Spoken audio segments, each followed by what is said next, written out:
777.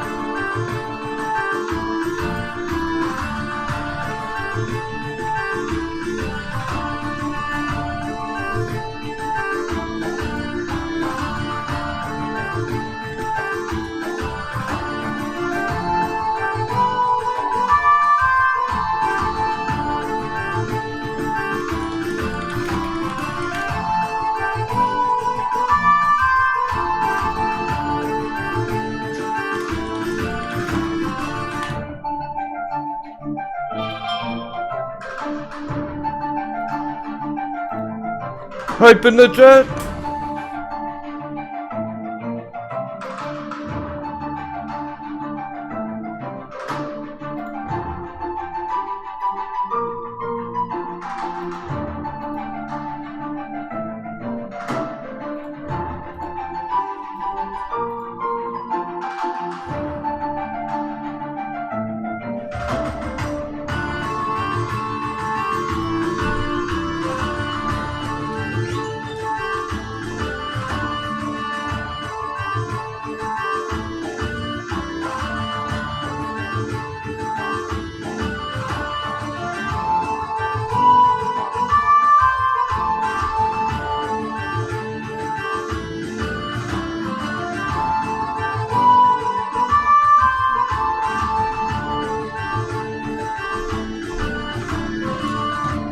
We're gonna send it today.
Polish sneeze.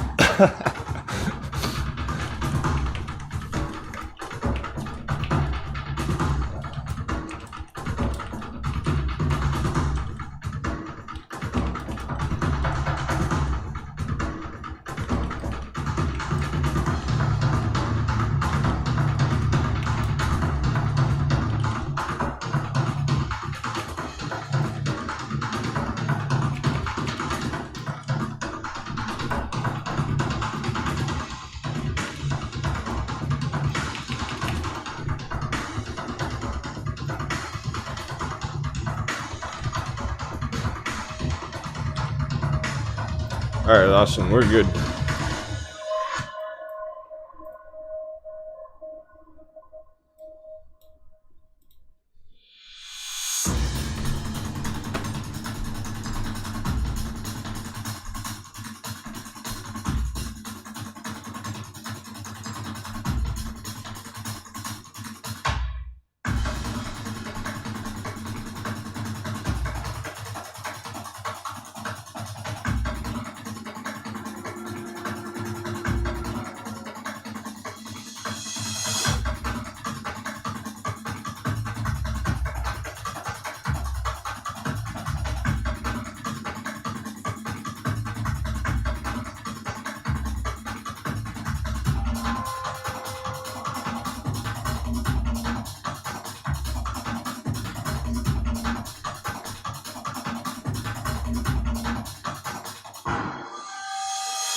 Let's go.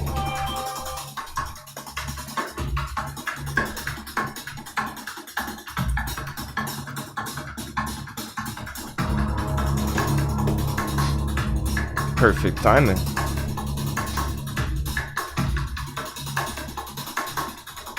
Because it's 7:07.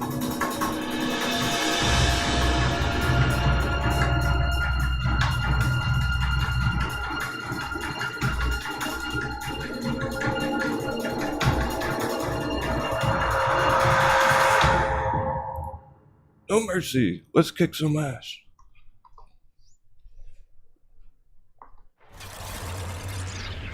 Good morning, ladies and gentlemen. Coming at you live, 7:07 a.m. West Coast, USA.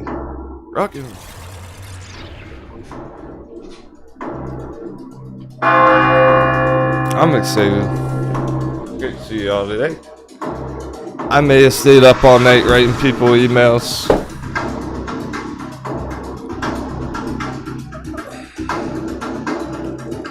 I may have slept through my alarm.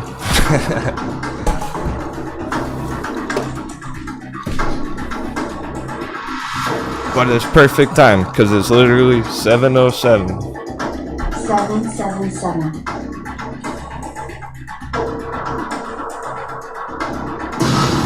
It's time for blast off.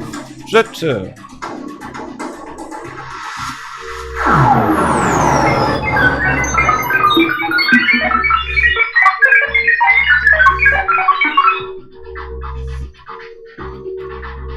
We got some alerts triggering. That's a dollar alert. That's the line from yesterday. That's our alert from yesterday on the dollar. The one that we're waiting for after the bell. Power hour, all that shit. There it is, under the blue line. We've done it. Did you miss me? Thought the hedgies got me? Well, shit, yesterday I was dropping some fire. I was literally saying, like, hey, if I disappear tomorrow, you know what happened? Send a search party to find the captain at the hedgie's office. They could have taken me prisoner. No, it wasn't that. Captain was just going hard all day yesterday. You might have got an email from me at like 4 in the morning, at 2 in the morning.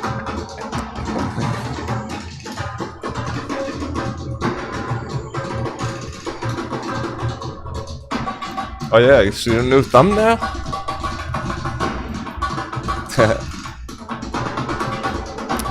So maybe I pushed it a bit too hard yesterday. I don't think so, fuck it. We pushed it just enough.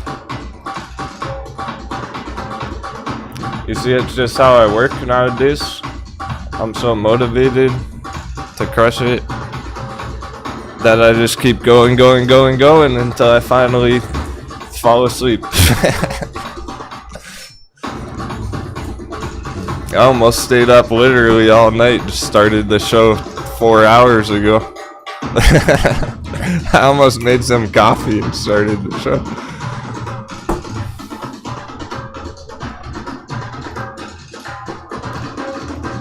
S&P super green over the magic number. Wow, that opened up with a bang. That's the first I'm seeing it. That's kind of cool too. You all already know what's up. You've already been watching S&P go up 1.2%. I'm just seeing it first time.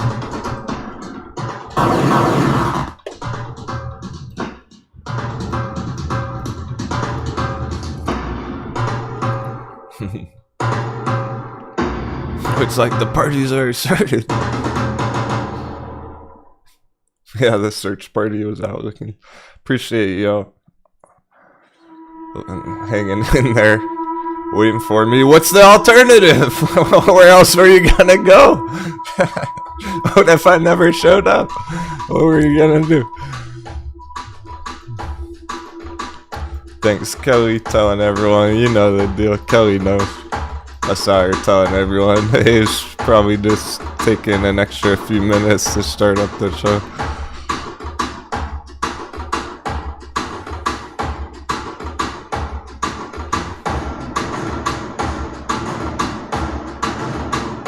I got the drums going, we got the green candle bars. It's gonna be a double-digit day. Not yet. It's building up to.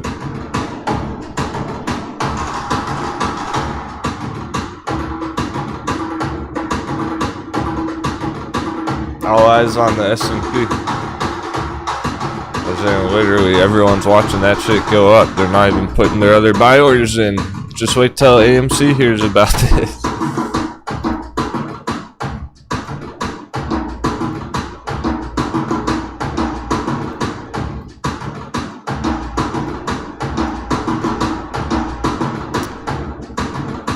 No, AMC follows S&P.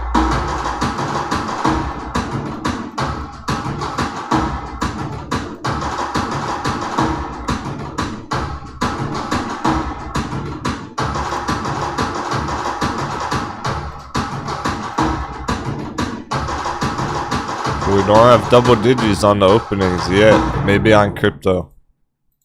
We very well may on the altcoins. They all been super bullish overnight. 517 altcoins. Up, up and away.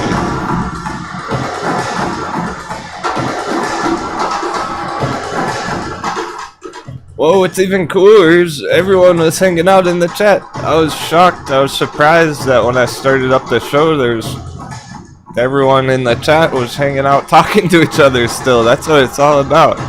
Good job, y'all. That's really cool. See, if I'm never not here, you can just pop in chat and talk to yourselves about the markets. Pop on Discord. Stock Wizard goes, how did I ever do it all these years alone without the captain? Stock Wizard's been in the markets longer than I have. 43 was like, dang, life is boring today. Yeah, underwater. Nah, I wouldn't leave you to be stuck with those noob tubers. I know that's how you got the name Underwater. Because you were watching those noobs last year and fell underwater.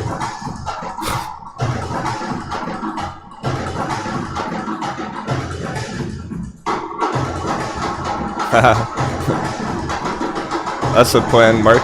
He goes, I'm always going to be here watching crypto for you stock guys. Let's check out some of the altcoin openings.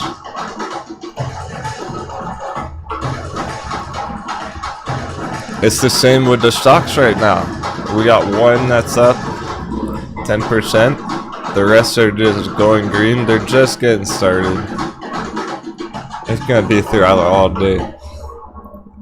Think about it. S&P stays green all day. There's no reason for anything to go down. There's no reason anything to go red.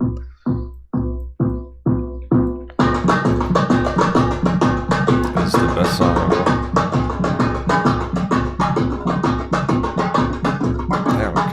My head hurts. I'm feeling hype already. We're just going. I feel engaged. We are still in the first hour chunk of the day though. Okay. Wait a second, did I just draw that orange line or has that always been there? Someone help me out. Did we just draw that orange line S&P 5 minutes ago or was that there yesterday on our chart? I can't remember if I just drew that or not. Just getting started. I know, that sounds really smart. I got all the smarts. I got more smarts than you got.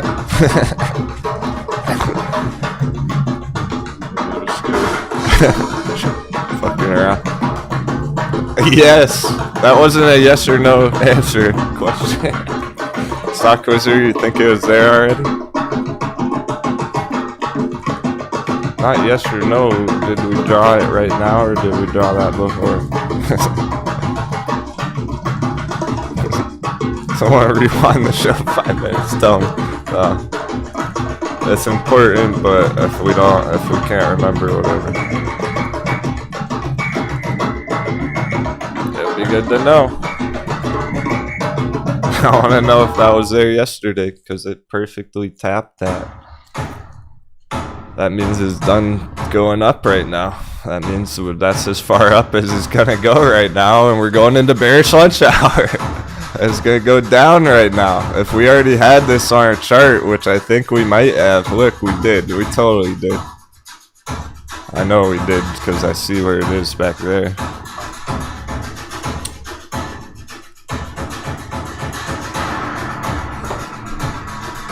Well, shit. We're super green, but that was it. That was the opening. That was the shot. And it's probably gonna sell off for the afternoon now. Right? A retracement, not down a magic number, made top. Oh, well, it already did that. It's already done that too. It was there. Alright, thanks, Corey. Yeah. It had to be there and all this price action on the left. I have it placed on that orange line. It's important because it's helping me figure out what's going to happen next right now.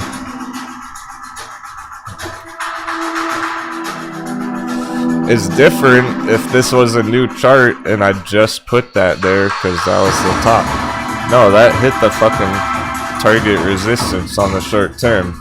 It also retraced. That's what I'm looking for. It did retrace. It did bounce off the box. Hit the resistance again. This could be a pretty savage green day. The Friday FOMO. Excuse me. We've been talking about that Friday FOMO.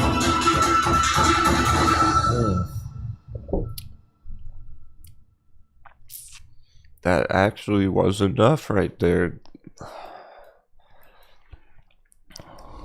It's a bit of both. It's a bit of both. We got the support test. It hit the exact top.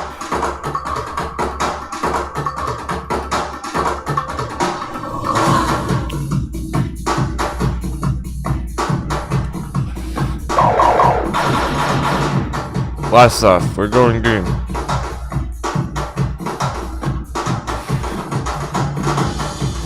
Because it's already had that support test, this touch, that tap, that's trying to break out. That's trying to break out. It's not showing off. It doesn't need to go in the green box. Go up. Back to 390 area.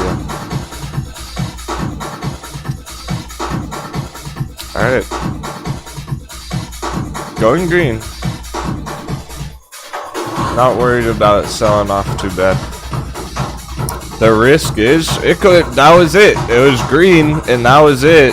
And now it's red all fucking day. Now it goes down all day. And it's red and it's pancake. That wouldn't be any good, right? Nah, fuck that. Friday FOMO. Keep going green. Tap this box one more time perhaps, but we don't have to worry about it going too low there. I'm not worried about it going all the way back to magic number, but damn it, we better be ready for it because the magic number's more like the magnet number right here.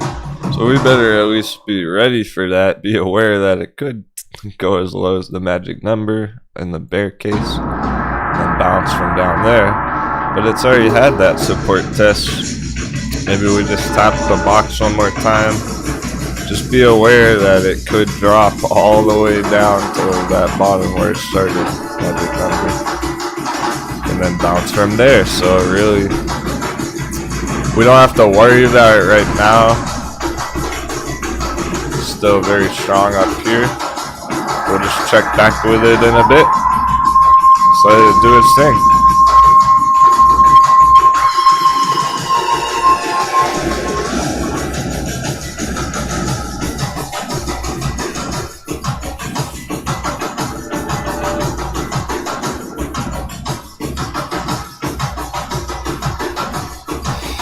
here comes the mind game. There's just gonna be the mind game. It's that hour chunk of the day. 1 hour up, 1 hour down. Right, so it's temporarily done going up, but that's not the end.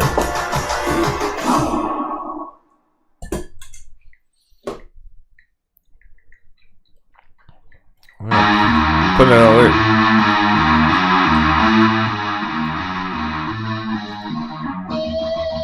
Yeah, I'm keeping the hype tunes going today. I don't know, yesterday was intense.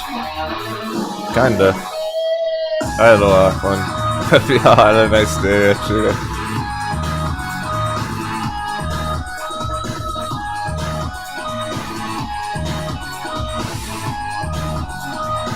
And hey, you finally learned what the S&P really stands for.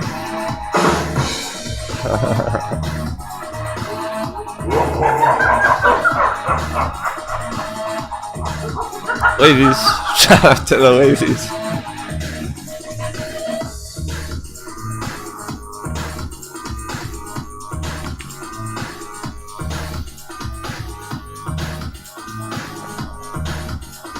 S&P, that's what I tell my wife every night.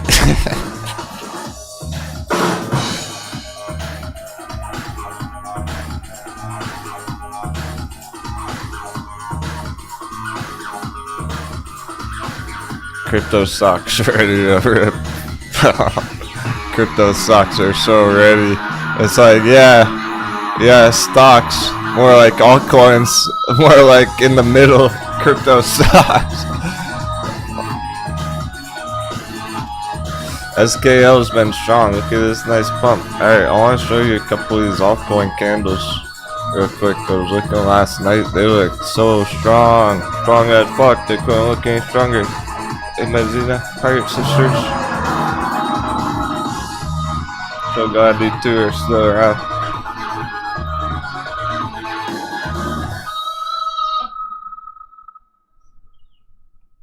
You need a psychiatrist on board. Moonboy conversion therapy, right? Oh, fuck it. We're gonna play some pirate tunes.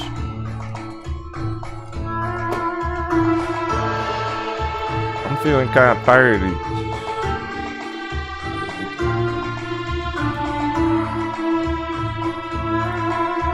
Before our hype tunes.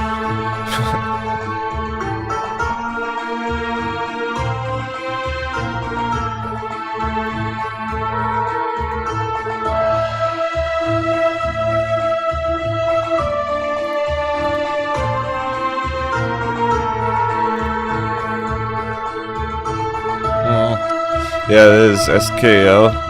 Just an example though. It's maybe not the best targets, let's double check. How big are they? Looks good enough to me. Looks good enough for it to shoot up 40% candle bar last night.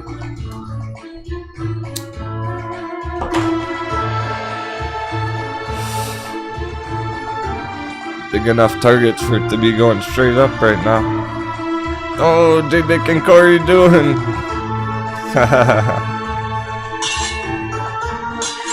J-Big annihilated him. Actually, it looked pretty tight. That was a close fight. But J-Big's got an extra bullish strength because he got a sick tattoo. I saw your tattoo.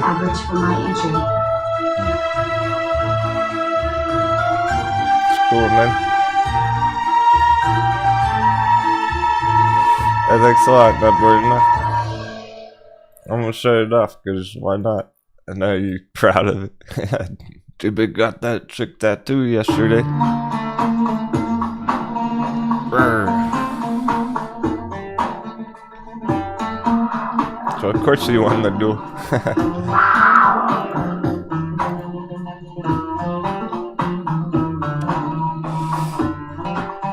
Word enough, doing some more tape trading today. Dude, alright, I'll check that first before the coins for you. Ooh, slam dunk? Whoa. Really? You know where it is getting to right now? It's getting to that stupid level where it's so low, it's getting stupid. It's getting stupidly cheap metamaterials under $1. This is the all-time low, 50 cents ever. This is the full chart on it. Back 10 years. This metamaterials, guys, MMAT. I know it's kind of hard to see it on your phone. It's always on the top left there, though.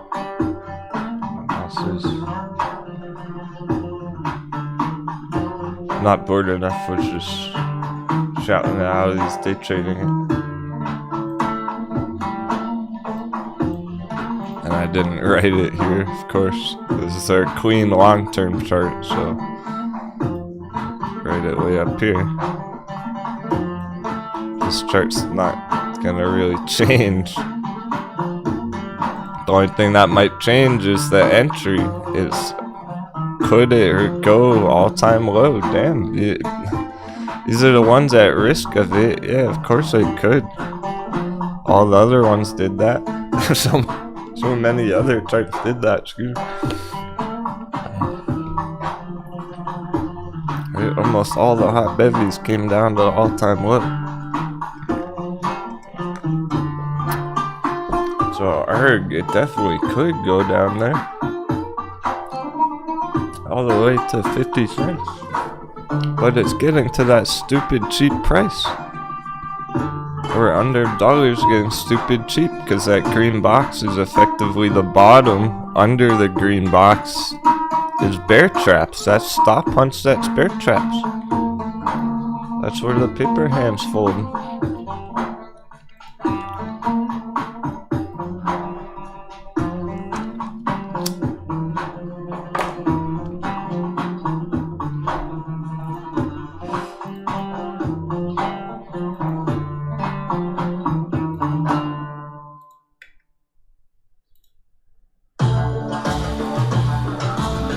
Really, you have this hot bevy back here is 2015 under the green box. You have this hot bevy 2020 under the green box. It's back 2020 prices officially all the way down from last year, getting to that stupid cheap slam dunk price. Giant bevies.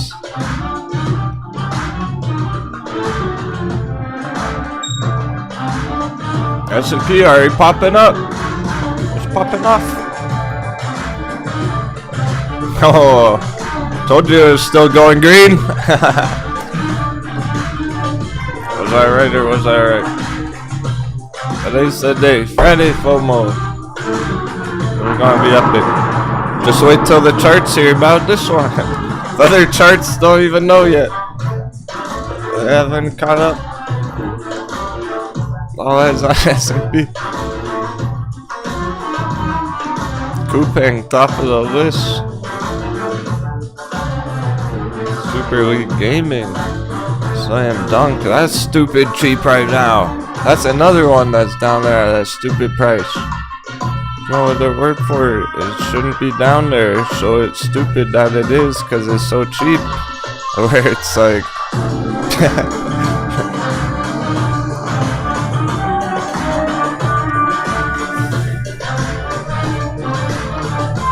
alright, let's measure it. It's gotta be 90% now. 95 already. It's already 95. Now 96. That's why. Anything lower than that, really? That material's gonna crash 98% right there from last year. Last 6 months, 98%. It's already 96. 95's good. 95's perfect. Anything lower doesn't even make sense. It's gonna get bought right back up. Anyone who likes metamaterials out there in the world's gonna fucking buy it under $1. there's gotta be lots of bulls out there who have been waiting to buy the dip, or they don't even know and they see it down there and they go, whoa, that's fucking cheap, I'm gonna get me some. That's gonna get bought right back up.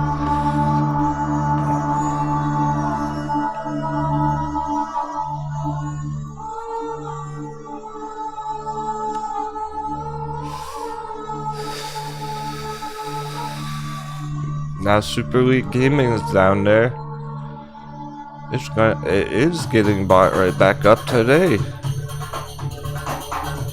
Top of the watch list today after Smashdown like yesterday. It's ready because it's stupidly cheap now. And Super League Gaming even.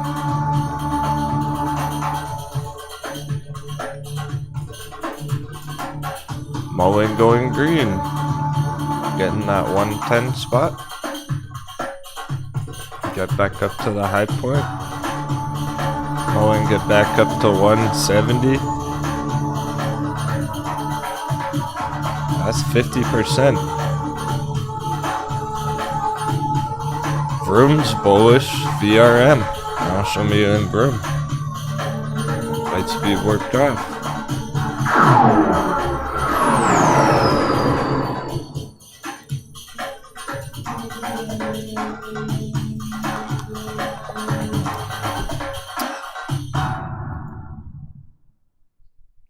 And Kupang being on the top of the list, extremely relevant, very important.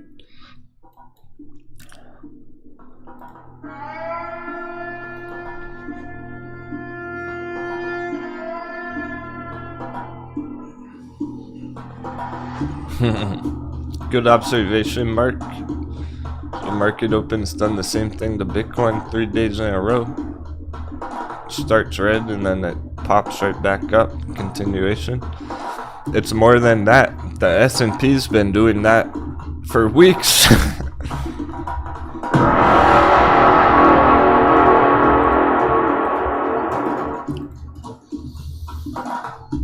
It's not just Bitcoin. S&P's been doing that shit almost every day for it's over a month. Here's a red opening. And that turned up end of day. Red opening, turn up end of day. Red opening, turn up end of day. Red opening, turn up end of day.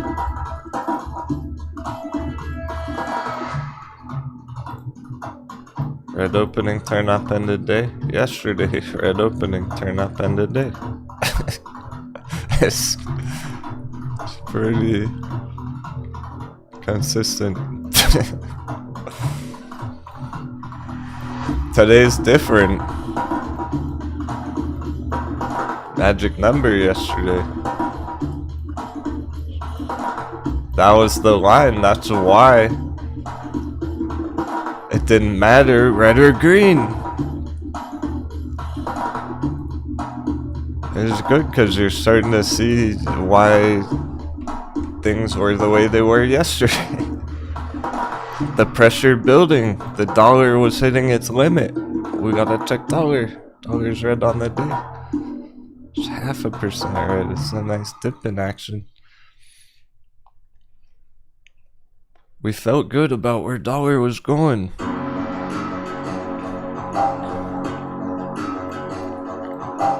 Remember I was saying yesterday that we got everything we needed except for 2 things.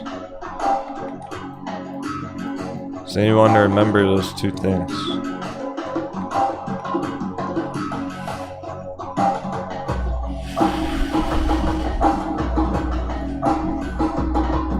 Think about it. If you were here yesterday, shout it out in the chat if you remember. We got every single bullish signal yesterday possible on every fucking chart except for 2 things. Naked Swabby, a boat, and T-Pain. Get back to swabbing the deck. I wrap some at the end.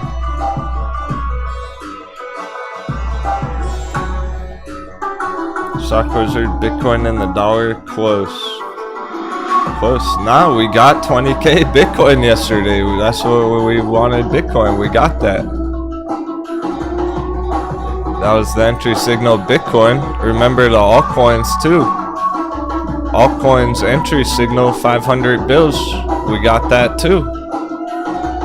We got everything we needed yesterday except two things.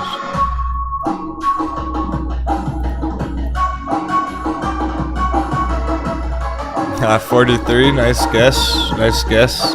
Crypto total.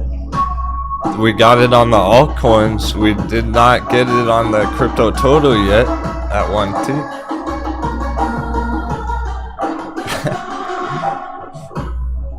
It's David. David's got some luck today. He's going crossbones, winning the booty already.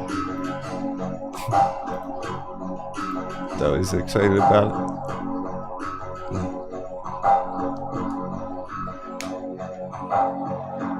Alright.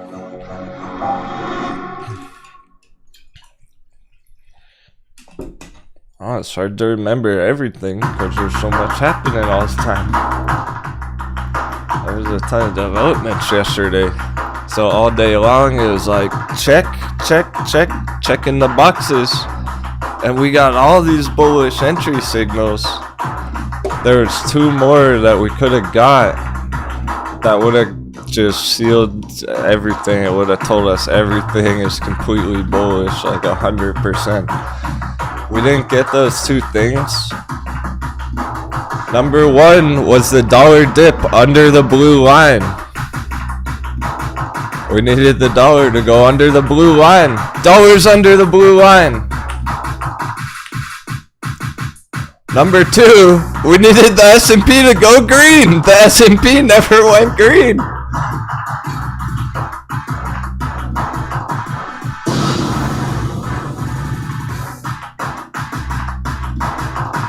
Everything else was there.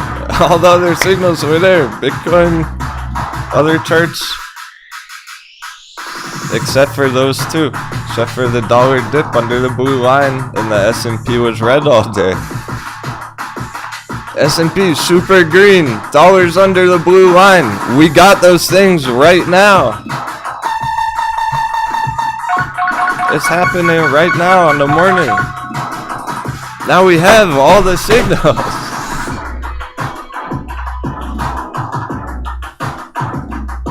Now it's 100% bullish. Let's fucking go. 99.9%. Green time. Kevin's in the chat. Can't say stuff like that without dropping sevens.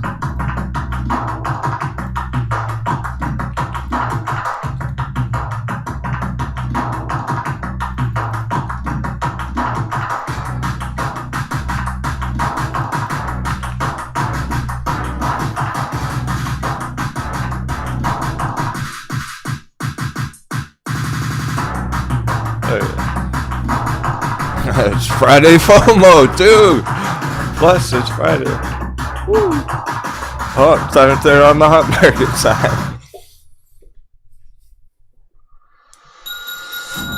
That was quite the opening.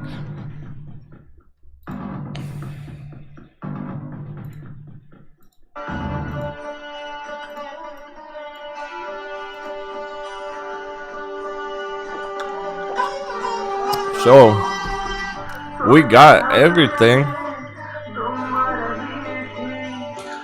What's next? Double digi stock. Double digi altcoin. Where are the double digis? The other charts haven't even caught up yet. Sonim's the only one smashing. Ooh. Over and over on Sonim.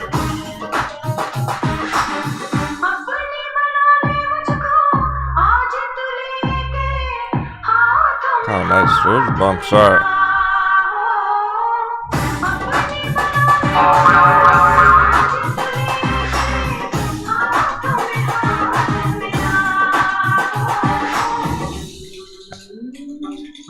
So ready.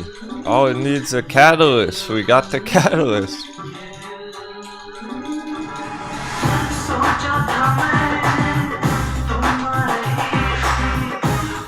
S&P's gonna look nice on the long term now again. Alright, reorganize. Let me exit a couple of these charts. Once again, I have like 15 charts on already. Here's our long-term dollar. Let's fucking go. Oh, it's almost surreal. This is almost surreal. It's actually happening. See, Wednesday was it. Wednesday. That was it. Fucking consumer report catalyst.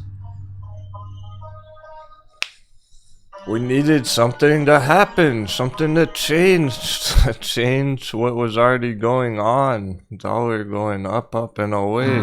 Consumer catalyst report being that change on Wednesday. Fuck yeah. And then Thursday, yesterday, the price started catching up. Started reflecting more on the charts. Today's real deal. Friday FOMO. We're really gonna see it reveal its true colors. Everything's revealing true colors. The charts haven't even caught up yet. There's too many coconuts watching the S&P. They probably think it's a bull trap or something.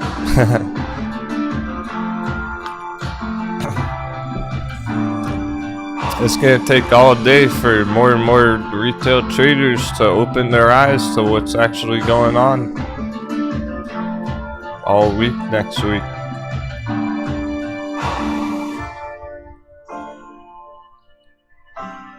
Usually when something's doing this, whether it's up or down, when it's going parabolic like this on any chart, and then it has this insane blow off top hitting a huge level up there, way further than it should be.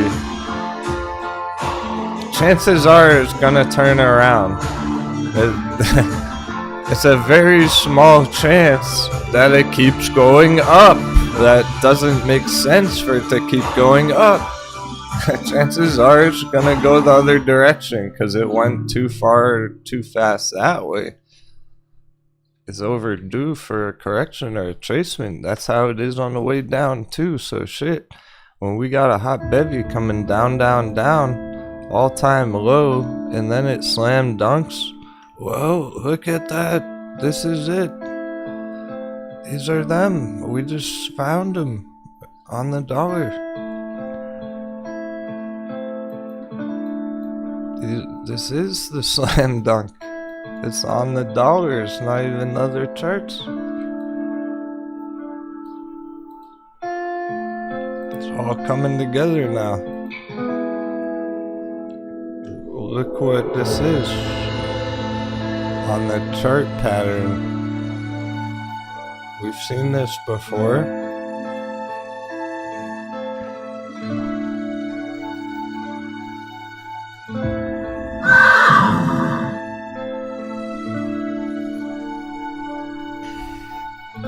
If this was any other chart, what would this be? Double dunk. There's our double. Slam dunk.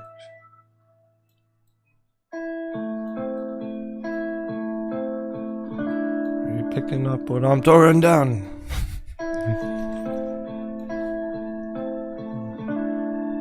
There's our charts.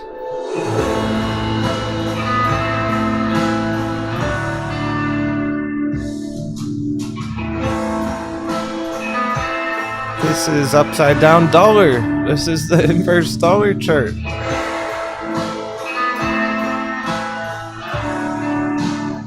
Hot fucking bevy.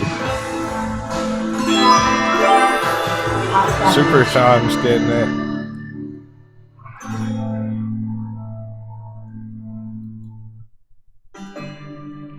The longer you've been around, the more sense that makes. That makes perfect sense to me. That's making perfect damn sense.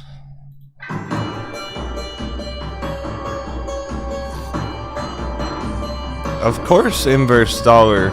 Dollar dip, stocks rip, crypto rip. Dollar pop, crypto dropped last week. Last month.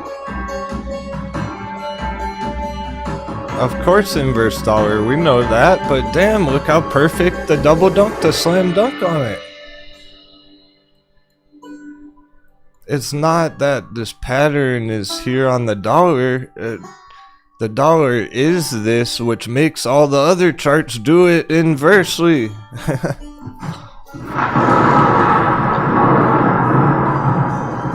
This is why all those other charts have a slam dunk at the all-time low. They're not gonna stay down there when the dollar goes here. They're down all-time low right here, right now. As soon as dollar gets here, they're recovered. Green. Fasten your seatbelts. It's time for fucking green. Or rocket ships.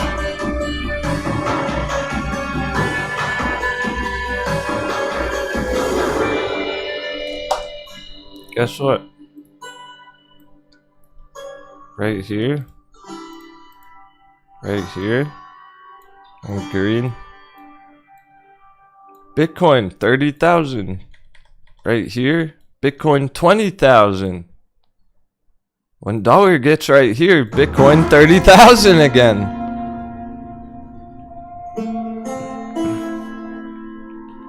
When dollar gets down here, Bitcoin 50,000.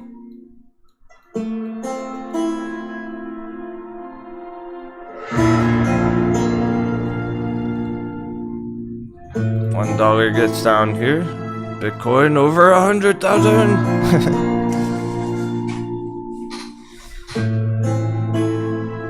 Here's where Bitcoin went 2020 bull run. From $5,000 to $50,000. Here's when Bitcoin 2017 bull run went from $1,000 to $20,000.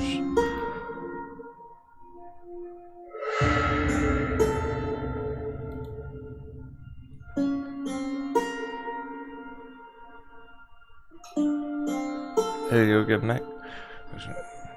I want to give some shoutouts. Mark says, that's why I'm here. I don't like the hopium on out there. But you guys were a few days ahead of all those other crypto guys being confident that we would bounce. Exactly, because we weren't just a few days ahead.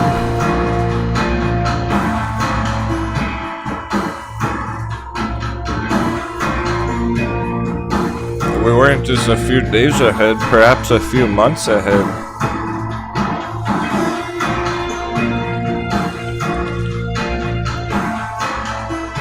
Because we were charting Bitcoin at the end of last year at $69,000, talking about Bitcoin's bearish. Crypto's bearish, it's not good entries, it's gonna come down. We can catch it on a dip. We weren't sure how low it was gonna go. Now we're sure because it's all perfect. Now that it's here, it's obvious this is it.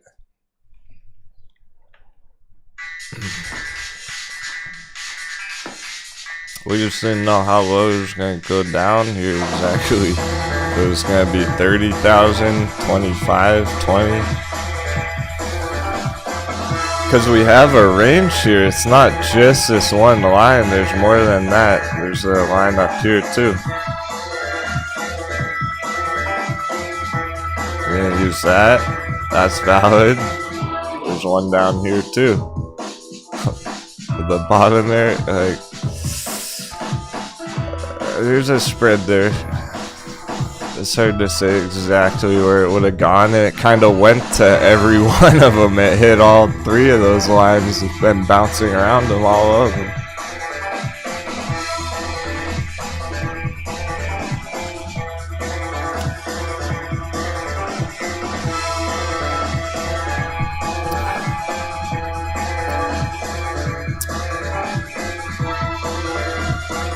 open this up again. I like keeping this version of the chart clean.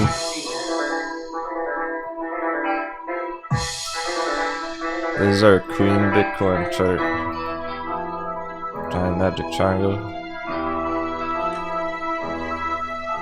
Yeah, so being months ahead, meaning like we were aware, ready for it to dunk back here. We just didn't know exactly the price would be the bottom. We didn't know the bull flag back then. I had not discovered the giant bull flag back then.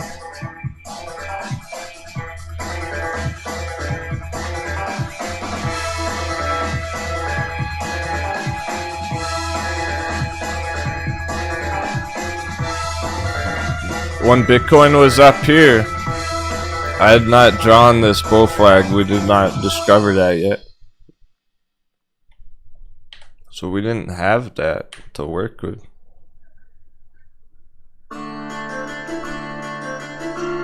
Now that it's down here, it's valid, it's obvious. That's perfect. And now we're bouncing 30k, top of the bull flag. After that, was asked a good question. 0.027 Bitcoin would she has or cash in for 12 dash? I said dash. 777. Oh, Can yeah? we do a full analysis on dash again? 777. Okay. Sounds great. Thanks a lot, JB. Breakfast 7s. Cool. Yeah, that's a good transition into it as well.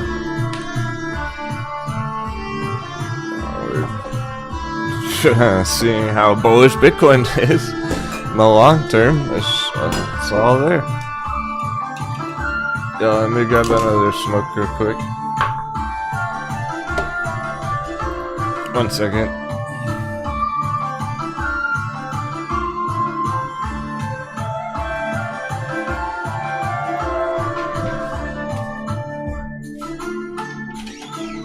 Is your friend watching right now, or you're gonna show her later? Or just tell her? Let me know if I should direct it to your friend or to you.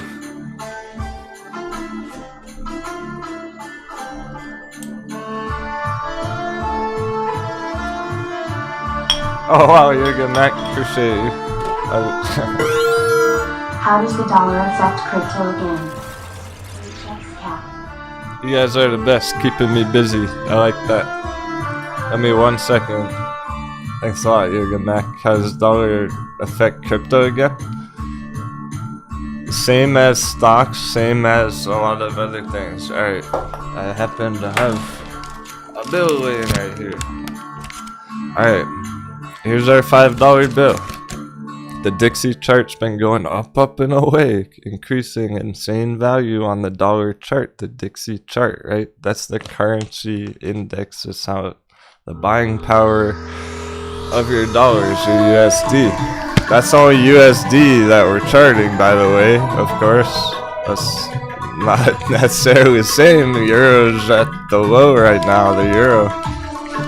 And the yen's different and everything, right? They all have their index. So when we're charting Dixie, we're charting the value of this.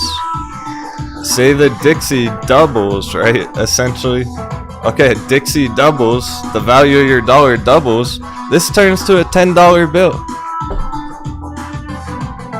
In theory, that means, like, if you go to the vending machine or you go to a convenience store or the gas station with this $5 bill, and you should be able to buy twice as much gasoline, twice as much food and services, goods and services. Consumer report. Okay, the consumer report was 9% in the wrong direction, essentially. 9% more expensive to live this year than last year.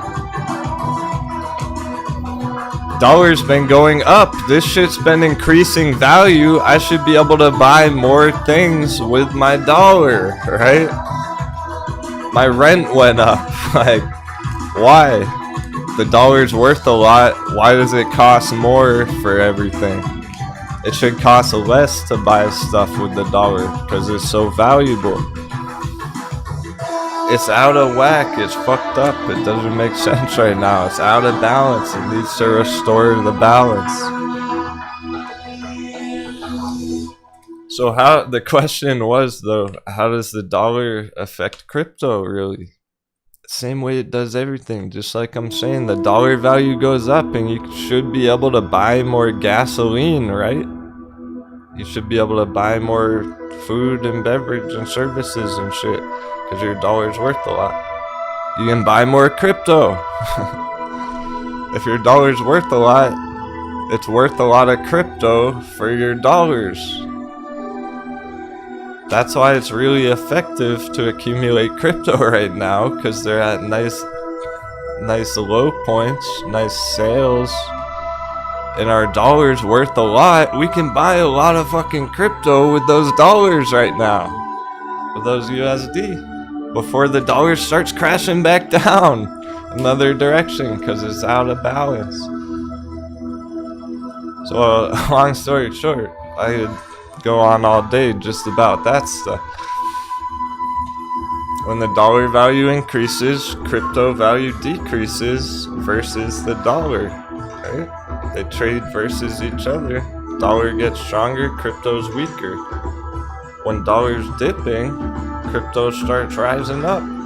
When dollar's crashing, crypto goes on a bull run. Just like stocks, just like how it should be in the real world, but it doesn't work that way in reality because you have these greedy corporations who are just draining out the consumers.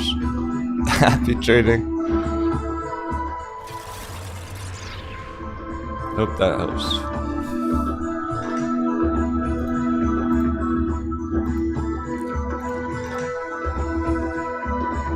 On the chart here, literally dollar from last year, here's what I was saying. It's increased 20% value from last year. Gasoline should be 20% cheaper, less expensive. The rent, the price of your rent should be 20% cheaper than last year, but your rent probably went up 20%. Because you have these greedy corporate fucks who are cashing out on it big time. Raking in the dough. They're stealing all the dollars from all the consumers. And the dollar's worth a lot right now.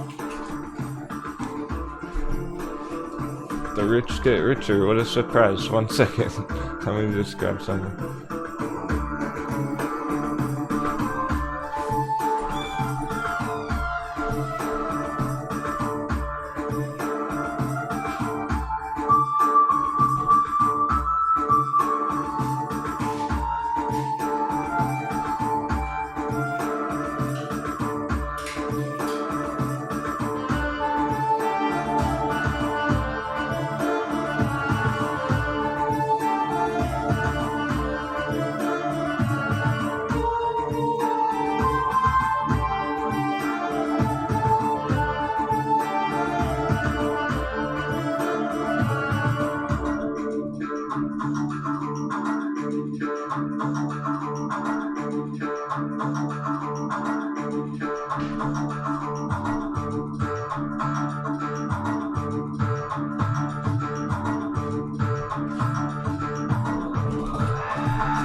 I still got you on that question, J-Big.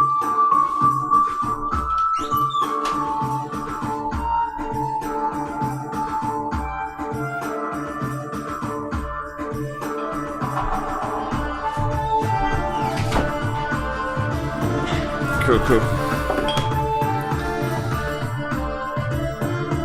Comparison.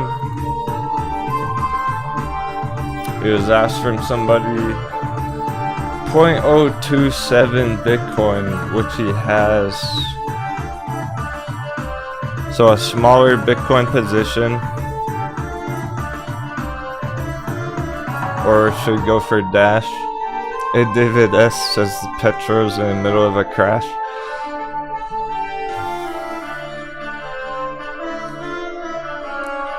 That's why it doesn't make sense. Gasoline so expensive. None of it makes sense on the charts with what's happening in the actual world right now. Yeah.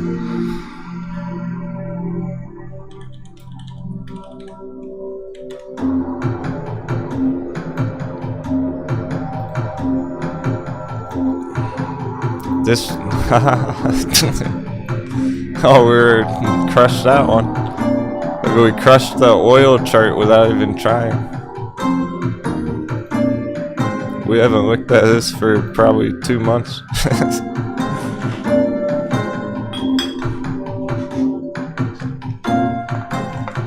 So okay, the chart's tanking. The price of gas should change, but it's not gonna.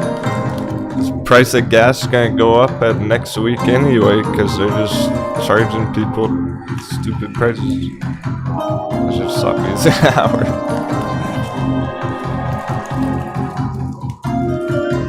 None of it makes sense. The prices in real life don't match up with the values on the chart, so that tells me that you have the oil barons cashing out on it.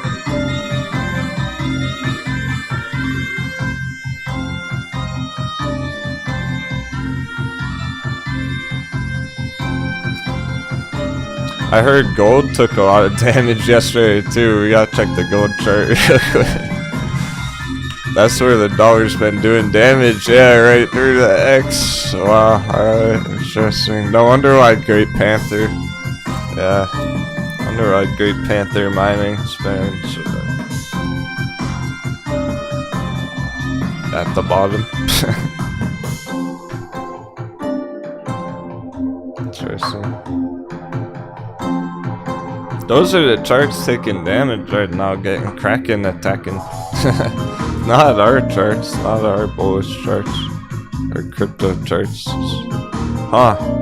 Wow, okay, yeah, so, you know, gold's taking such a hit there. I'm actually gonna go as far to say that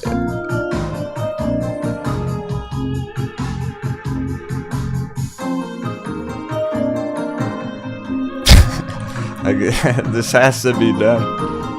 Oh man. Wow. We're stumbling upon some discoveries today, yo. Some groundbreaking discoveries. I would go as far to say that should have done this already. It's overdue for this. You know what this is? Goddamn, it's a giant bull flag. This is the Bitcoin bull flag. Gold's pulling Bitcoin. It's doing what Bitcoin did.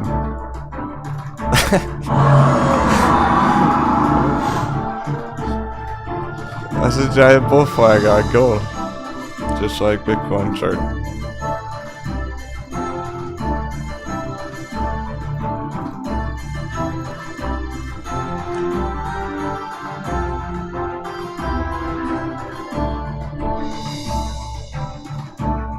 I've never looked at it that way before on gold. It is. Same shit.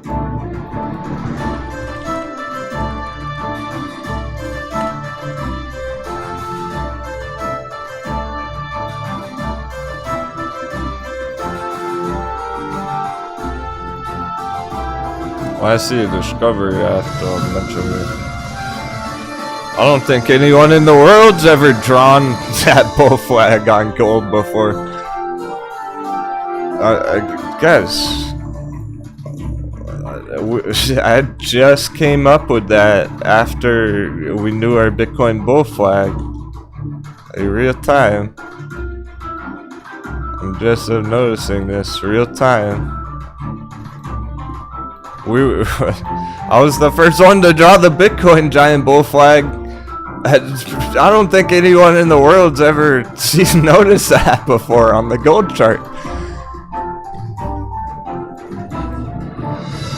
That's a brand new discovery. Here's Bitcoin on the right. I see no difference. So gold's like right here. And then down to the bottom of the bull flag.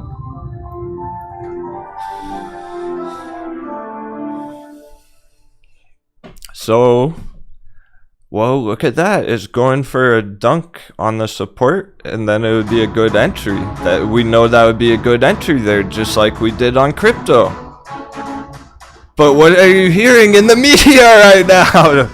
Exactly. Gold crash. Oh my god.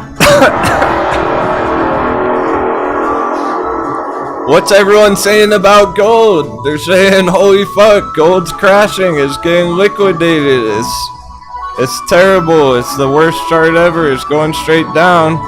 Not really, it's gonna bounce from there and go to all-time high. It's already almost down there.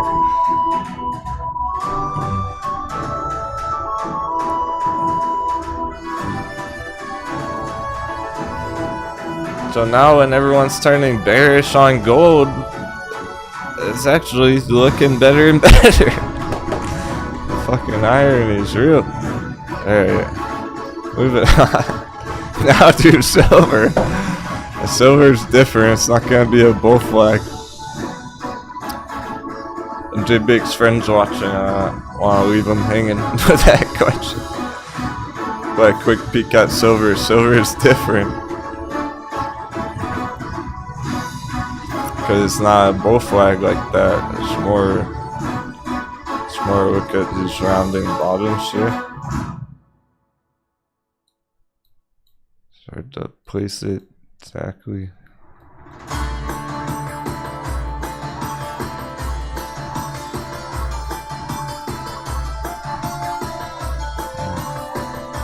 Get the idea.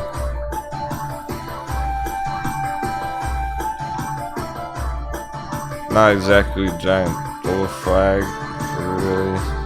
I mean, we could, or is it?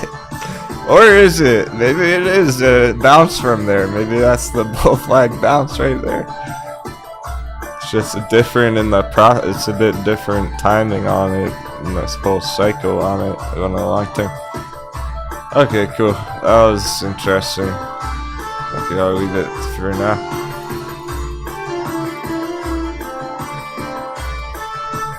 Sorry to leave you hanging, J Big's friend. He said it's all good. That was worth it, alright. Sometimes when we go down a rabbit hole, then we eat rabbit for dinner.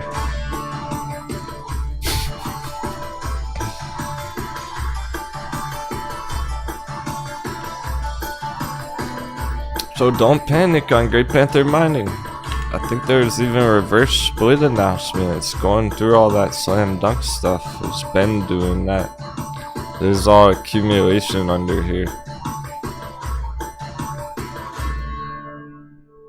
It's accumulating it while it's low down there while everyone's panicking about gold. Gold and silver mining company all-time lows. Fucking go.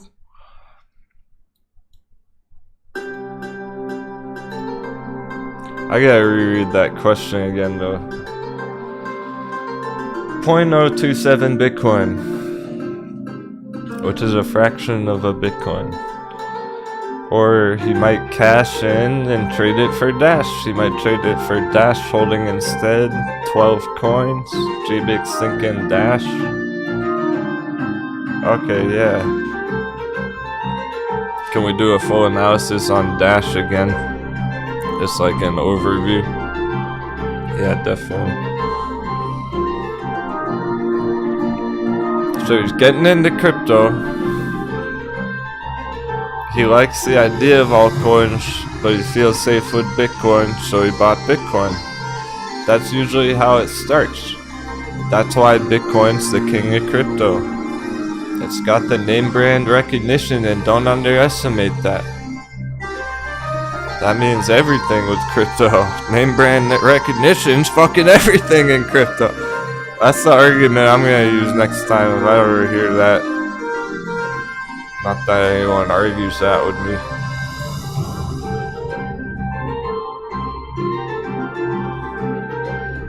Next time someone says, oh, crypto, altcoins, whatever, only go up because popularity, name brand recognition. Yeah, exactly.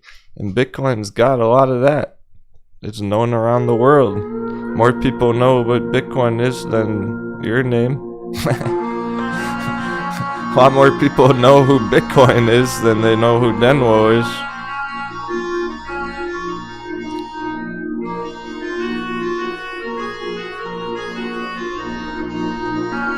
Name brand recognition not to be underestimated in crypto. That's fucking everything.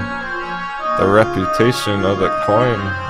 Think about those crypto exchanges. Once their reputation is gone, it's all over. They go bankrupt, they shut down. Alright, first of all,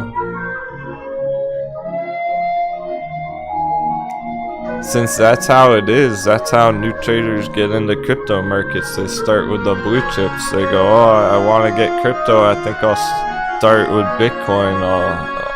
I'll go for Bitcoin. I'll go for Ethereum. The bigger blue chip ones. There's some badass projects. There's some really awesome crypto projects out there that not nearly as many people know about. These projects have been around for years and years, and they're gonna stay around for years and years.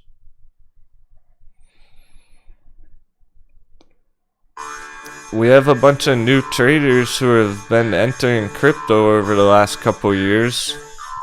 Tens of thousands of dollars levels on Bitcoin, right? That's because they're starting with Bitcoin, the name brand recognition. It's like they're not that I would know, but it's like their first hit of crack. You know what I'm saying? Hey, come on, good to see you, man.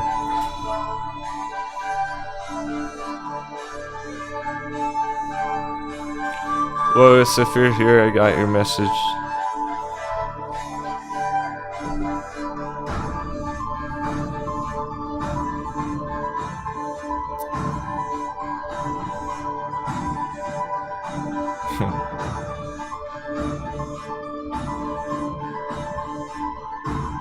Dude, Bitcoin's got that worldwide reputation.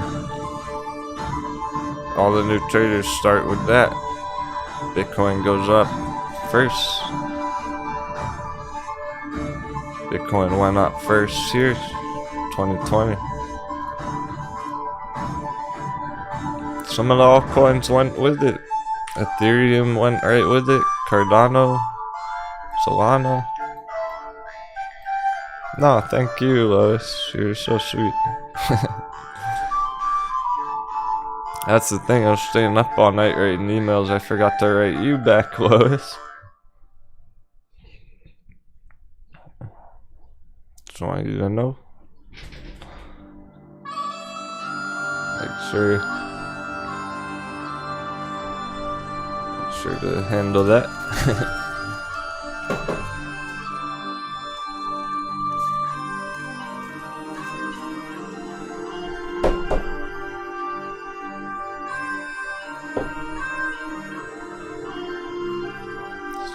Nicely donated a life vest for somebody yesterday. Just because they didn't ask for it, they probably don't even need it.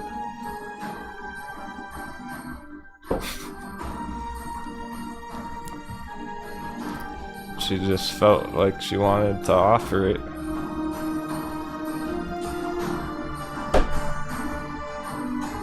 That's a nice gesture.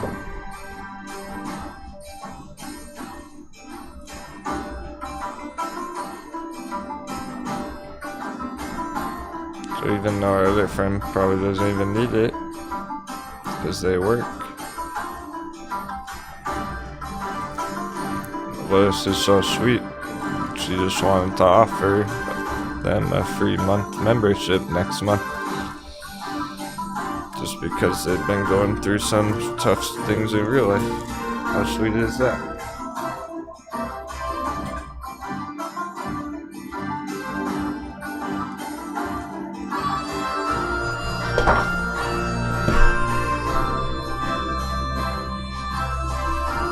There's so much more than just Dash.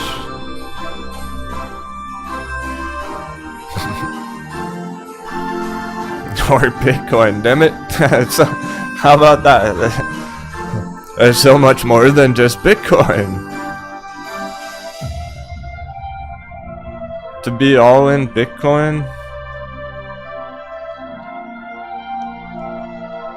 makes perfect sense. Alright. Okay, cool, I get it, I get it.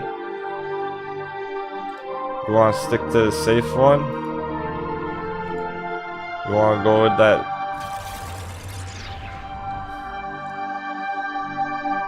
I understand where new traders would be coming from to enter the crypto market. They're thinking, I wanna go for that safe play. I don't wanna worry about it getting rug pulled on some scam. Some weird altcoin that steals everyone's money overnight, rug pull. I'll go for Bitcoin, all in Bitcoin. Alright, awesome. Great choice. I hope you have enough to buy 2 Bitcoin.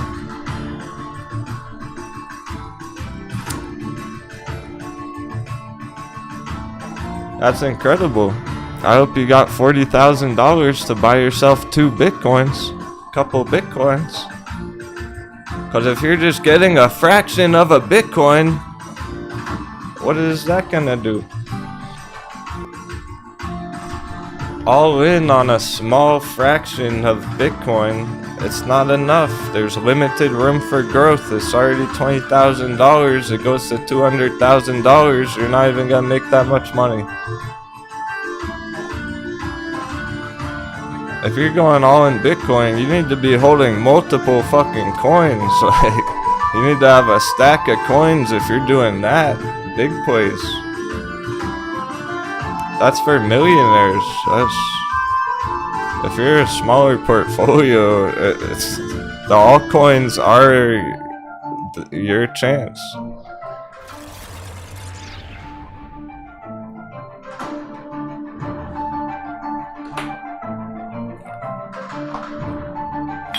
It only makes sense to hold Bitcoin if you're holding at least one of them minimum. If you're holding one of them, you still want some altcoin exposure.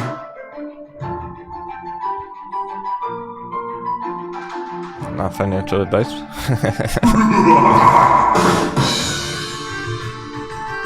Feel like the SEC should come after me.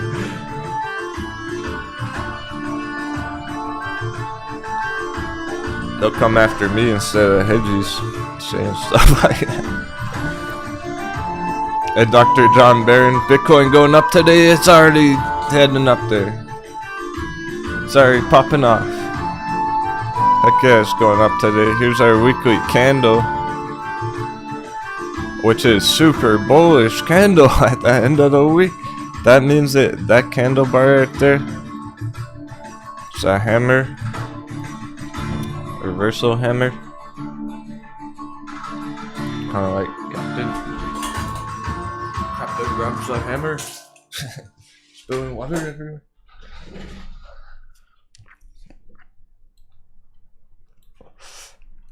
That means this fucking weekly candle was red all week. Bitcoin crypto is red all week, and now today, boom, green.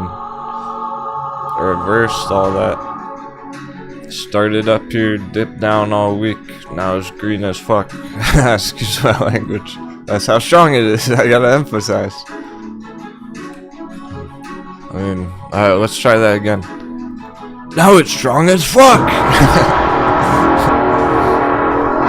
Lightning bolts! Hammers!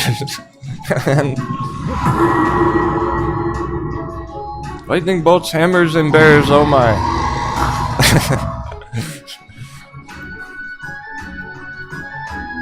That's a bear trap candle. Vengeance candle. Alright. So that's just on the weekly. Now we're talking about today. Today is already way above yesterday. Strong as can be. And we're getting the dollar dip and the S&P's green. They're all going together.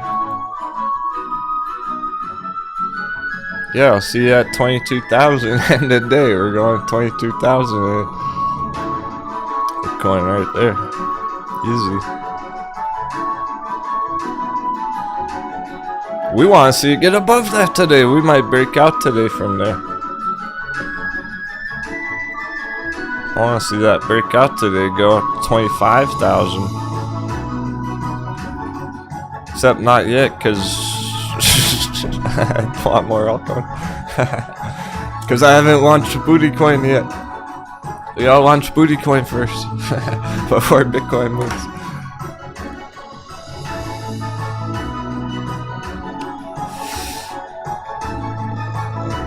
Compare a couple of the altcoins. Blackbeard's Ghost opening the door. We must be catching some winds. Winds flowing through. Yeah, we can break out above there today. Above 23,000 over a weekend. We're pumping 25, 30K next week.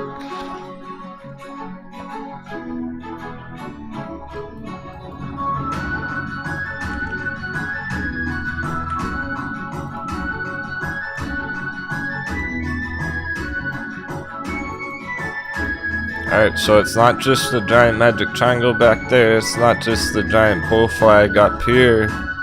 We also got that long-term exponential growth trend line matching up with the giant magic triangle.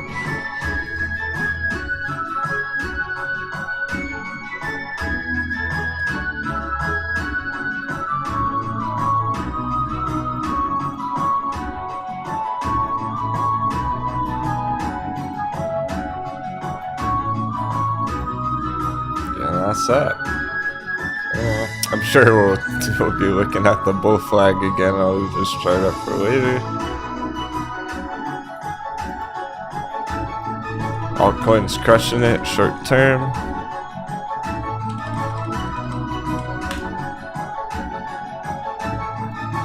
And we'll just start a new daily chart for it.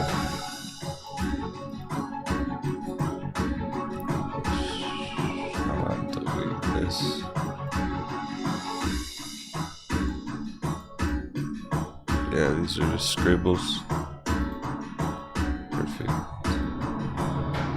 Here's that flash crash on Binance. Damn. Last October, that was crazy. Bitcoin crashed down to like $7,000 overnight.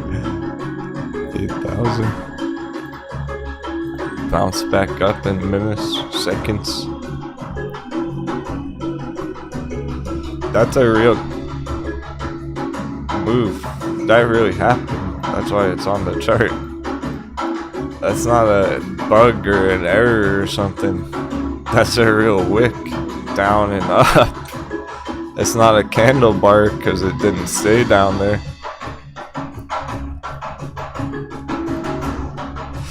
It was automatic, algorithmic.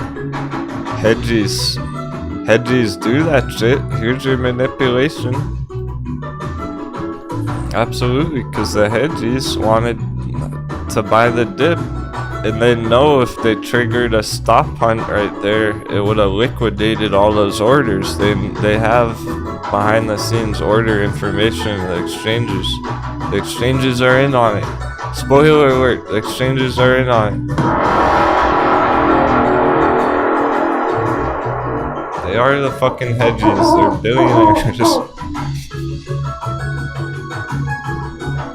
The exchanges sell them that data. They work with them. They let them use it. Backdoor access. The hedgies know when all those orders have stop losses in place where they trigger it. It'll hit one and another. Trigger them all. A waterfall liquidation capitulation. And they have their fucking buy orders set down there. They let it happen. All they do is break the support right there, and then it happens automatically because they know all those stop hunts are down there, stop losses that they can trigger one after another to cause it to go down like that. So they'll just place their buy orders and break the support, buy it all up.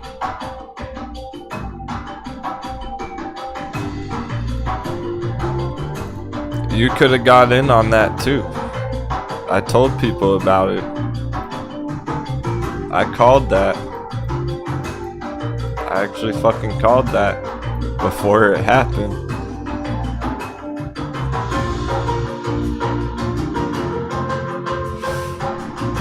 I know if you were here back then, you remember me talking about. I was talking about it back here, that Bitcoin could crash down to 777 whatever, under 10K. People said impossible. They said no fucking way, you're wrong. It's never gonna happen. In our chat. Well, guess what? Those coconuts aren't here anymore. I said it could crash down there. It could be a flash crash. Put your buy orders in beforehand. Get your buy orders ready. I was telling people to get ready for that just in case it did that. No one caught it. No one listened.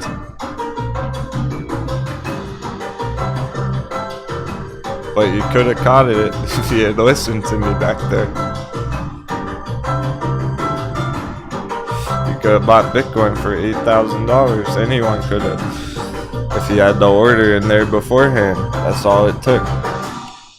If you just had an order for 10,000 sitting there, it would have got filled that day. You can't predict what day it's gonna happen, but you can be prepared for it. JR. Appreciate you coming around, man. Adjusting your mindset. He said, actually, I said that it would never fucking go down to 10,000, impossible. But I stand corrected, and the King of Pirates was correct. Never go against the captain. That's what he said in the chat.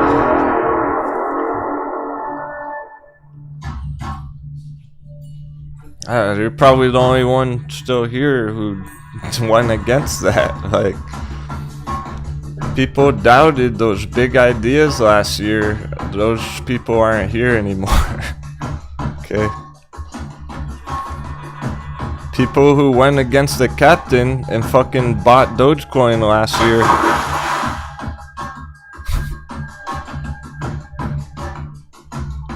Or kept holding AMC all year, even though I told them the chart was heading down.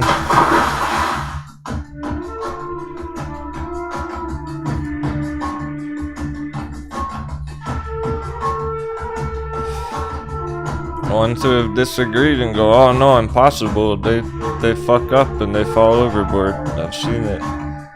Tesla.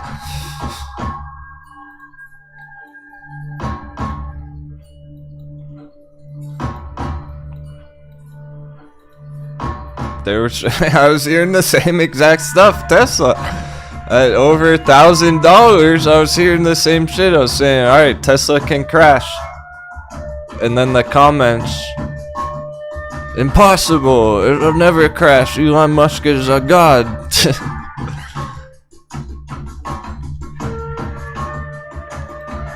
Now Tesla's down 50% from last year.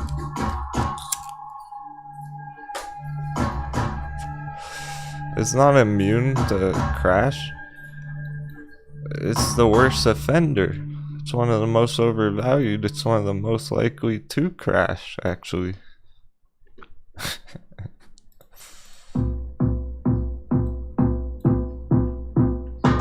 Tesla is basically the reason we're going into we're in a fucking market crash. Sheesh.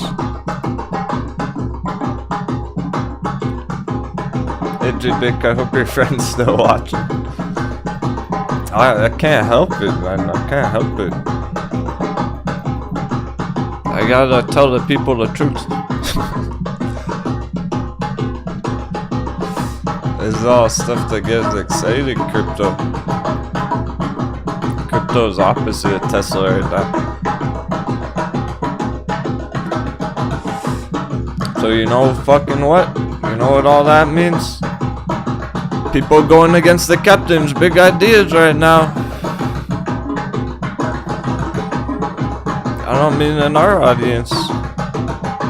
I mean those Bitcoin bears, get wrecked.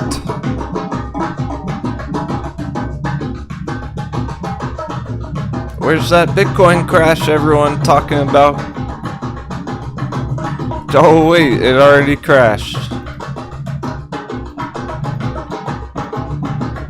There it is.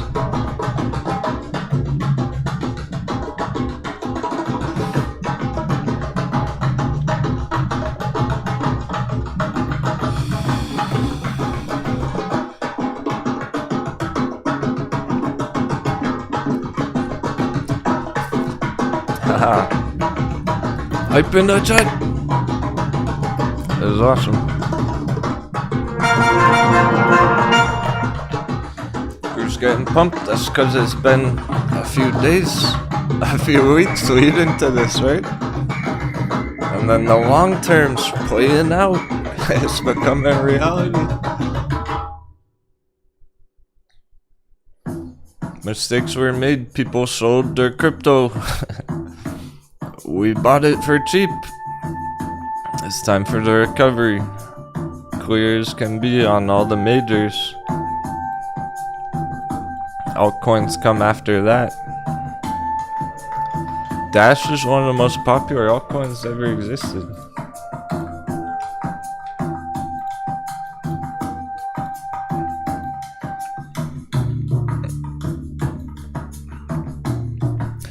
Dash has always been in the top 10 ranking here.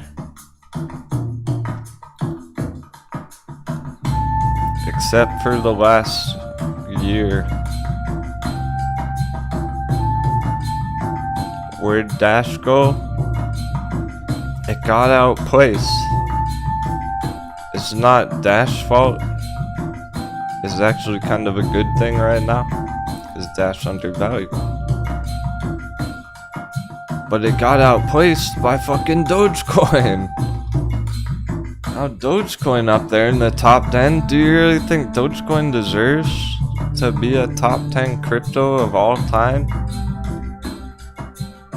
It's not gonna stay top 10. The ones that deserve to be up here will get back up here to those top rankings. You could argue it. Ripple deserves it. Binance deserves it. Of course, Tether. Cardano, sure. Solana's popular, okay. Dogecoin. That's not gonna stay there. That's gonna drop down. SHIBA's already been dropping. SHIBA was up there too. SHIBA was right up there, top 10. Last year, it's already dropping. Ranked 14 now. There's too much money in those ones. Money's... well, SHIBA's actually bullish right now. Money's leaving Dogecoin. Billions of dollars entering better projects. Uniswap. These ones gonna go up. Matic go back up more. In the ranking. The ranking's based off the popularity, the size, the amount of money in the coin. Litecoin. Litecoin's the top fucking 3 Bitcoin, Ethereum, Litecoin. But then we have Tether, we have Binance, right? So it's like Litecoin's a top 10. Litecoin and Dash are top 10 coins. They always have been, except for last year. When these new ones on SHIBA and DOGE overtook them. So those ones are overvalued right now. They're not as good entries. There's limited growth when you get lowered down the smaller ones. These are really popular coins, Litecoin, but there's not that much money in it right now. Where even is Dash? Where did Dash go? Damn, it's down at 74. Top 10 altcoin down at rank 74. There's hardly any money. Be right back, Ryan. Running to the fucking bank. Buy some Dash.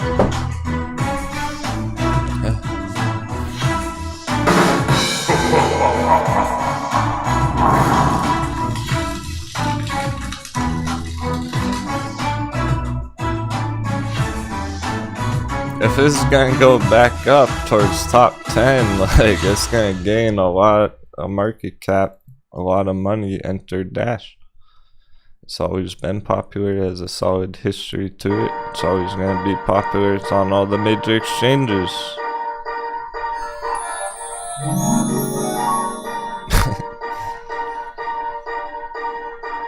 And it's one of my personal favorites because it had a savage bull run back here.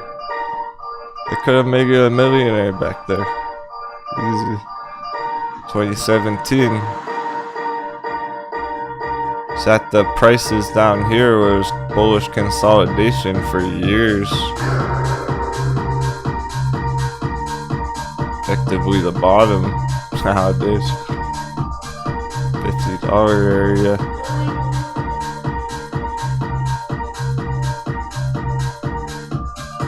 It's time to recover back to those prices.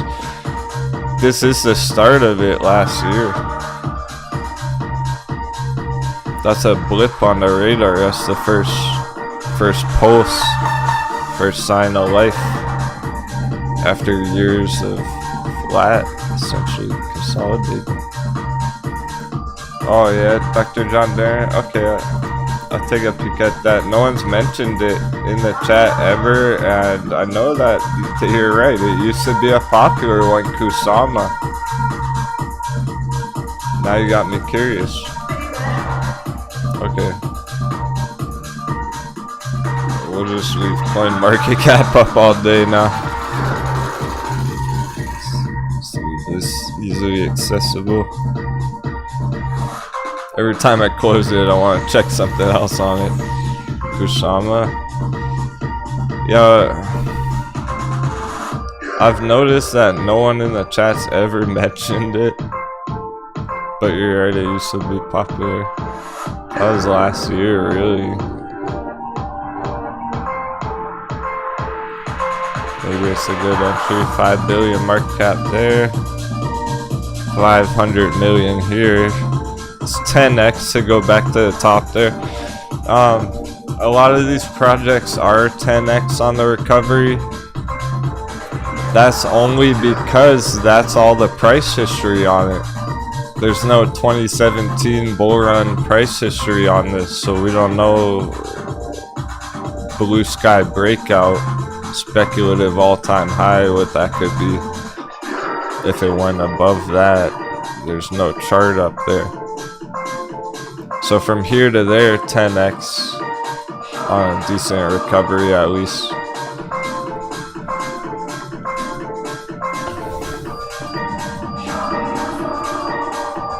Here's Dash, and we are on the logarithmic chart. Our exponential growth over the long term here, like Bitcoin. So I have this giant green zone on it, this huge green block. What the fuck is that? Right. That's the bottom. How's it the bottom? But isn't that the bottom? No. This is on the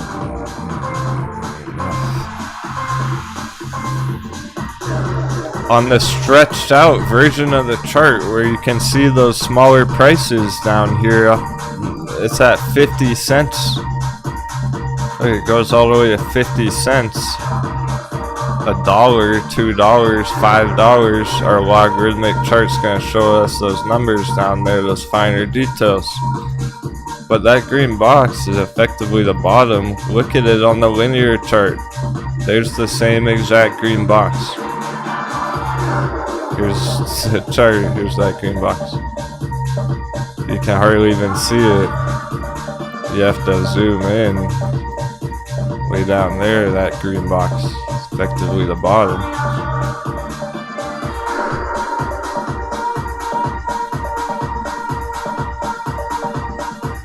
On Dash. And then on the linear chart, you can get a feel for how big those fucking targets are, for how insane that bull run was back there. Look what Dash did back there. Holy guacamole.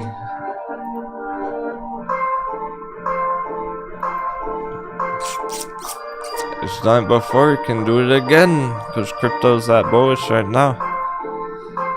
Stable, popular project, good entry. Just last year, if you gotten in this price, here's same price last year. And that entry, 10x. Just last year. Down 95%. I think it's 90 from here. Look at this. It's 90 from here. So for stock pirates, for crypto pirates, gotta start thinking crypto pirates. Because we play all the markets.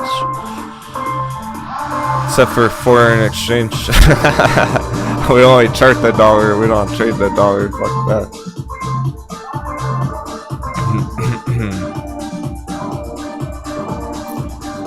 I saw some random picture on, like, kind of going viral on Reddit or whatever last night. It was somebody's picture trading like Japanese yen for euro or something. Like, why the fuck would you ever even try to do that? Make a day trade on the price of yen versus euro? Like,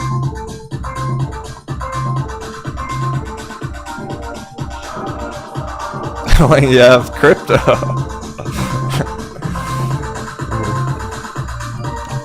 Trade the value of yen versus crypto, the value of euros versus crypto, the value of dollars versus crypto. Alright, so that's our sale, 90% there, but for crypto pirates, you might think like, well shit, 95%. Right? It is. It is. Here's the 95% from the top. It's not about from last year even. It's about where are we in the grand scheme of it all. Dash super undervalued. Incredibly undervalued. Where throughout the past 5 years, it's only been down here for a short period of time once, really. Really just this one time right here in 2020, 2 years ago. And then here right now, on that green box bottom area. Last year that entry went 10x. This is like 100x back here, whatever. This can easy 10x back to last year. It's really trying to get back to here.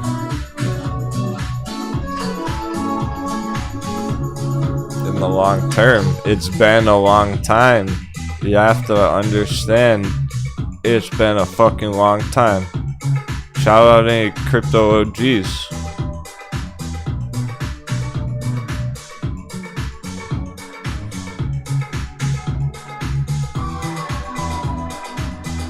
Sure, some of you were in the markets last 5 years on crypto. It's been a long journey to get to this point right here today on Dash. You gotta understand, this hit an insane price in 2017, and it's basically been a fucking bear market on it for 5 years ever since.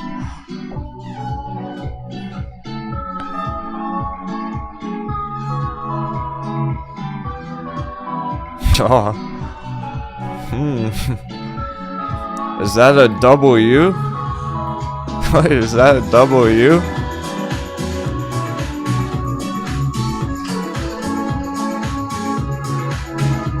Or is it a double V?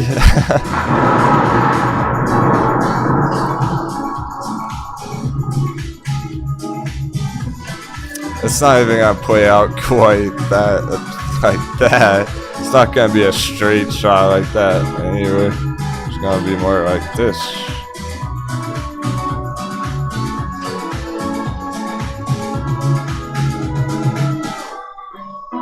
Then hit the all-time high alongside Bitcoin. So Bitcoin hit 50,000, 60, 70,000 all-time high area. Dash hits up here where they were last year. Then they'll retrace, test support. Bitcoin bounces 35,000, 40,000, top of the bull flag. Here's what it would be on Bitcoin. So that goes alongside Bitcoin recovering to last year up here. All-time high area. Dash goes 10x. Take some profits because we gotta lock it in, make it a win if we go 10x on altcoins right now. Because it can sell off at the end of the year here, whatever. Or just right after that. Because we gotta test that bull flag support. And then we're hitting new all-time highs going into next year.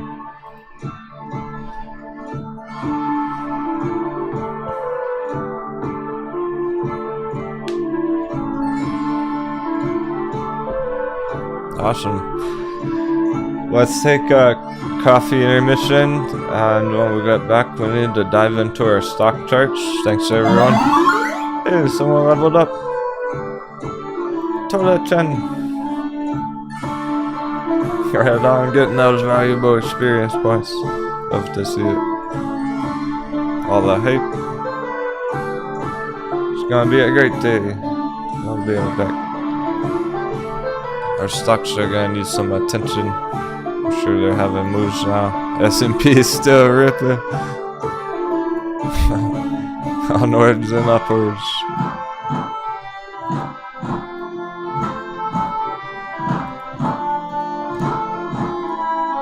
Cheers to a green year ahead.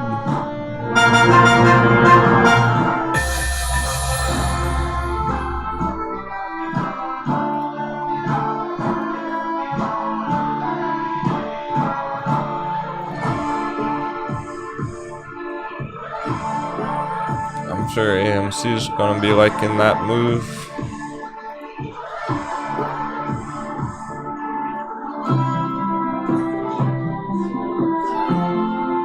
It's just starting to kick in. Stocks looks like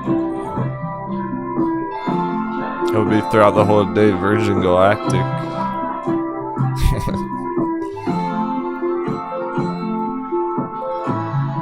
We're getting the rocket fuel. Everybody's off SPC. Oh, we're gonna break through the atmosphere.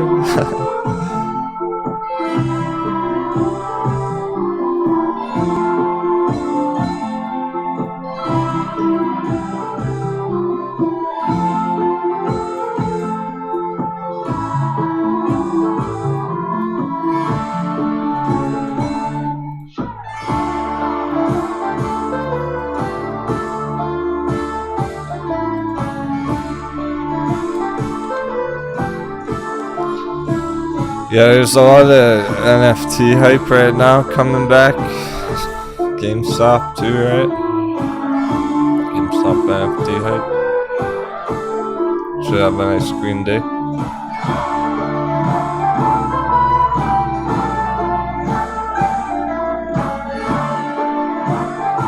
It looks like all eyes on S&P. The bears don't even know what to do. They're stunned.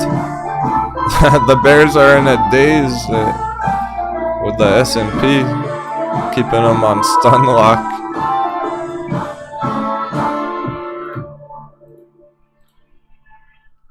It is bearish 1 hour though.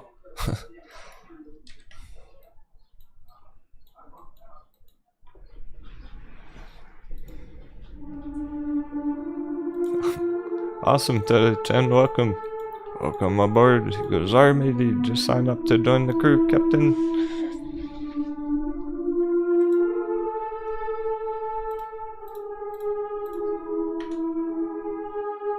That's the spirit.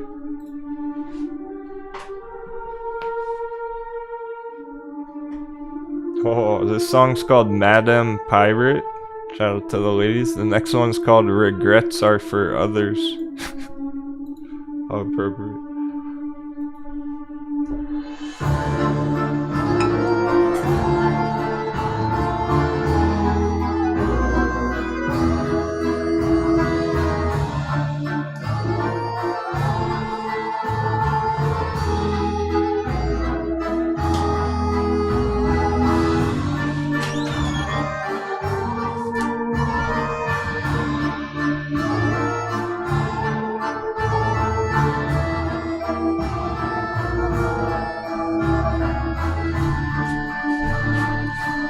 Before the coffee, for a couple minutes on that. Well, Toda-chan's here. Hey, congratulations, I'll send you a 3-month invite to join our community on Discord too. Get everything you need, full access out there, all the bonus content, cause it's gold on Discord. All you gotta do is send me an email. That's outside of YouTube. I want you to have the full experience, Toda-chan.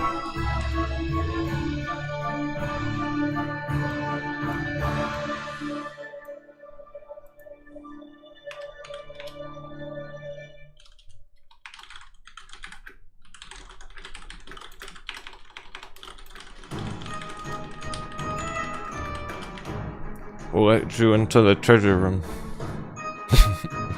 Let you peek into the treasure room.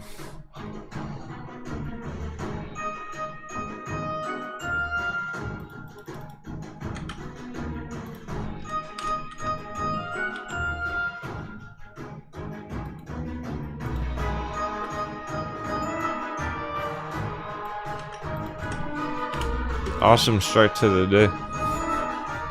Smooth sailing ahead.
Alright, cool, Toda-chan. What do I think of Matic right now? Will it keep pumping? In the short term, yeah. pretty much in general, yeah. There's no weakness on crypto at all whatsoever, and Matic's one of the first to pop. It's pretty lit at the moment. There are better choices for long-term holds, for bigger, better growth.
are gonna miss the squeaky door when I move.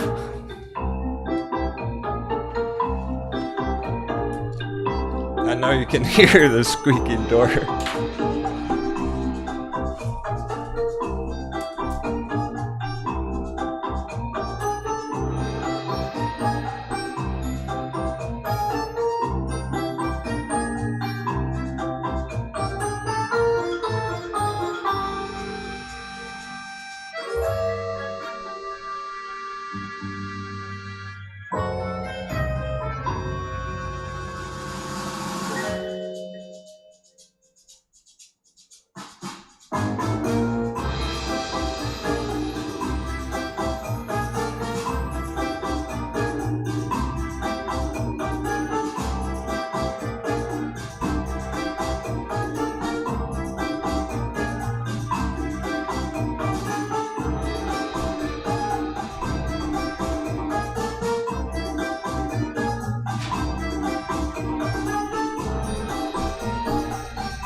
We just got a couple bullish meows out there.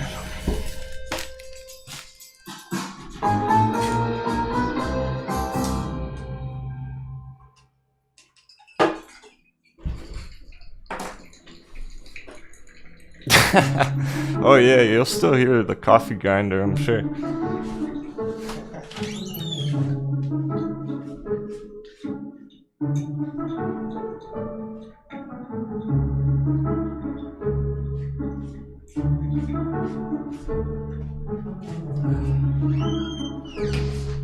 I might just start bringing the camera with me.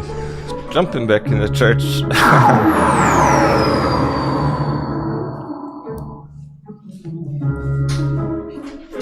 Virgin Galactic sending it. That's cool. I don't know if there was any news on it. Probably not lately. It's just ready on the chart. It's been undervalued too long. People buying it up.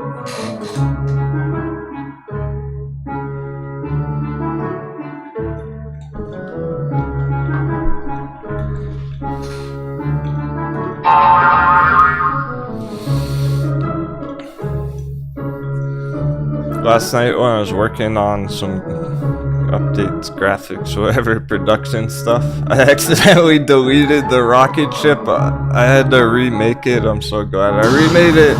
Let's go. Virgin Galactic. At like 3 o'clock in the morning, middle of the night, I deleted the rocket ship and I couldn't find it again. Fuck. Did I remake the whole animation? Totally worth it. Especially for space today. Is that kind of a day? So we're gonna bump up the hype.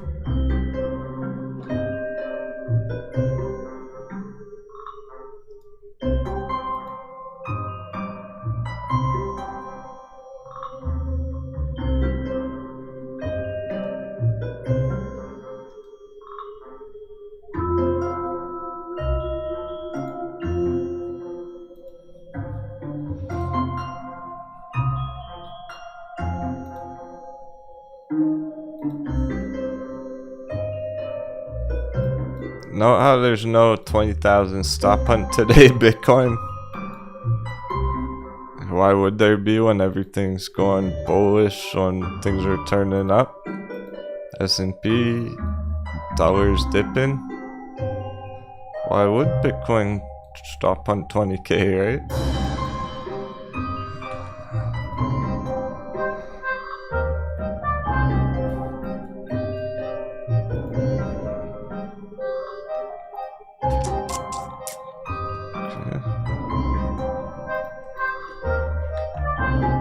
This bearish lunch right here. It stopped going down. Bearish lunch again. Always says.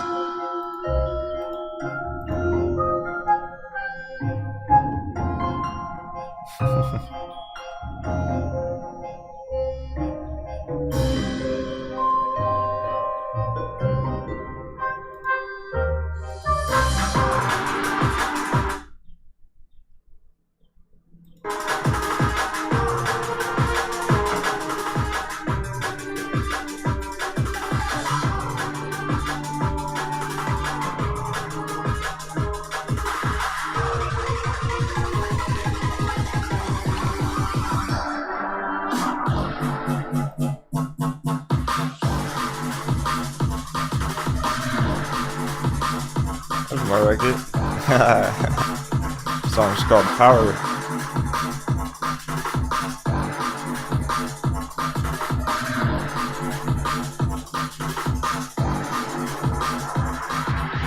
Alright, we're right on the line there, S&P. That's gonna be important for later. Not really right now. On the line, we just want to see later. How strong is it?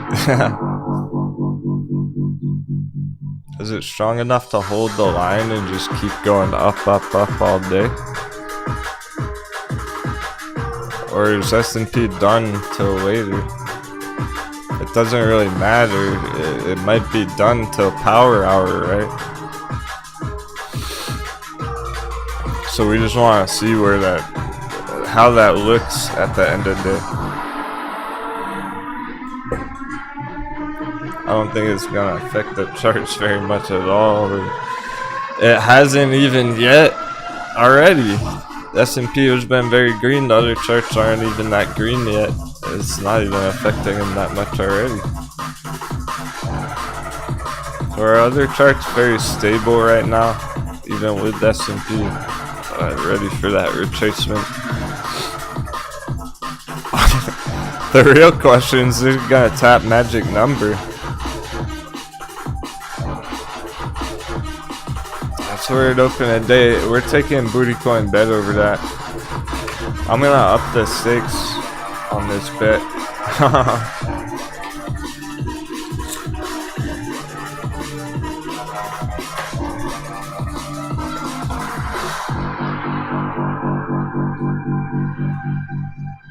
We need to take a bet on, are we gonna hit magic number? It really is where we're at right now. Like, what the fuck? You know what it is. How many times have we seen it hit the magic number? It totally could do that.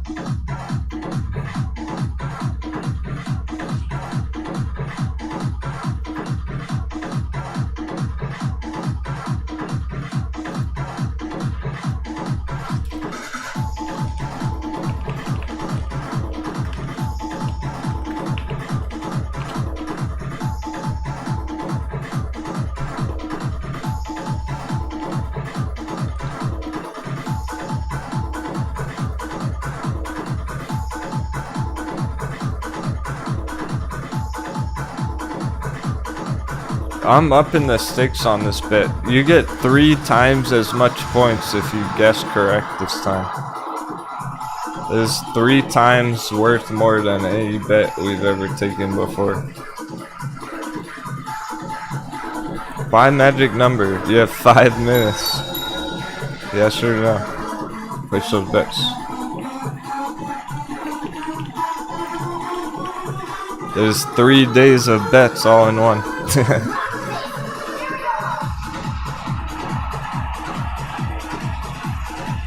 Are we gonna hit that magic number? Not close today. Just hit it. Because. Just because. Important question. What do you think? Doesn't really affect our charts that much in the long term or anything at all. For the S&P though, with what we've been seeing out of its behavior lately, I don't think anyone would be surprised if it hit that magic number. I think we all know it's possible at this point. That's where it opened the day, so it would turn red. You know how it fucking goes, like it flashes red, green every day.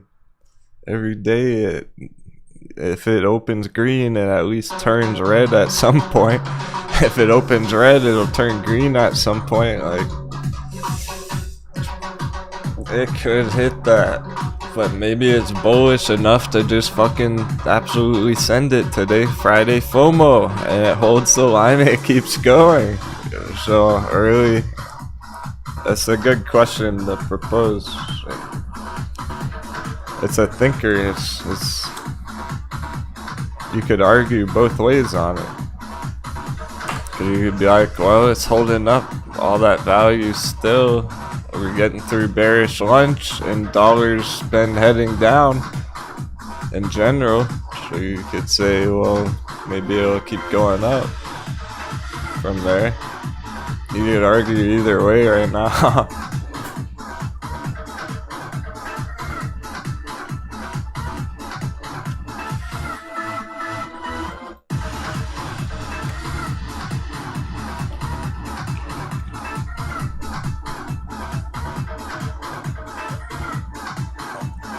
Since you can argue either way, alright, check it out. If we're at any other number, what if we're at 400? It would be different. If we were up here doing this, or if we were at 410, it would be different, right? Magic numbers right there. We're a magic number yesterday. That shit can hit it again. It's too close to the magic number where it's still gonna be acting as a magnet, essentially. If we have that incredibly green day today, all the Friday FOMO kicking in, green all day long, it'll keep going from here. It won't even go down anymore. I'll just continue if that's the case. Could be either or right now.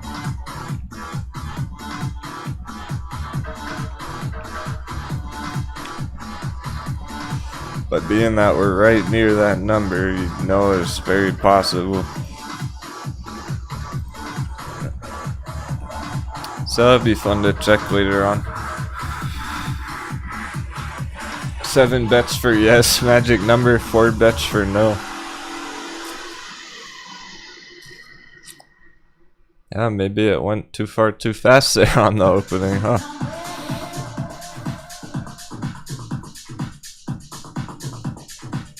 The other charts gotta catch up. Like, what about the other charts? S&P could sell off for a couple hours while the other charts start catching up now. AMC outpaces.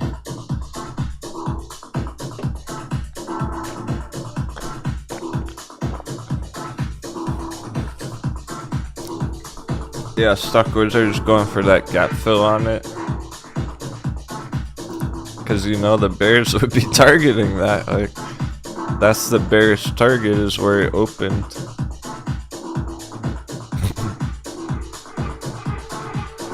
It was right here and it opened way up here.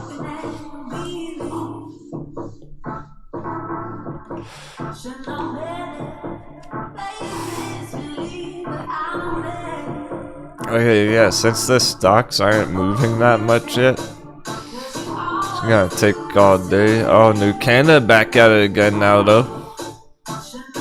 Got New Canada back at it again. I suppose it was down a bit yesterday. Yeah. Yeah, actually, it was. Okay. This is development. Actually, on New Canada, yesterday it was on the bottom of the watch list. This one was taking the most damage. It was down 35% yesterday in one day, getting smashed. Right now, top of the watch list, 12%. Backing up in the right direction. So it's going for the continuation. It just hit a speed bump there.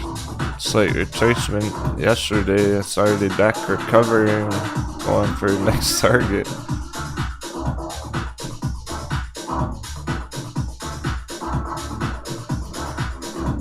I was just the first bit of resistance on it yesterday.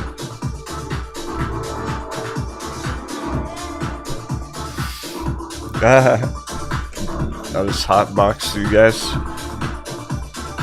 Camera probably got all fogged up.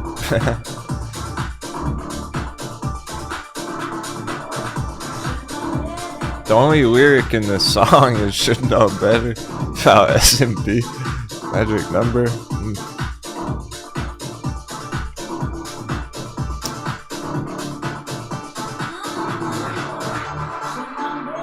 Being the fact that it is the case with the magic number magnet right here, pulling it down, attracting the price to that area over and over and over, that number. Even though that is, because that is the case, actually, if it does continue up, that's extra powerful.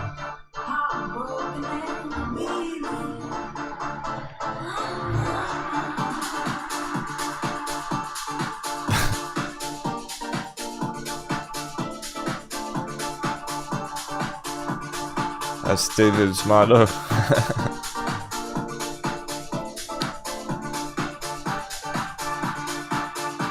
It's a nice overall market effect. Lots of green coming in. Nothing up substantially yet. So let's check some of those altcoin moves. I mean, David, I know you personally have a bunch of crypto stocks that you're holding.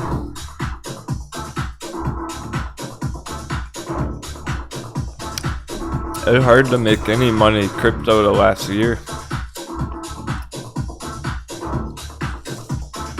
Crypto stocks as well.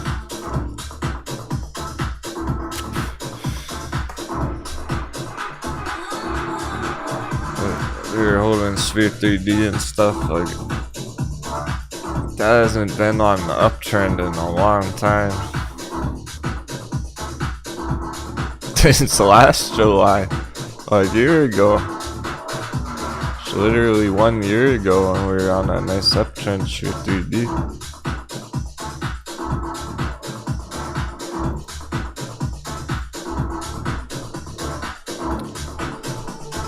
Since then, it's been hard to make any money on crypto, because look at the moves that have been after, hardly much. Just small bumps. Not that much action since then.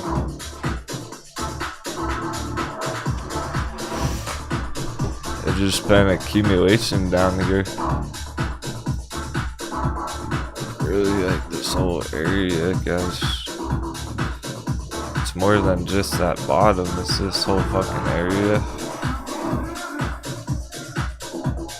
When they go on bull runs, when they're trending up, the markets are bullish, the markets are healthy, crypto's gaining lots of value.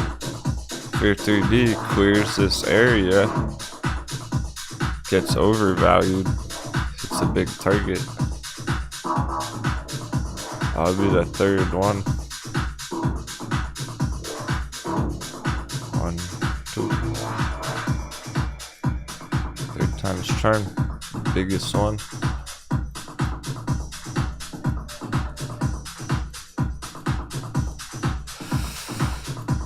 All-time low levels. And it was popping off recently. Of course, last week the dollar went to 108, 109 throughout the week. That was kind of fucked up. That was crazy. Dollar's at that insane level now. Just dropped down slightly. It didn't continue from there. It was hard for it to keep going green fighting the dollar this week.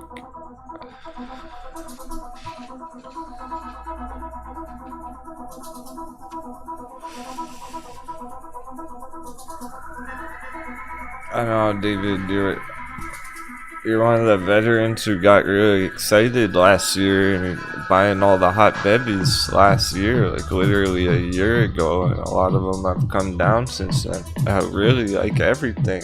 That's what's crazy, is it's hard to make money in the markets anywhere in the last year, except for the housing market, real estate bubble. You're flipping houses. Some of the pirates are. They've done well on that. Some umpires cashed out $100,000 flipping houses throughout the last 6 months, a year. That's what's profitable, what you can cash out on, right? But like on stocks, tell me something that's been in a bull run for the last 6 months. Alright, this is a challenge to everyone, anyone in the chat, and I, like, sincerely, at first I was just kind of mockingly, sarcastically. Seriously, tell me any chart, really, like stocks or crypto, that's been on a bull run the last 6 months. Can you name any? What charts actually, have there been any stocks or any cryptos that have been going up every month for the last 6 months? Anything? Not really. Like the bear chart, I'm sure some of you are thinking like, well, maybe you know, some of those bear charts, AutoZone,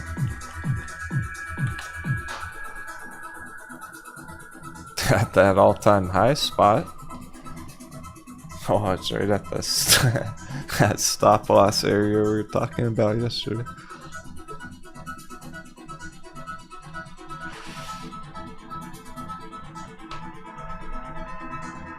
But it's not been on a bull run, it's been at this top area. It was on bull run last year. This is what I'm talking about. What charts have been doing that? Like hardly anything. Hershey's. Yeah.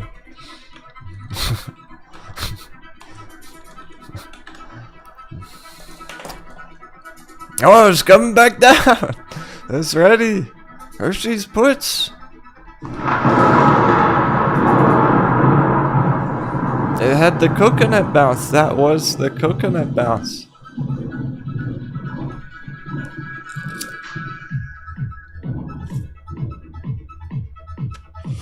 Yeah, but even the past 6 months, it's been here, topped out. It's not really been on a bull run. Hey Nathan, hope you're doing well. SQQQ, that's probably the closest to it. Or maybe DRV. Those are good thoughts, good thinking.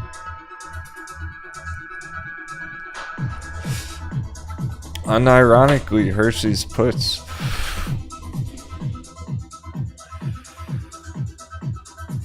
Wait a second. Whoa. Wait a fucking second. Everything's bullish and popping off, and Hershey's ready for puts. Hershey's slamming down. The hedgies are definitely using this as a bank account. This is always just the opposite. S&P straight up today. Hershey's smashing down. Oh my god. Okay. Tripping me out. I want you to understand why the hedgies fucking use Hershey's with millions and millions of dollars as a bank account. They enter this thing when they get out of their other charts. Other charts go red right here. Hershey's was pumping. And then when they enter other charts, they're entering the S&P. They're selling Hershey's. They're taking their money out of Hershey's to buy S&P. That's the only explanation. It behaves unlike any other chart.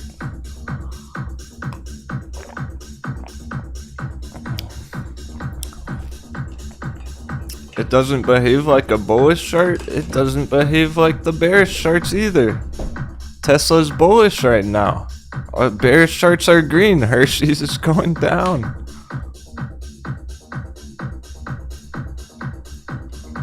is the top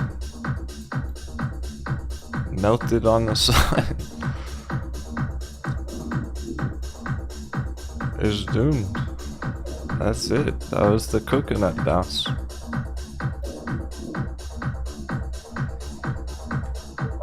Now S&P is gonna go green for a couple weeks. Hershey's gonna get wrecked for a couple weeks. Drop way down there. The opposite.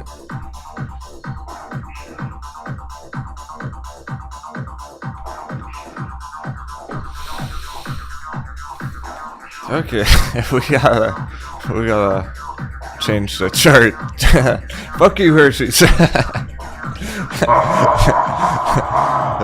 It was the one that was the challenge, the major challenge. I asked for it. So did Evil Toro. He's like DFE Hershey's puts. He's got Hershey's puts back there. He's holding them for the end of the year. He's literally going DFE Hershey's puts. You might see Evil Toro on the news next year. Stock pirate millionaire Evil Toro. Made thousands of percents on Hershey's puts. Read fucking news articles about him. Calling him the evil bull. You hear the legend Evil Toro? DFV. He's usually getting huge on that. Sticking to the plan.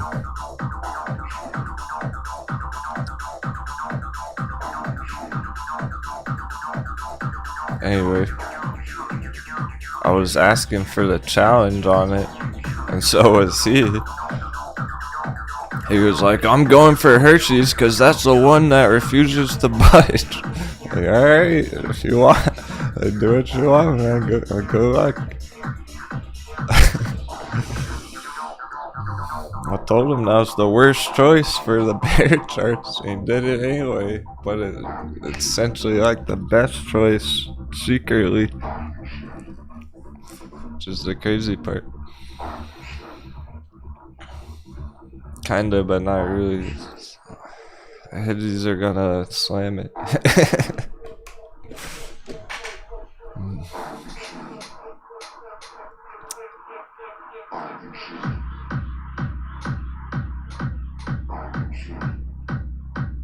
Yeah, rest of the bear chart very green. DraftKings might even be bullish again. DraftKings hit $10 stop on.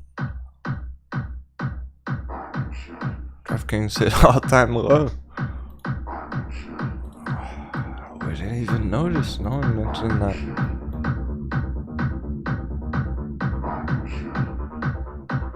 They hit the full dunk. $10 stop on.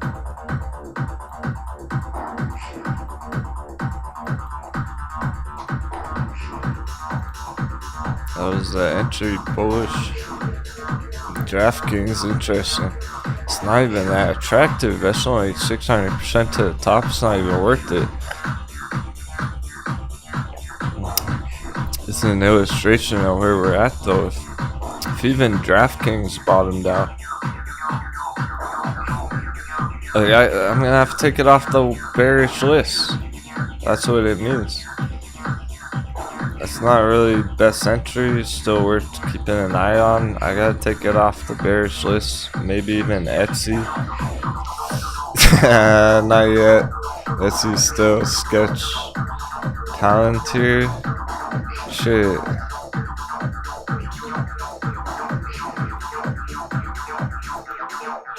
Same as DraftKings, not even attractive for an entry. Targets aren't that good. But I think we gotta take it off the bear list. I'm gonna hold off on that one until it gets over the blue line.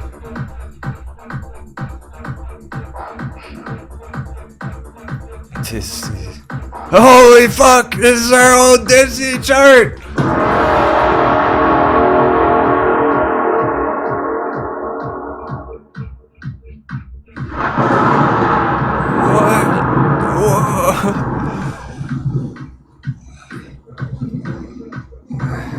That was our bearish target. There, look how far it came down since. It went all the way down to the bottom of the V. Ooh.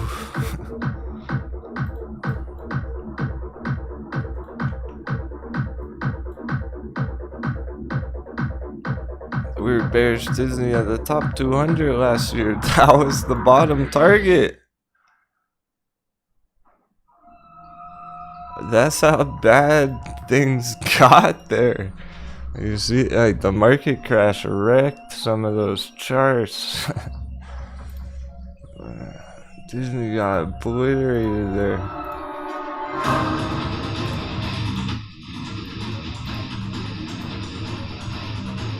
We knew it was going to. We were bearish Disney puts from there to here. It went so much further. All the way down on the V.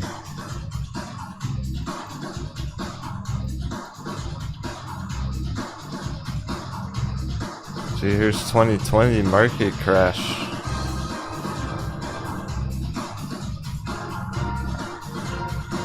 Disney puts here our original targets. This was one of our first bearish charts. We haven't looked at this for a year. I don't think we've looked at this chart since last year.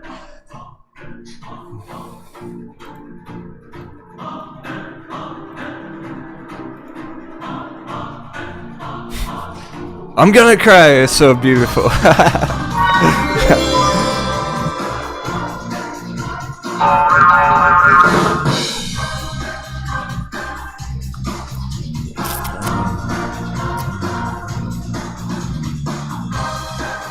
All the way down, bottom of the V.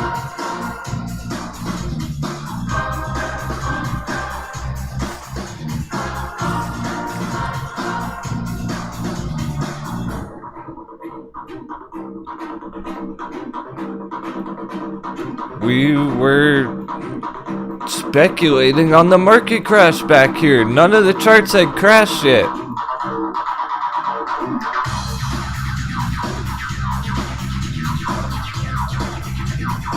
Nothing had crashed yet. Everything was bullish back then. Early half last year.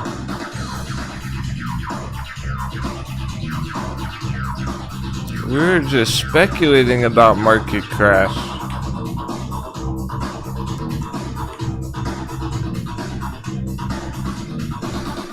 Back then on Disney puts.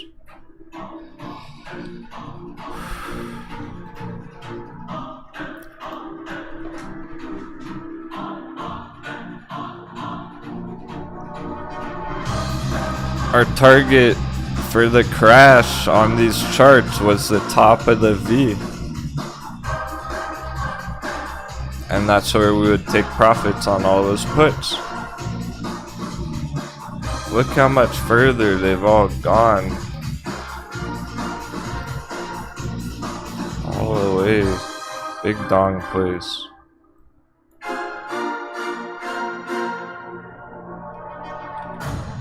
That's a full bubble cycle on Disney. Disney's bullish. We gotta take it off the bearish watch list.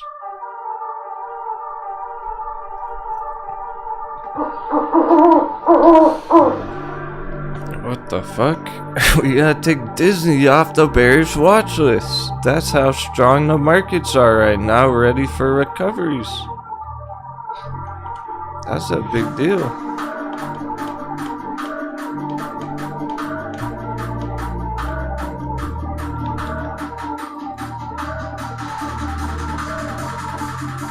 Tells the full story.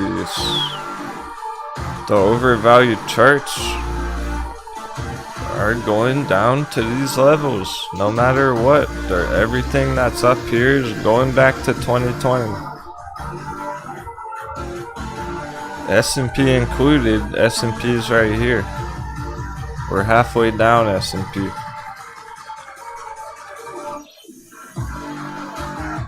Getting some coconut bounces.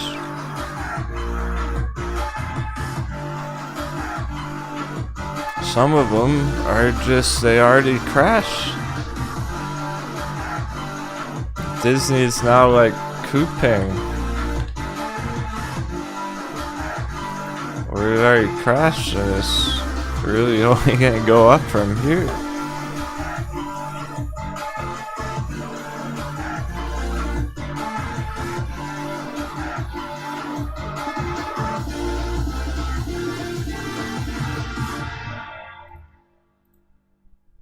Couping, send it.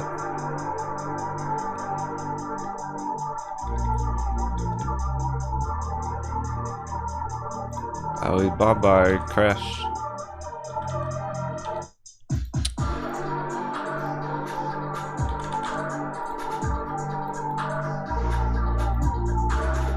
Holding 100, perfect.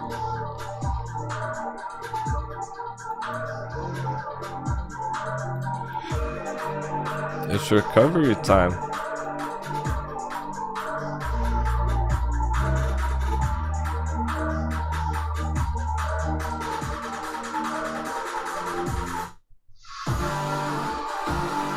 The ones that hit the bottom are ready to recover.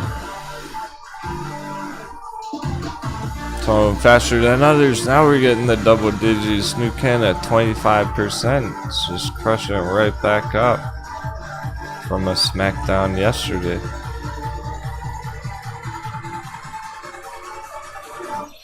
Sonim getting back up too. Sonim opened a lot bigger.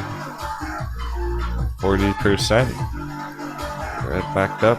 Finished the day up 40%. Sonim.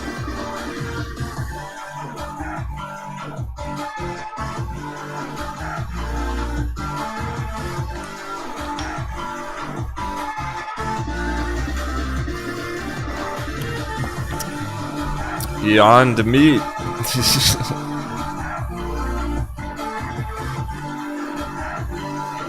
So I'm gonna add Disney and DraftKings to our bullish watch list.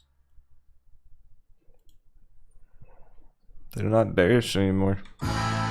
There might even be more. There's probably some more that have turned that we didn't check yet.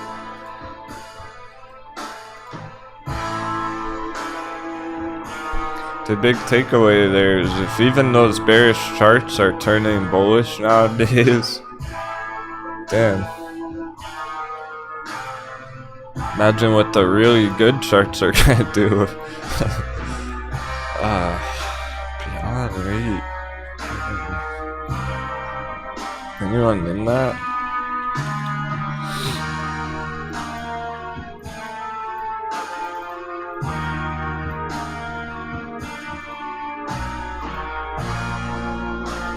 Next targets.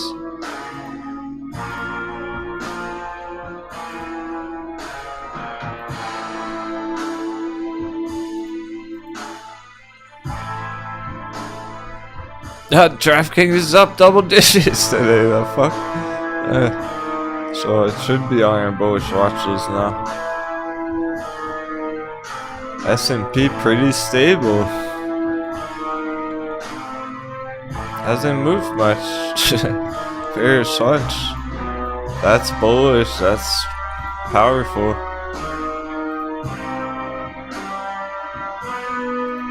Okay, it's starting to turn into the scenario where hopefully it's strong enough that it doesn't need to go back down here and the bears get toasted.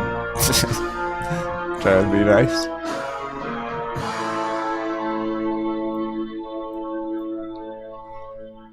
If it's strong enough today, it's not even gonna go down anymore. It'll just start popping off at any point. Dollar dip after lunch, whatever. So it's actually maintaining nicely at the moment. That didn't take damage. Starting to play the scenario where it's effectively green all day, up and away. It's a bit of a slowdown for lunchtime. If we start popping off here, that's huge. I'm gonna put an alert over the line. See, anyone can put an alert on any line, but where do you put the line? How do you know that's the important line? I'll teach you. Stick around. Exactly. What's with all the coins sinking?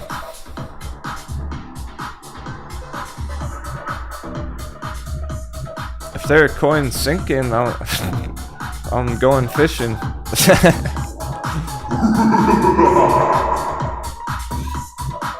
I guess we just need to pop the mini pushers. Up those pups.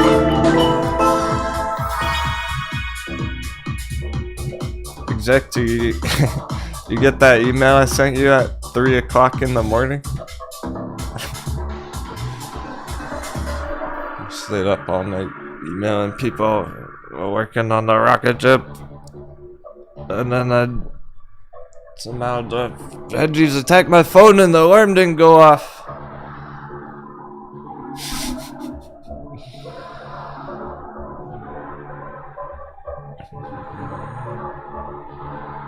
What a morning.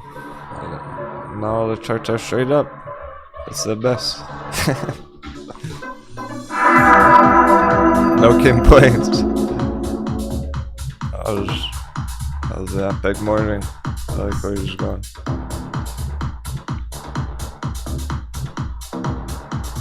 We got 3 hours.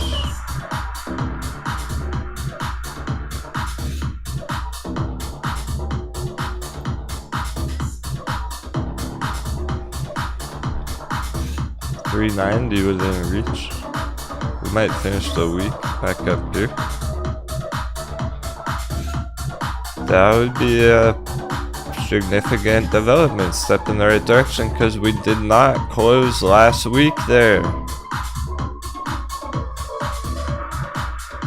That's where it failed to close last week.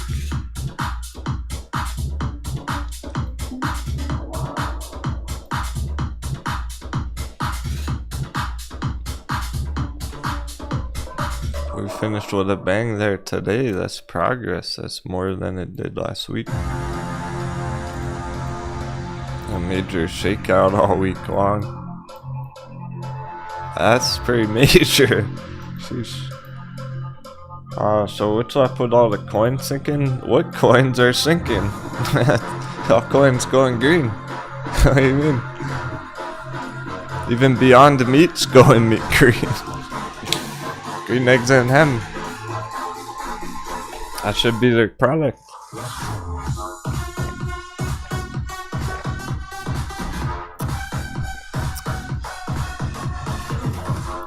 Imminent moves for Kember Energy? Yeah. It's undervalued. So it's gonna squeeze. Look how fast it ran here.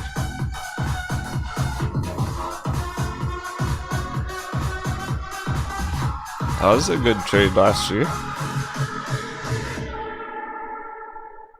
That was one of the best trades some of the Pirates had last year. That was one of their biggest trades they ever had.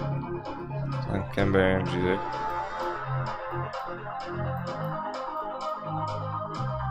It's at all-time low. Same entry as back there. Yeah, exactly. Disney partnership with Matic on the metaverse. In the metaverse. Disney bullish again. It's weird, but it is. Yeah, what the fuck, guys? It's hard to communicate exactly, so I'm trying to say it blunt. Beyond Meat. Look how beautiful that chart is. That's super bullish. Disney's bullish all of a sudden. Fucking Peloton's bullish all of a sudden. Entries under 10. 20x, sorry. Hey, Prem. I gotcha. Let's drop some bonus stars, get that bounce.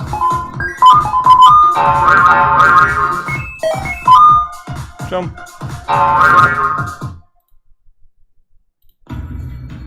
Assemble the trampoline.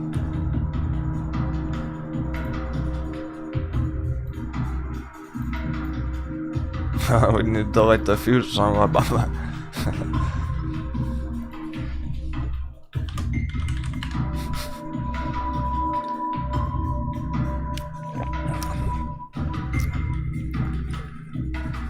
Alright, tricked you. I really just wanted to give some shoutouts. Gregory DeLoss, Sodaline, Perpman, Jake Mallard, David Stevens, Brendan Burns, Mark Pelra. Hey Mark, I sent you that email at 2 o'clock in the morning last night. James Sherries, Nathan Simonis, Exec, Nerdy Dork, Pirate Hornet, Drake Mallard,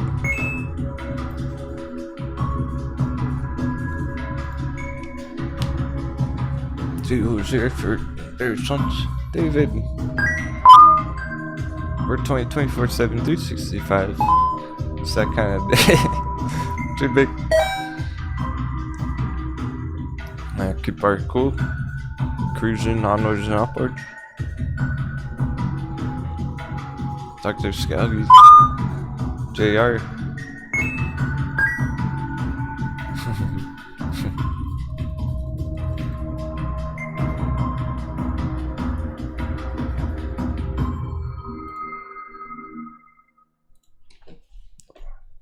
Oh, 420 needs his pirate hat.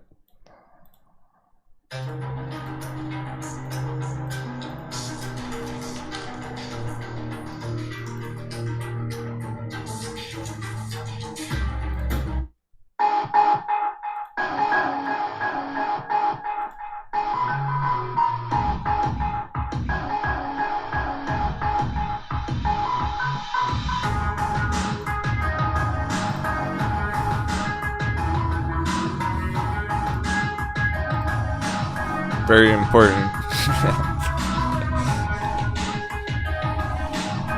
Meanwhile, Double Digi's coming through. Even Kupang's up there. Vroom's gonna get up there.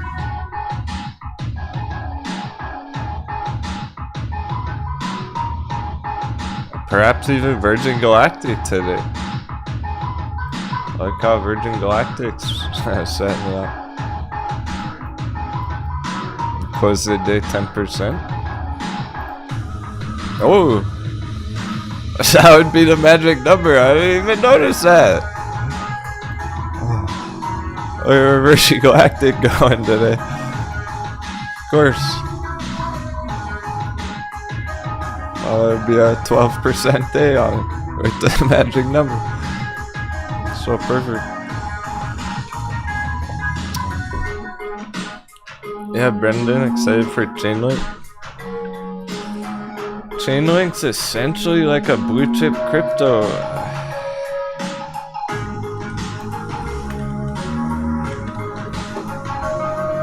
It doesn't really reflect that on the market cap right now.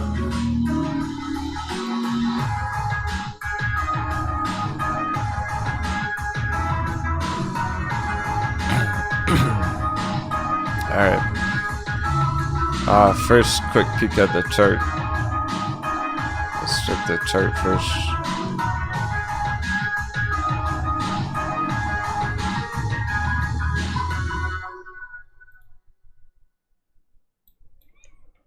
Okay, we are a long-term exponential growth, parallel channel. Acting as the bottom down there. That's right, we're sitting exactly almost too fucking perfect. See what I'm saying? Oh, we must be in the Matrix. Matrix on. Mortal Kombat! Oh, shit. That's the ladies laughing. Oh, ladies. Added the lady effect, sound effect back.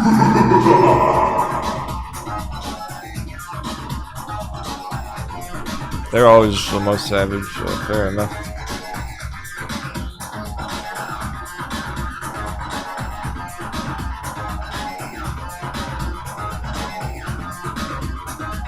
green box. That's where it should be right now. Next week. It should already be there right now. It's completely undervalued down here. It already bounced up to there. Any day, smash right back up. $10 CHAINLINK. Because the point is, it should already be there right now. It should not be down here at $6 any longer. It's been here long enough. Follow Bitcoin over 20,000. Bitcoin goes to 30. It's popping off. And let's get right back to this area, and that's hundreds of percents. So yeah, it's good entries on it. Also, the cool part is they've come down far enough now. Right, even though it's lower than it's been in a couple years. It's actually a good thing because it's like a sale on it. We got a 90% bevy on it. We like the entries 85 to 95% down. 90% on CHAINLINK. Fuck yeah. 90% on CHAINLINK. It's just that the only question is, do you like CHAINLINK? It's not even a question, is it a good entry? So a lot of these awesome projects have gone down. They sold off. Mistakes were made. Paper hands got torn up. New opportunities arise now. It's come down far enough to be 10x to go back to the top from $5 to $50. It's a perfect 10x recovery on CHAINLINK to get back where it was last year. And then speculatively it keeps going long term, right? And if you're bullish on CHAINLINK long term, maybe you'll take that speculative target. Maybe you'll shoot for that. Shooting for the stars. Altcoin season. And there's such good entries on these popular bullish altcoins that they're looking to pop 10x just to get back to last year. Can happen within the next 3 months, within the next 6 months.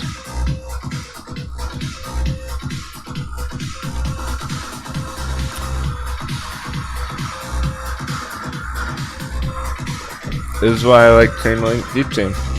Sometimes people ask, alright, right now, what's your top 5 favorite altcoins? Hey, Firefly.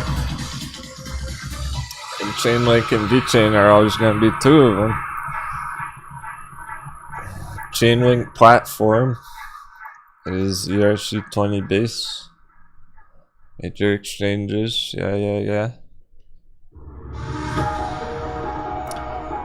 Smart contracts are not able to access data on their own. Since connecting these contracts to data via node is deemed as a point of failure, using decentralized service could be a solution. Therefore, the CHAINLINK project sees its mission in the integration of the off-chain data into smart contracts through reliable decentralized Oracle network.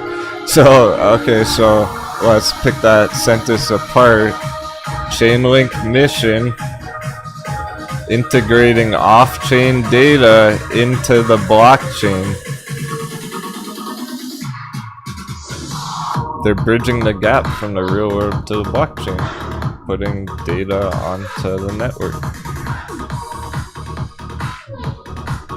It's been around since 2017 at least.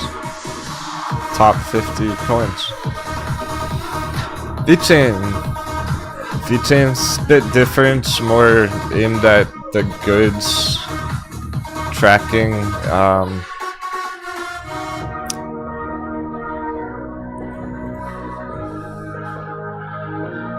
Tracking from manufacturer to consumer, let's say. Right now in the world, you have factories that make products. They send it off to the store sells it to the customer. Think of like Gucci bags at Gucci store. Okay, high-end retailers. Counterfeits have always been a major problem with that. They lose billions of dollars every year due to counterfeit reproductions, fake branding, knockoffs being sold online and stuff. With VeChain, they can put a number on that product. So say they make a Gucci handbag and they put the VeChain QR code right on the tag of that handbag. When the customer purchases that, they go home, or they can do it right at the store. They just scan it with their phone, scan the QR code, and they go, this is 100% legit Gucci bag, direct from the manufacturer. Companies will love that shit. That'll save them billions of dollars, essentially, their customers. VeChain, blockchain platform aimed at improving the supply chain sphere. VeChain provides a unique QR code to each product. Codes allow tracking products from factories to retailers. The info is stored on the blockchain. VeChain is capable of hosting decentralized applications, other projects for businesses to help them safely store, share, and track info. And then we got a DOGE down here. What are you doing down there?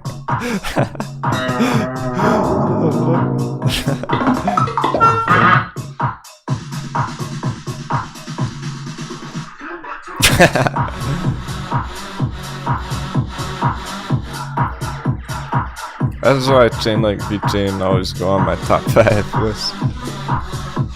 Real world use case, long-term fundamentals. They're actively implementing it. VeChain's partnered with the UFC.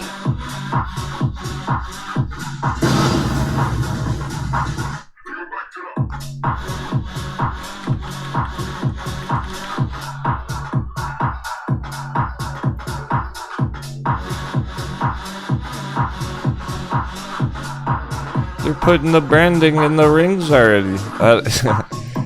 I think this one's just a concept picture, but there are real pictures of it really in the ring.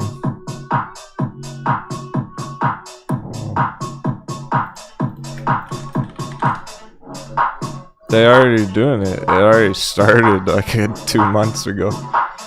I'll have to find some pictures for next week. Right? Dana White's a smart dude. I thought he was a billionaire. He's actually not. He's a multi-millionaire, of course.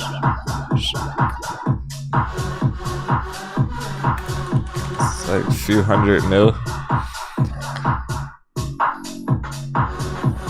Not quite a billionaire. 500 mil. Halfway.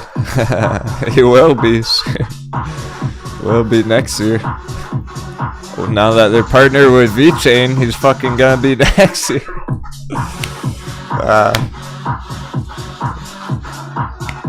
He's smart man.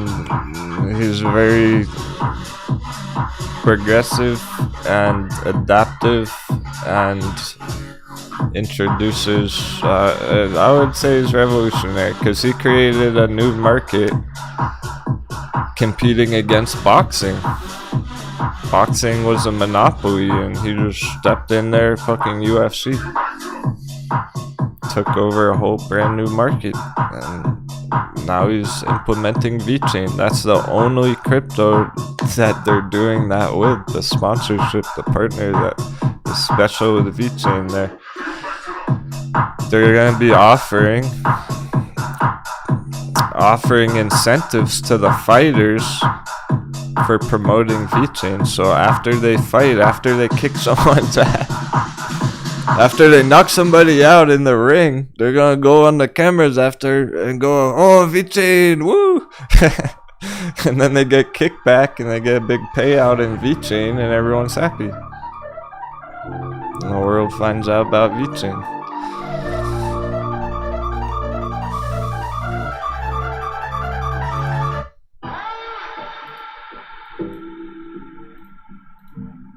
That almost can't fail. The hard part is getting it at a good price. Is it a good price on VeChain? Look at that chart.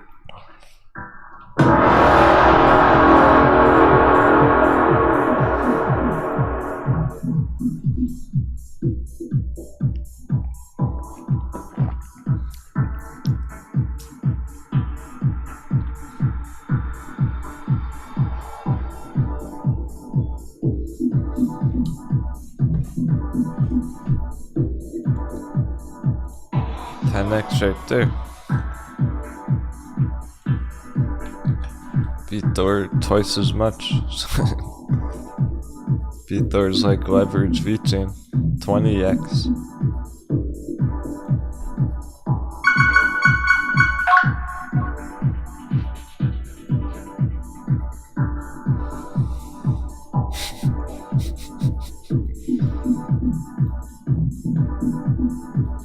There's JBig's NFT.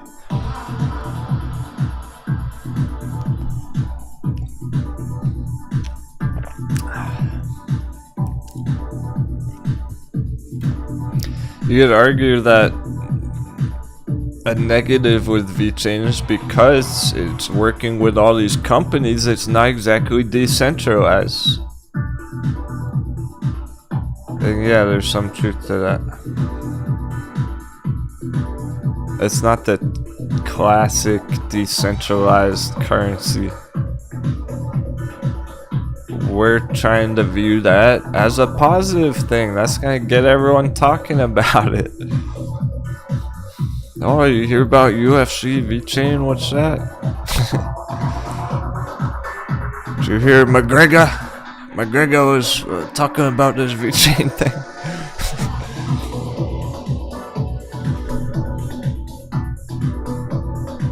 What if fucking Jake Paul gets in on that and starts talking about VeChain? Jeez. All the Moon Boys will be full on it. Jake Paul's getting big, UFC. He's having $50 million fights. Imagine if he was getting paid millions of dollars to talk about VeChain too after the fight. I'm sure you would. Maybe you will. This could be one of those ones where it's like everyone fucking talking about VeChain in the future. It's like everyone knows what that is in the future, potentially. Kind of like the guys, the name brand recognition. Damn, 7 days of chat. What a day. I hope you all have an awesome day enjoying the show. Coming up with some new discoveries. The bull flag on the gold chart. Price per ounce.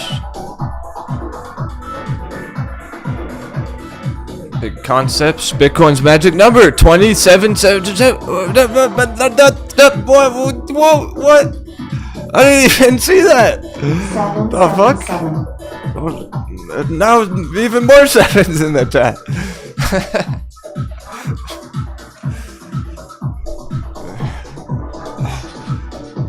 Crazy. We must be dreaming. That chart couldn't be that perfect. We must be dreaming.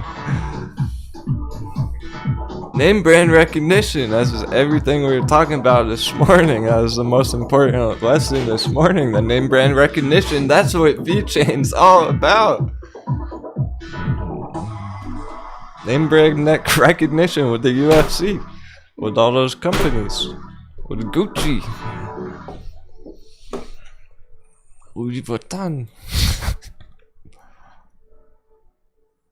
There's gonna be one of those ones that gets that recognition because it's working with all those big companies. So everyone will hear about it.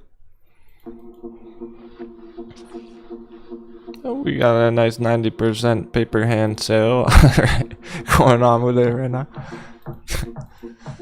Oh, Firefly. She goes, you're dreamy.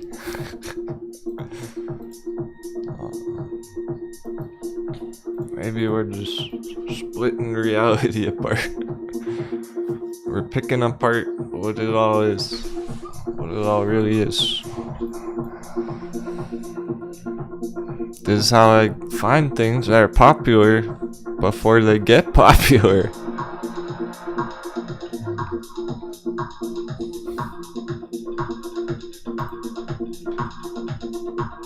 Lots of potential for growth, undervalued.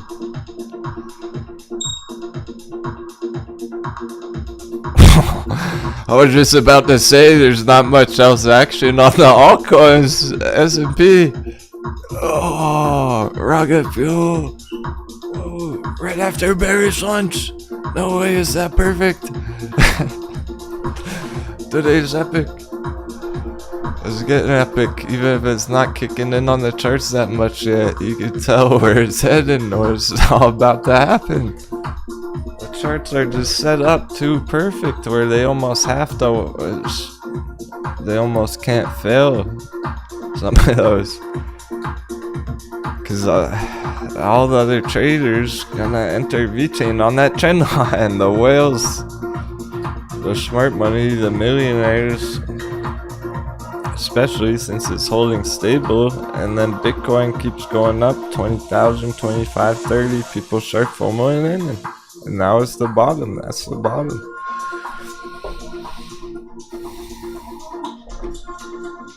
I think Compound's already been getting up new levels here. Compound's been one of the first to run. Oh, it hit a higher high today, right there.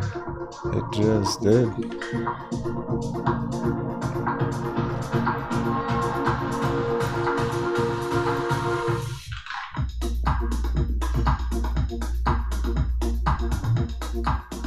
Compound's getting up further and further. And it was down yesterday, 2 days ago, whatnot, when we had the day trade entry. When we were talking crypto day trade entries, that was right here. Pretty damn good day trade already.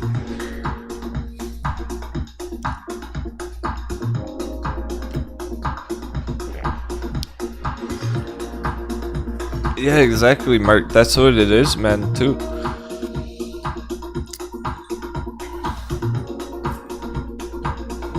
On VeChain there, last note on that chart. That's exactly what I'm talking about. Mark's been trading crypto markets for a few years. He said, I think I'll re-enter VeChain because I sold it all last year over 20 cents. He sold it at the top there. Nicely done. And now he's thinking about entering it down here, right here. That's exactly what I'm talking about. Traders took profits when it was overvalued. Now they're getting back in. Bulls are in control. YFI sending it over 6,000 again. See how far up that gets today. Quick bounce back on that from yesterday.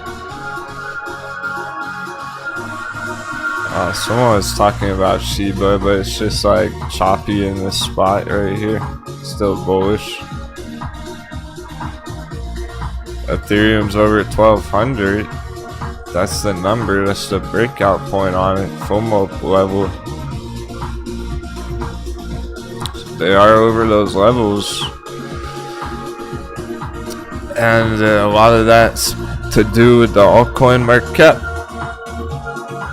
being over 500, being over our 500 billion. Continuation there, all the coins will go with it.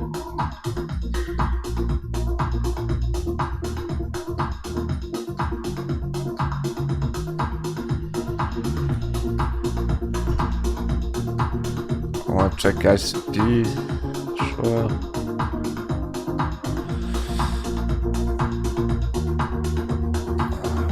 Seven, let's call that the FOMO level. It's at 690.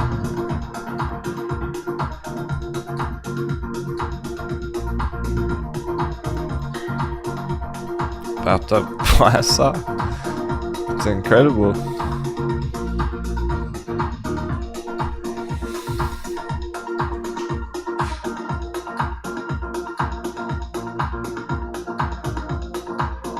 Hey, Buster Keaton, great question.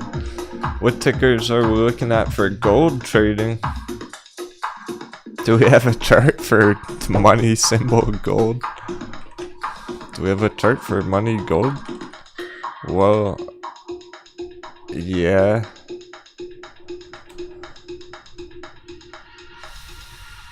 Yeah, and gold's putting in this insane bull flag just like Bitcoin. So everyone's talking about gold crash, and it's actually gonna hit a bounce spot down there. Like it'll get to a re-entry on gold, but you wouldn't want to trade the gold chart. Exactly, Great Panther Mining, Drake. Gold and silver mining all-time low. They just announced a stock split, so it's going through that slam dunk bullshit, which makes it a fire entry under 10 cents.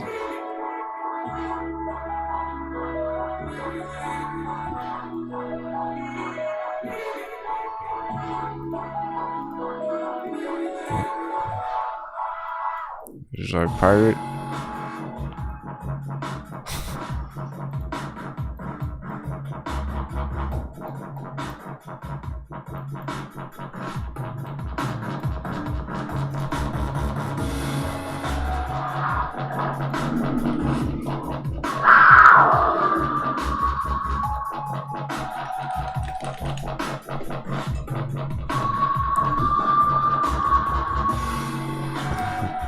Great Panther Mining Limited.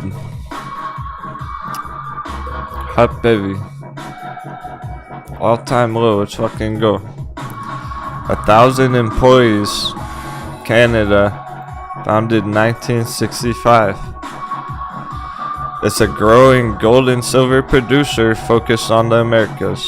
The company owns a diversified portfolio of assets in Brazil, Mexico, and Peru. That includes 3 operating gold and silver mines, advanced development projects, large land package, district scale potential.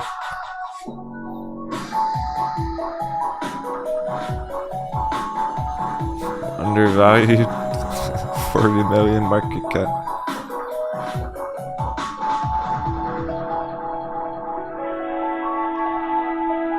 It's not tiny, it's kind of that sweet spot right there at 40 million, because go 10x pretty easy, go to 400 million pretty easily, the recovery.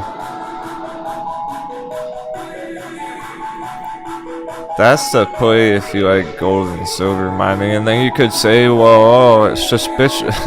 yeah, what fucking timing with the split announcement? Right when gold's breaking down critical level on gold there. Think about it. More hedgy manipulation. It has to be. Right when gold's smacking down right there, they announced their first split or whatever. I don't even know if it was reverse or straightforward. Some kind of split they just announced. Right when gold did that, that's intentional. They were trying to drop the price lower. The insiders buy the fuck out of Great Panther.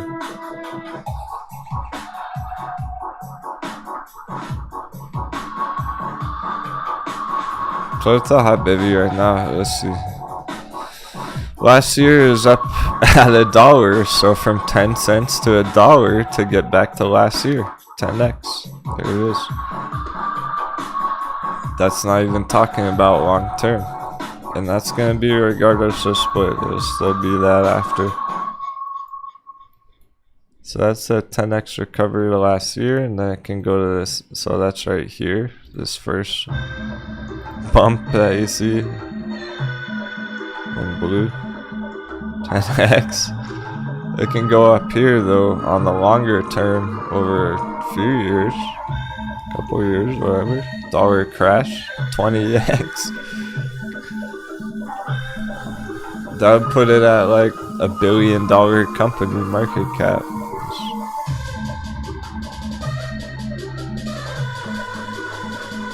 Pretty reasonable. Been there before.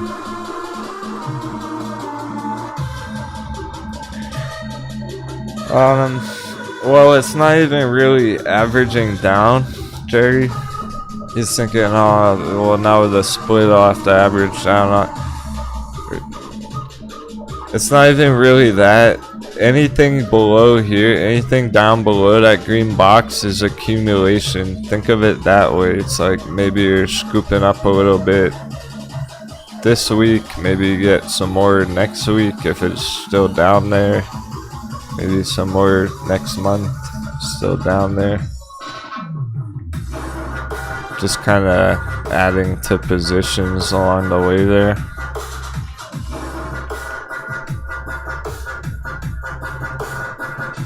Making entries, so it's just an entry. It hasn't really changed that much.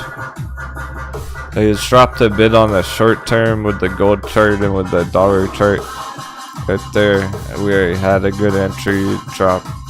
See, 35%. It's dropped a bit on the short term there with the split thing and all that. It's just suspicious. It's manipulated. Stop hunt 10 cents. It's just always been a good entry there. Whether you're talking right here, or right here, or right here, or right there, it's all good entries, accumulation. Because it's a longer term chart, or we don't know what day it's gonna start having more green action exactly. But you can expect, like, by the end of the year, it could be up 10x. 6 months could be up hundreds of percents, 1000%.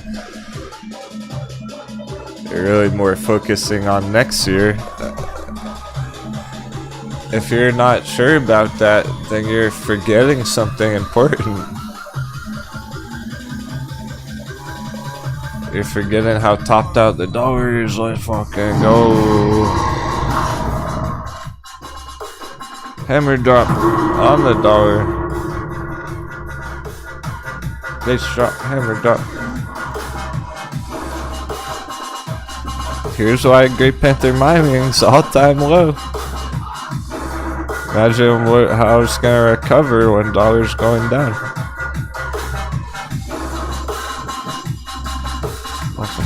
Keep that in mind at all times. All these entries. The only reason anything's a good entry is because of this.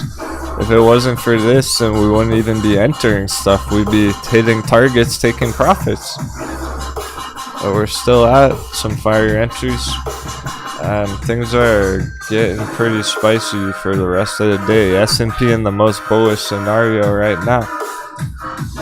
Happy trading. Hope you're all enjoying the show. I know you are. Keep the hype going. I'm gonna need some more coffee, so reload the coffee. Reload the cannons. Check the sails for any tears. Patch up any leaks in the deck. Strap down those treasure chests.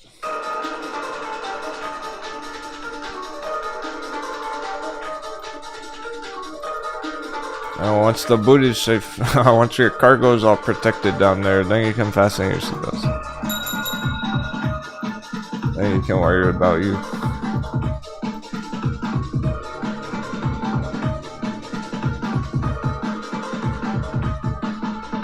Because we're surfing the waves, we gotta go with the flow of charts, no matter how you feel about it. Your emotions come second to the charts right now, whether you like it or not.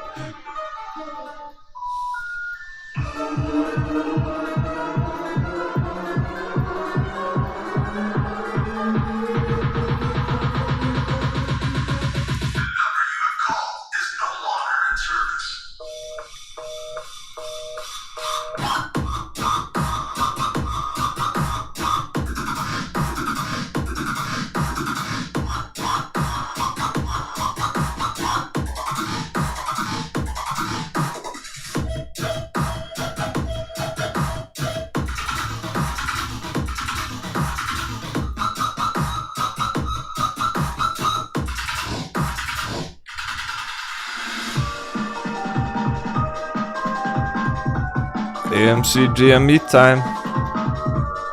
Friday FOMO kicking in AMC. That's what $15 was about yesterday. Someone literally asked if AMC was dying yesterday. So, because it had gone slightly red for the day.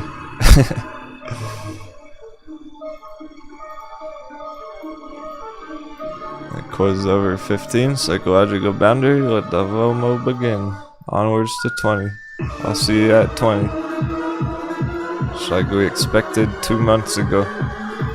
Same plan as spent for 2 months.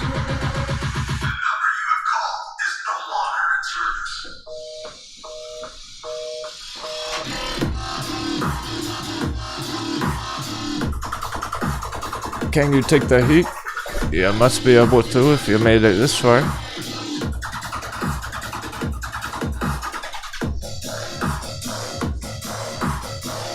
Paper hands got burned up.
Wow, what a morning.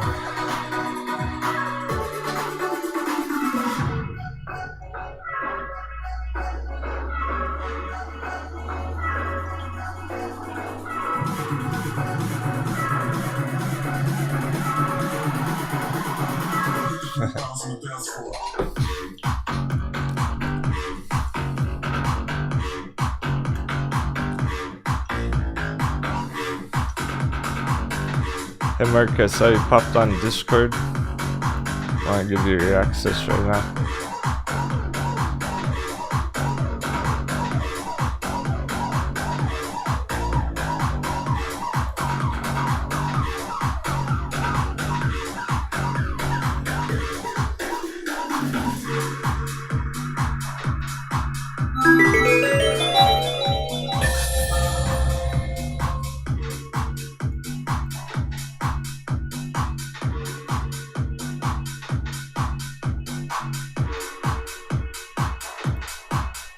Lightspeed, work drive.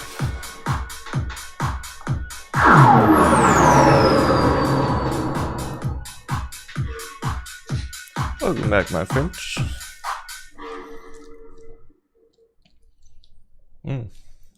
All those double digits further up than when we left. All up a couple more percent. AMC got that extra push. Bitcoin's well over 20, back to 21. Get to 22.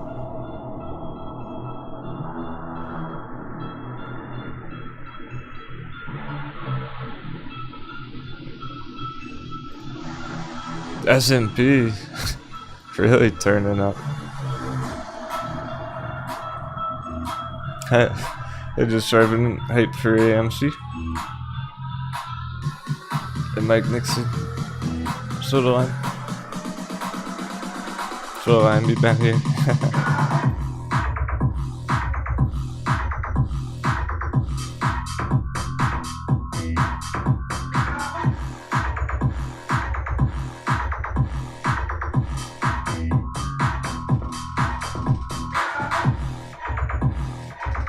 Trying to put chat.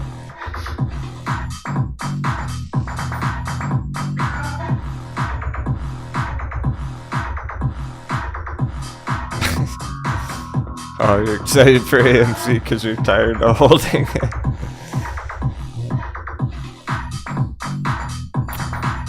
It suck.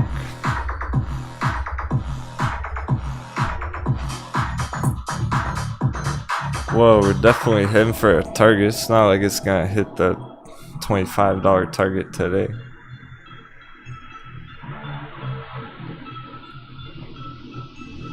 Maybe next week. It could boost up to 20. Could see it bump up to 20.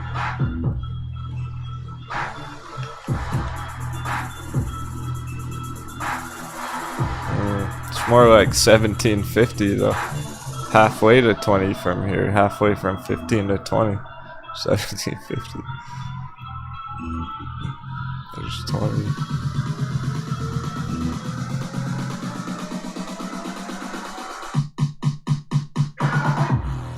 Which is decent, right? AMC has a 16% day. That would be pretty decent. Nothing wrong with that. And then next week it's hitting targets.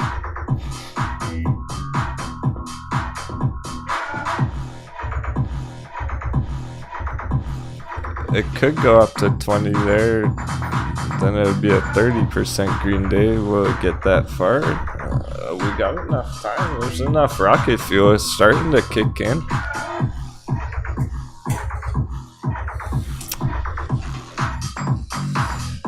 I think it could tap 20. We could hit $20 AMC today. I'm not convinced it's gonna finish the day up there. Like if it hits 20, it's probably gonna drop back down a few bucks before the close.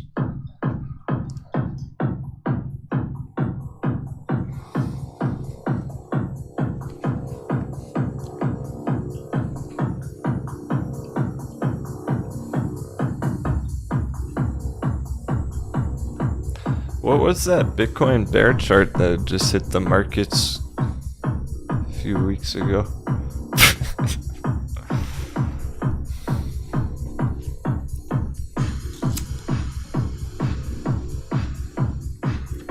Remember that fucking new Bitcoin bear chart hit the markets right when Bitcoin was bouncing from the bull flag?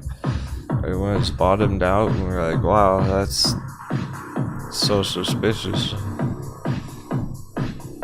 It's like they're just trying to trap the bears on that new trade.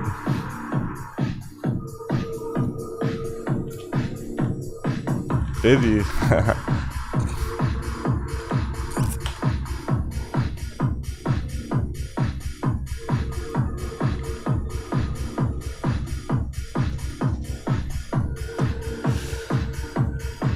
Thanks, Sodaline.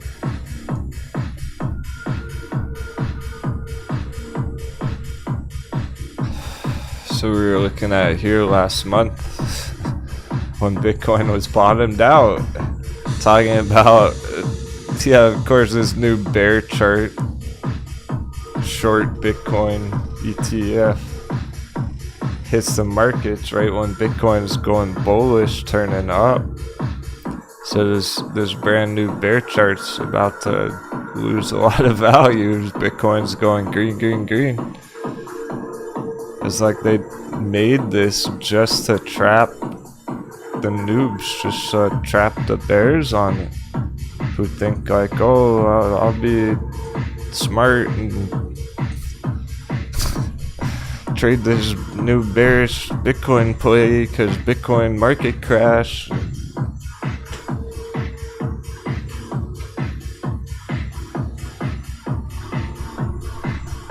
And then coconut bounce.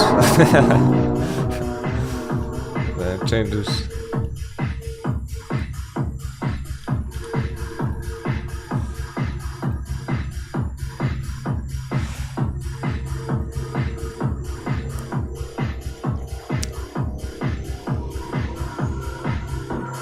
So really, things that are playing out today, these developments we're getting today, Friday FOMO, breakout points, clearing those psychological levels, 20,000, 15, respectively there. That's everything we were shooting for all week long. So we're getting those developments today that we've been looking for every day throughout the whole week. We've been in this situation though, S&P, for a lot longer than that.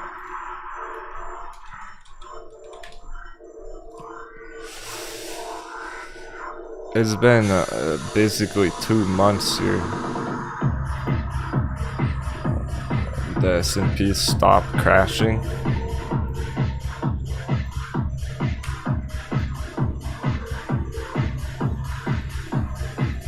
It was crashing here 6 months ago. It's been 2 months of coconut bouncing.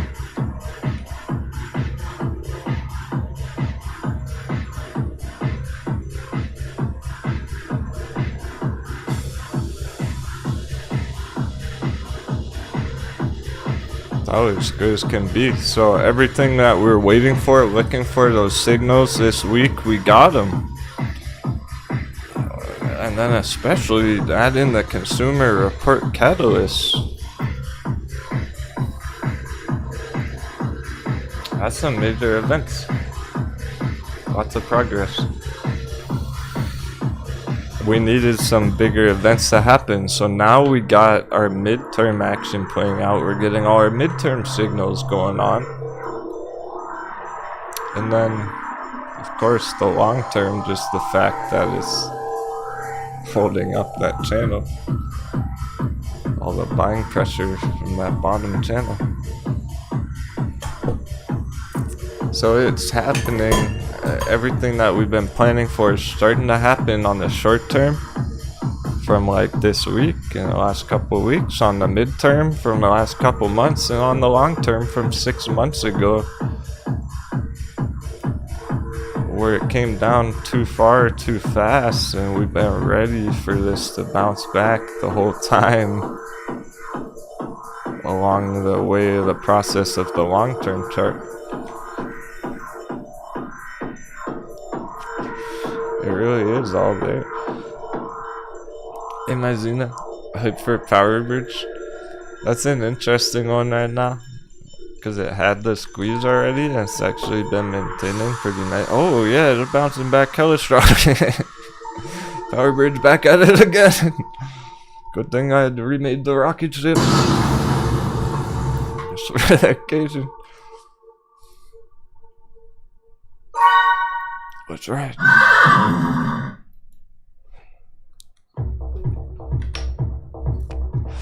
Neighbor's probably like, what the fuck, does he have a horse in there?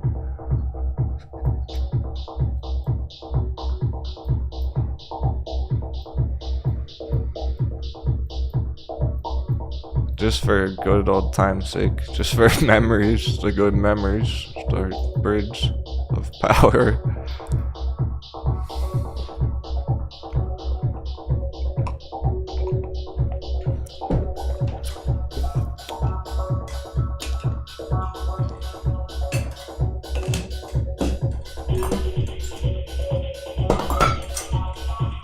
It had the retracement, we had the re-entry, it did not come all the way back down there.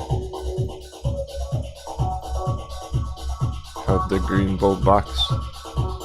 Breaking out big time. Hey Sally Luke, good to see you. I really mean it when I say that to everyone.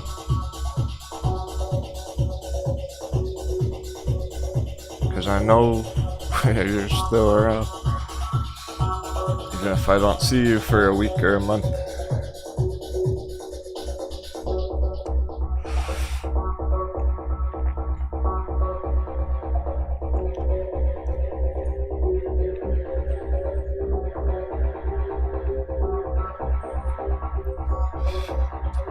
Amazon's up 4% today.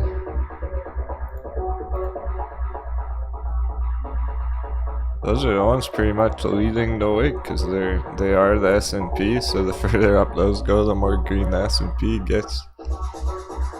Tesla, Amazon, Google. Might as well add Apple to it at this point. We do check it enough.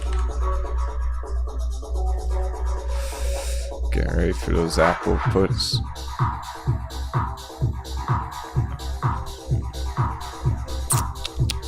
Just yesterday, just last night, I was talking to Angelina. She's preparing for those Apple puts. Ladies are savage.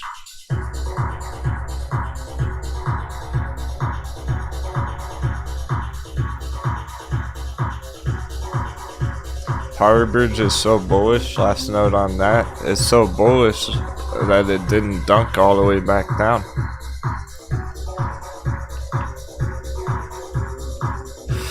Lots of those other charts drop all the way back down. Power Bridge held normal retracement. Going for the bigger, better targets now. For the next target now. Wherever that is, $4. Huge. Huge. If you got in the bottom, the low, that's full 10x. Let's go.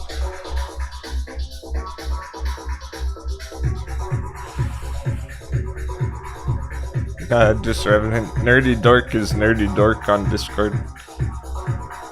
Same name.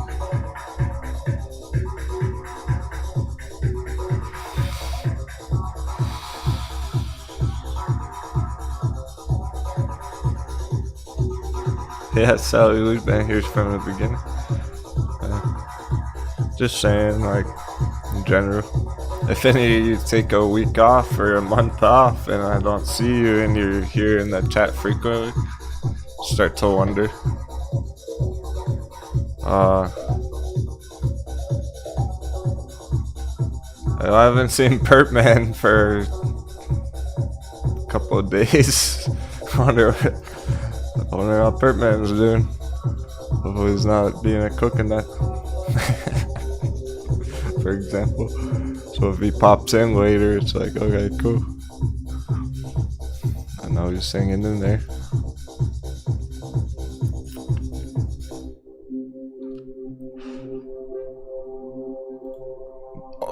The whole Barrett's watch list is green.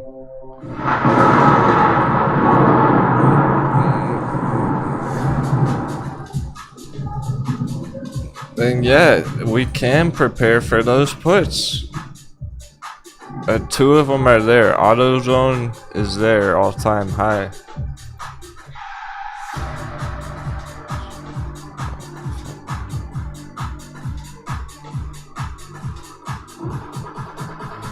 Whoa, thanks a lot, Toto-chan. Appreciate the hype.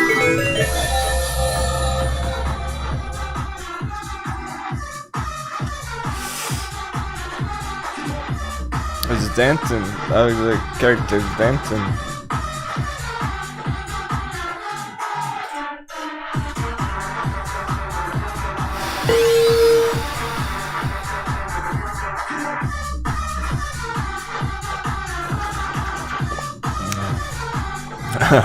Mass dance. Alright, everyone, that's the dance. That's an order. Toto-chan getting a pirate hat. Resort Horde pirate hat.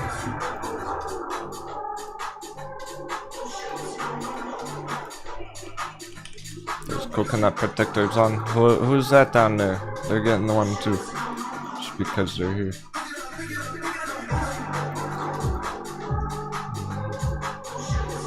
Sally, Sally, she needs her pirate hat.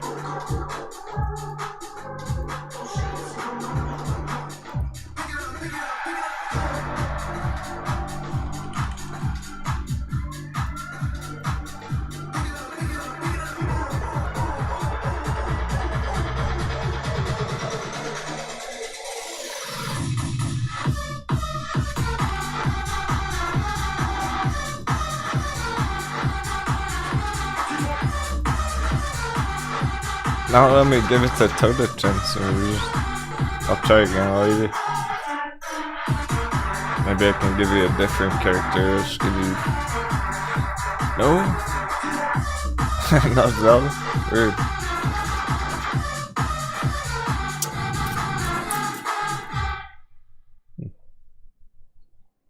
I'll try again later.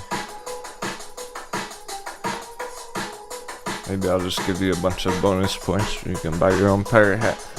Oh, he's mooning up the chat box.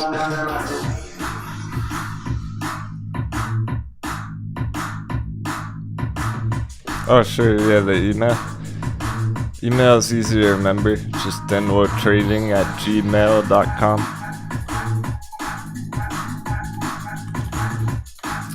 Oh, you know, that's perfect. It looks like you even changed your YouTube name slightly there. It's actually a lot easier to type it for us now.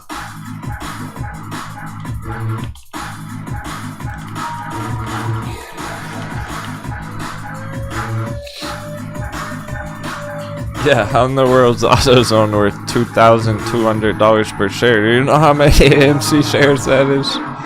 What? 100. What? That's more. You get more than 100 shares AMC for that. For one share of AutoZone. That makes no sense. Now we gotta bust out the calculator. Either AMC is undervalued or AutoZone's overvalued. Or both. 146 shares. AMC for one price of AutoZone share. So that one's actually ready where it's at the top for the bears. You entering puts. You gotta get lots of time though, at least 6 months. John Deere's another, that's the only other one. It's continued lower. Can have another coconut bounce here, so maybe not right at the moment. That's been getting going. This one actually has a bit of a coconut bounce first. And then unironically Hershey's doing the opposite of the S&P. The hedgies are selling Hershey's to buy the S&P. Hershey's getting a hammer. Unironically, Hershey's puts, so really Hershey's AutoZone and then John Deere coming up. But those other ones, we can prepare for those. It's totally valid to prepare your next trade to be puts. Maybe next month or in a couple weeks when Apple gets up here.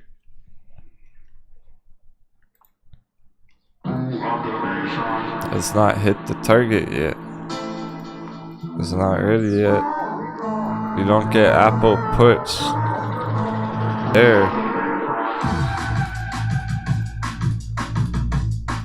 No Apple puts here. That's where the retail's getting confused because they market crash and then they enter puts at the wrong time. Everything's bullish right now. Apple goes up here. That's where you get the puts. You can totally get ready for that coming up. And that would be a really nice entry for someone's next trade. It's not right there today. It would be worth preparing for. Might be there end of month, couple weeks. 2 weeks, Apple's up there, it's ready for puts. Come back down.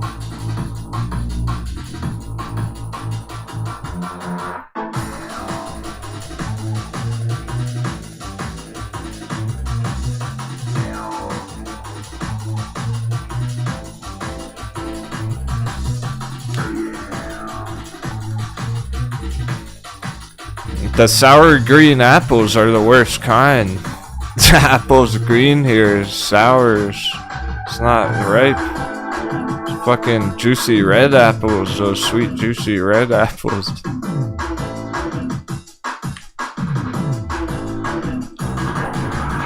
No Granny Smith.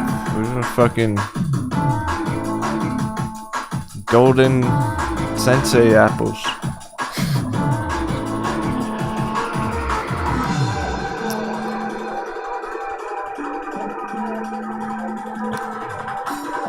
The juiciest, finest apples money can buy. The juiciest, sweetest trade on the apple chart that exists. It's gonna be those puts right there. There's more money to be made on that move than there was on Apple going up on the last 2 years. You can essentially make as much money as the bulls made riding it up for 2 years in 2 months. All at once on the way down.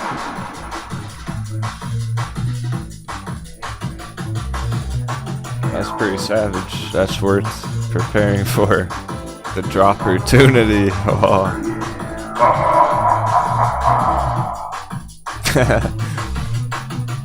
No, I'm not talking golden delicious.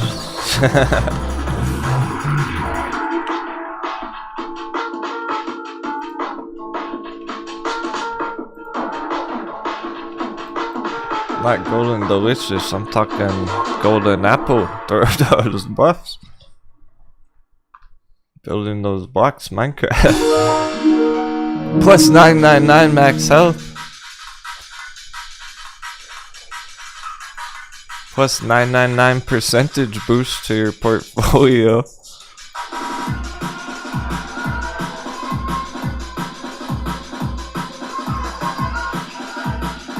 Remember that Disney crash all the way, not just to the top of the V. Here's the top of the V to the bottom. That's the real target, the bottom way down there. Right there.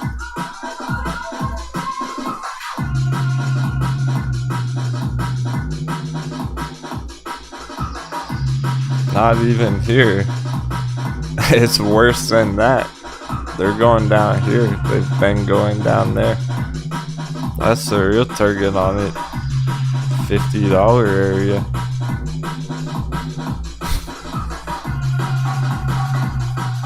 See from the top. That's 70% crash.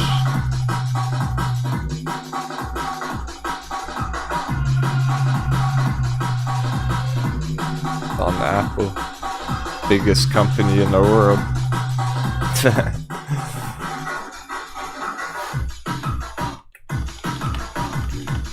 7% of the whole S&P. $2.42 trillion. God damn, we're not even over 1 trillion on Bitcoin. On crypto. We're under 1T right now on our total market cap crypto. That's 2.5 T's. Just an Apple.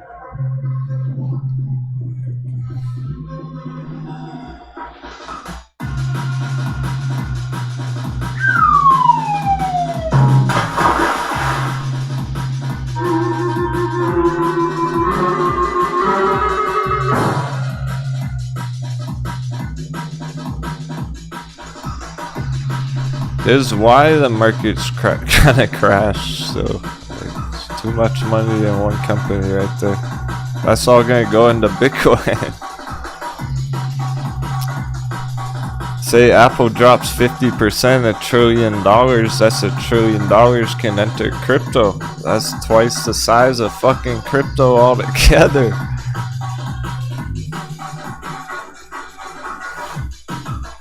$9-10 billion, not even $1 trillion in crypto right now.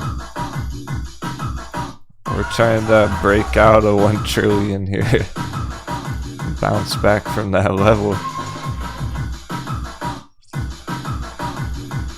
There's 2.5 times that in Apple alone.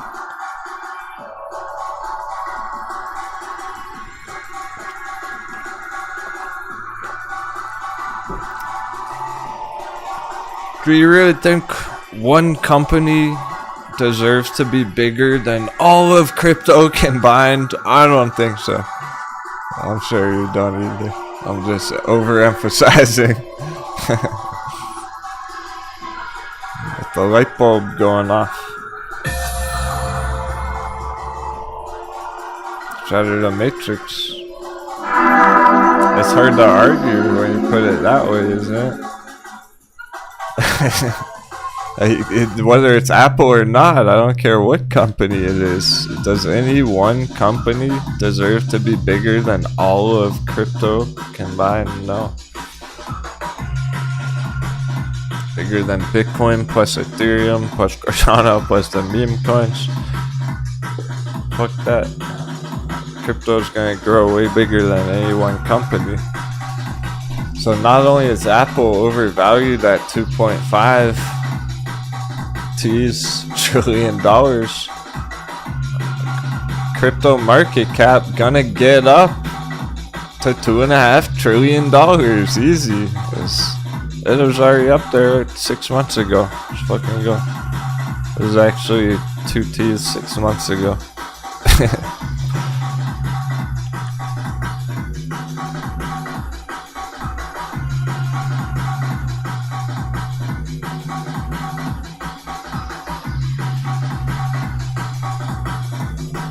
Crypto was worth more than Apple last year.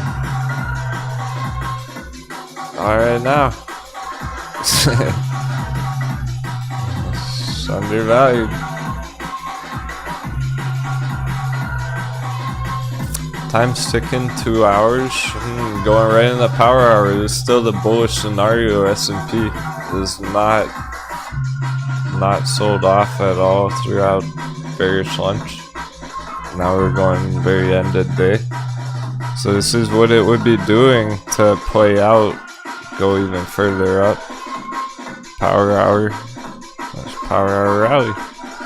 Finish the week with a bang. No weakness. Where's dollar at though?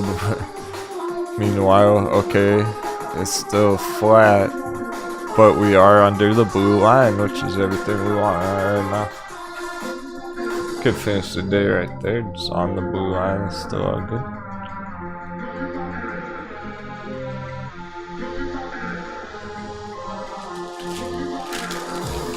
Quick bite to eat.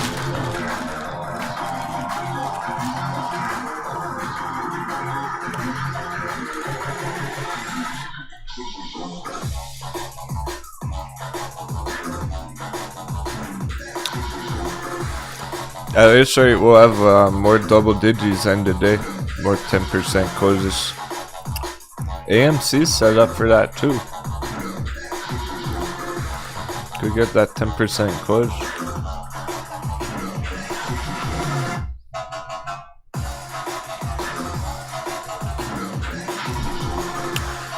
But really, it's way bigger things playing out than just that. And metamaterial's been bouncing back strong from that level. Under $1, 95 cents already.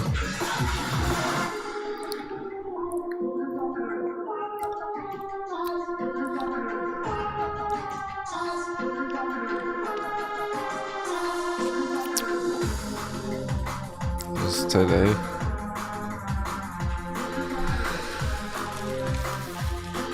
That's a good sign.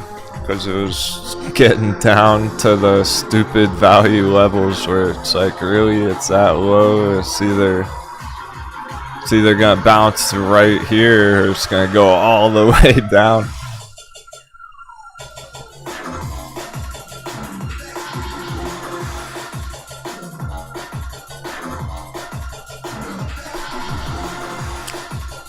Do you think metamaterials deserve to be a penny stock? It's never really been in the past, only for temporarily back there.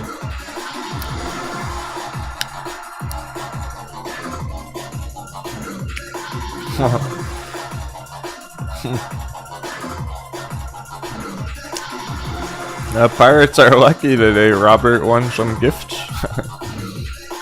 For the slots, I've seen a bunch of slot wins today.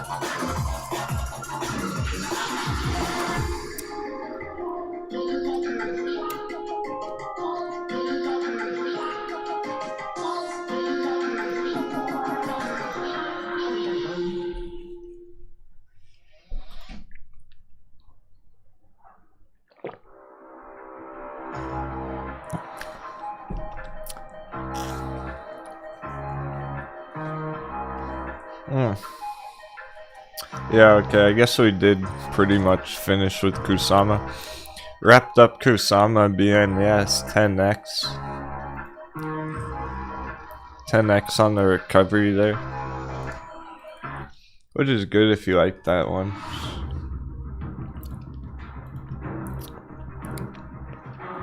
That's about it though. NEM's impressive. The amp targets. The amp targets may be a bit too big, too good to be true. The market cap doesn't really match up as much. It's still 20x targets, NEM, or amp, excuse me. Getting to NEM. But probably not 100x, like that's speculative.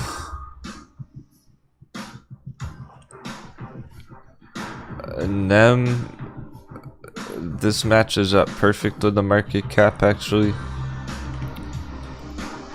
That one's completely valid. We just know it's big targets on AMP essentially. And they're about the same size, so they could move similar targets.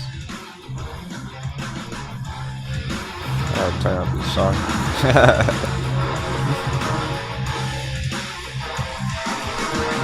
Epic dick. Even if it's not entirely kicking in the other charts yet. That's the only off part about it right now. The only oddity is we don't have a short squeeze up 100% already. There's more of the bigger picture overall effect.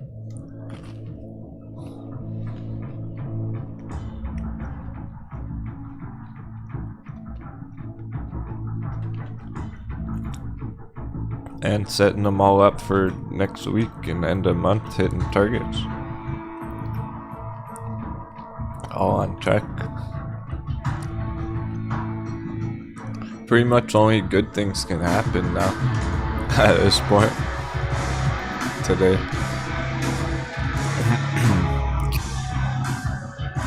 Okay, I want to show you what I mean on the amp because I checked it, I number crunched it more than once. And this target back here, about 125, whatever. That's a bit too good to be true, unfortunately. So don't really count on that. Don't use that as the target. 150x. 15,000%. That's a bit too good to be true. The market cap wasn't quite that big back there. It is still definitely 20x potential. It could go 50x. I don't want anyone getting false hope with that target. Going all in on the amp for that. It's still going to be a huge target nonetheless, so it's all good.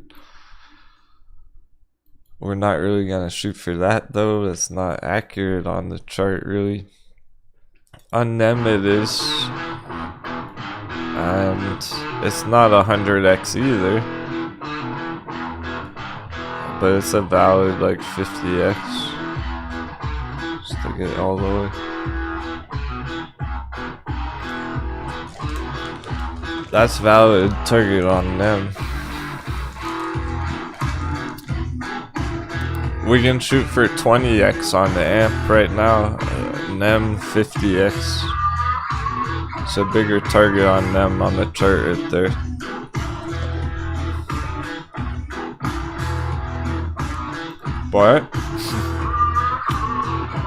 But they are similar size market cap, so they might grow the same amount.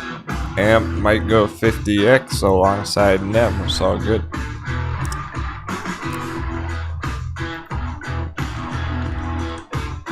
NEM's 87. AMP's right. AMP's right there. 86. They're literally right next to each other in market cap.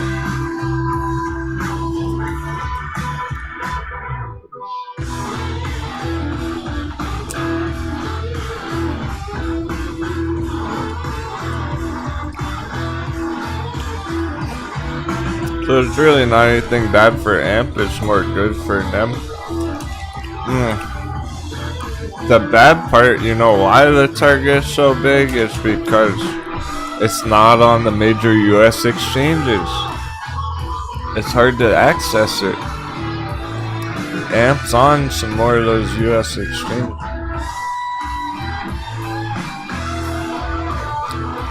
Binance US, AMP USD right there. People can get AMP easy. NEM's kind of hidden treasure. You have to go out there and get it.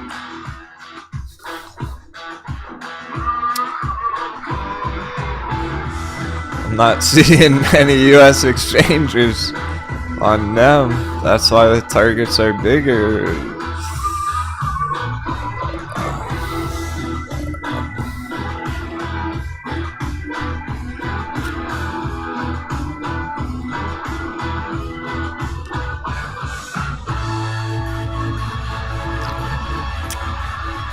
Let's put it this way. If AMP is more easily accessible, then more people have been buying AMP and it's not quite as undervalued as NEM potentially.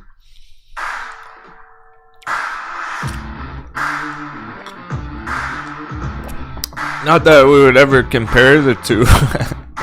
Like, it's not a fight against NEM and AMP though. They're just... The charts are similar. There's a difference with that part of it, with the market cap and everything. Yeah, that's right. NEM is XEM ticker. Yes.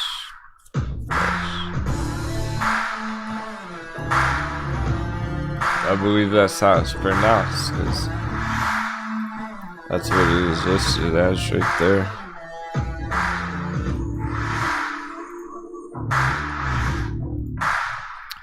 Is NEM. XEM is the ticker though. So XEM to USD is the chart. It's just pronounced NEM. Kinda like Nano. Nano had a rebranding there. The ticker used to be NANO. It's still Nano. You still call it Nano, but the ticker is now XNO. Nano rebranded, new ticker XNO. Shut it right there. But it's still Nano.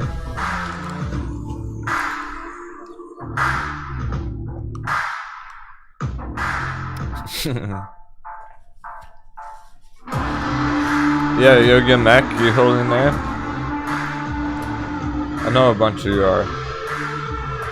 It's a fairly popular one, and I think that's why. I think the crypto pirates, some of you liked NEM, but you weren't able to get it on the US exchanges, so you might have chose AMP instead.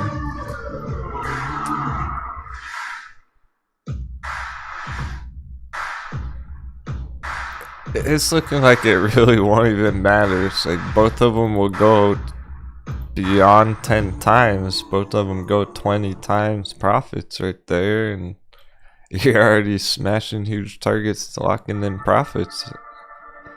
Even if it doesn't get all the way back up there, it's still gonna be fire on both of them.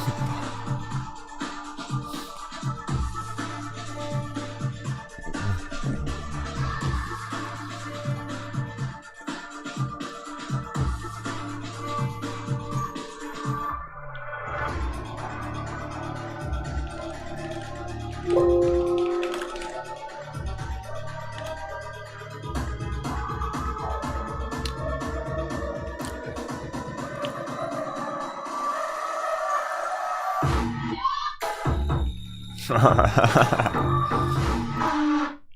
like the grimy beach. I don't wanna scare anyone away.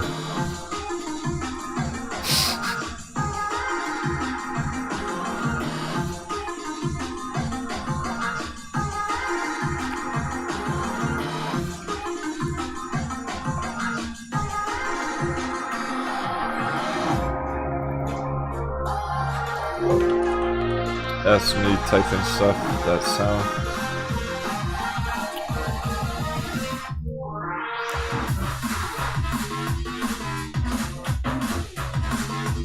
Just getting more hype music ready for Power Hour.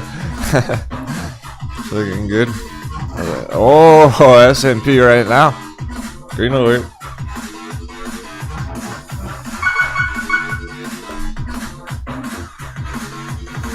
Yeah, great question, Uchideshi. Smart man. What about Jasmine? Jasmine targets seem a bit too good to be true.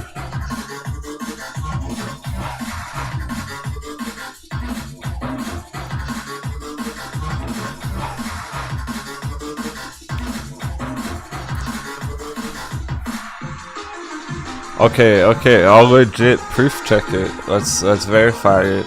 We'll go the full way. First of all, it was here just a few months ago. It goes up to where that was. That's already 500%. I don't think anyone's gonna be complaining if Jasmine's up 500% next month. Okay, maybe Jasmine doesn't make you a millionaire, but that thing's about to go 500%. And that's pretty damn good already just to get it started.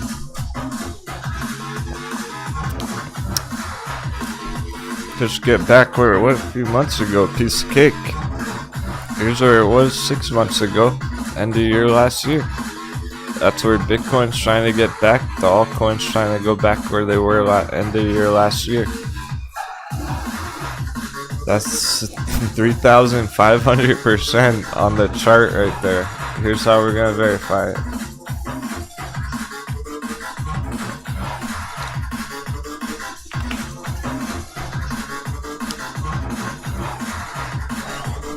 Maybe it's 20x, not 30x. We see what the market cap was back there. Let's call it, it's like 1.3. We can be generous. Let's be generous. We'll call it 1.5. We're just going for an estimate, so I want to be like super bullish on it and see what the fuck's even possible. Okay, call that 50 million. That bottom area. 50 million to 1.5 billion, that's a lot. 10. That's 30 times. That's 30x. That's 3,000%. Let's fucking go. That's valid. I just did that top of the dome. Don't need no calculator. 50 million times 30 is $1.5 billion. That's 30x. That's what our target is on our chart right there. 3,000%. It's valid.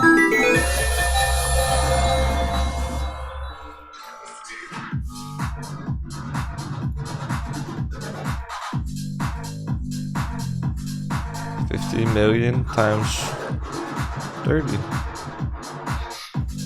1.5 billion. Valid.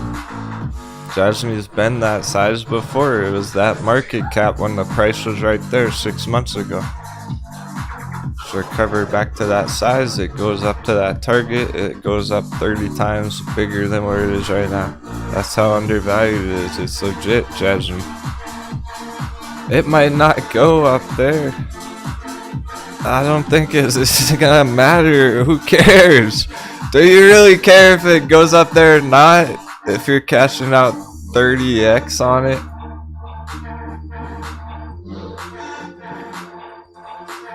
That's the win. Like, that's fucking epic right there. Just focus on that. Maybe it goes up there long term, or maybe not. Just to go here is the real juice of the squeeze.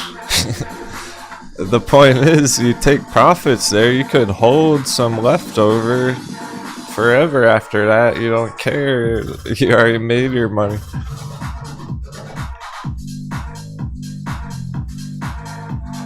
It went down that much in the last 6. It can go up that far in the next 6 months.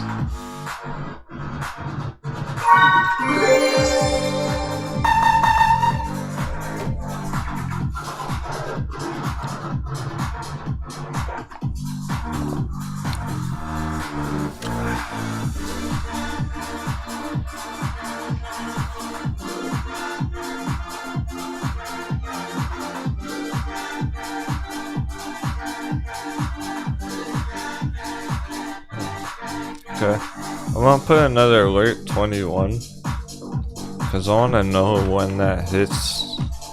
If it hits before power hour, if it takes longer than that. I'm setting that not to see the number, the price on it. I want to know when it hits 28.1 again. If it happens in 5 minutes, in 40 minutes.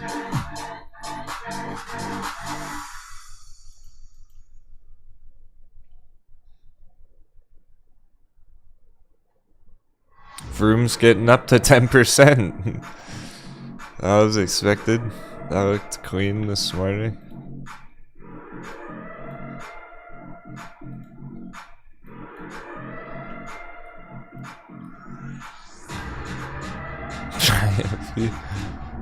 VRM.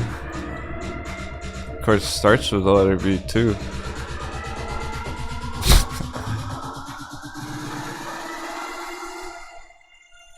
Just because.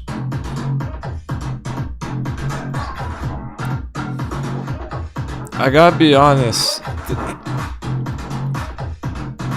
The charts, the tickers that begin with the letter V have the biggest V-shaped recovery on the charts themselves. I don't know why.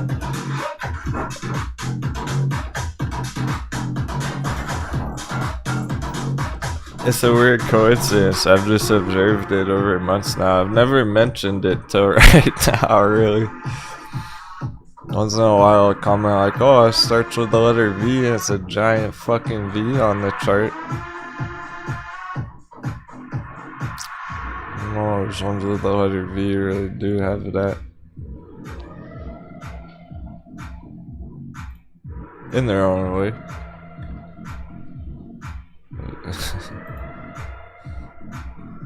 V-chain? V-chain?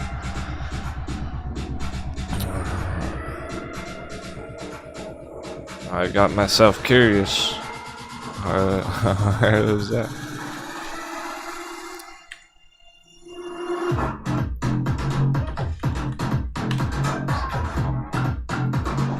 Fine. Starts with the letter V, giant V projection. I gotta make sure I'm not going crazy. I'm not getting sea madness, ocean madness, green, all the green. Voyager Therapeutics, giant V, DRM, for him, going for a giant V. It's See what I'm saying? Verb, one more verb. It's true. Ones that start with the letter V. I have a giant V on the chart. Oh.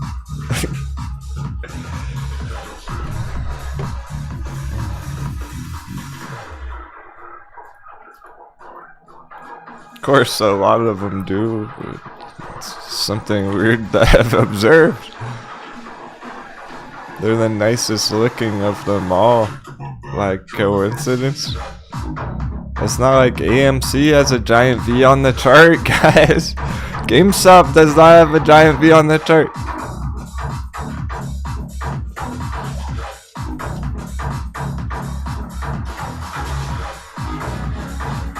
I'm just trying to point out how weird the markets can be. Reoccurrences, fractals, and geometry. The universe. We see the magic number all over the charts. Right when we were blasting them out, I looked up and Bitcoin was 2777.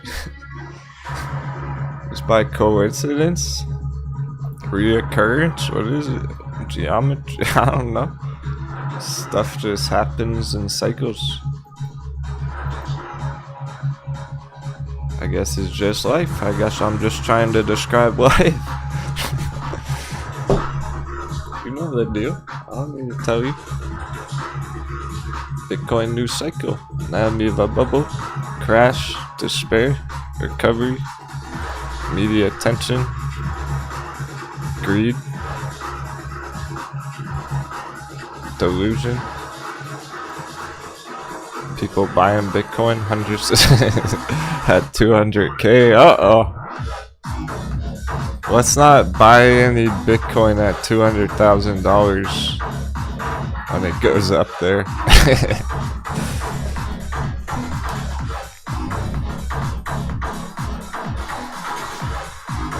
That's rough.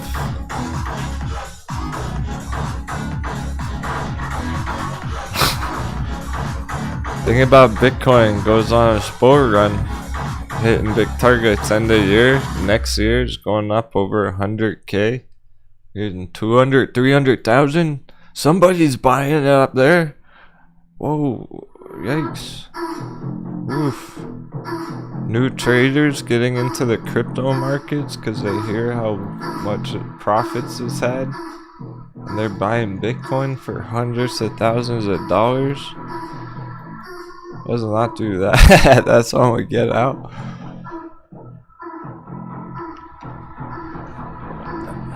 They want to pay $200,000 for my crypto. Let them have it. Give it to them. That's when we let them have it.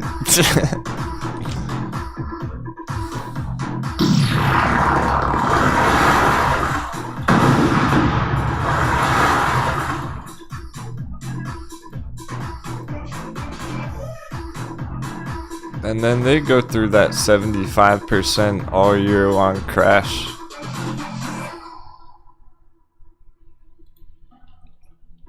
It crashes down 75% from 200,000 to 50,000. Perfect. Support 50,000. Get the re-entries 50,000. Get a chance to scoop up some more hot bevies on our fucking altcoins. Whoa. And we bounce from the long-term support again after that next Bitcoin 75% crash after we had hit 300K. And then we go to $1 million. And I'll see you on your yacht. Just invite me to your yacht party. And then we just planned our retirement. No. We just planned a real strategy. Bitcoin fucking 5 years into the future. Here's our plan for the next 5 years. Burn it into your brain. Cement this in your brain, because it's not changing. We're going to be talking about this plan for the next 5 years. This is the exact chart.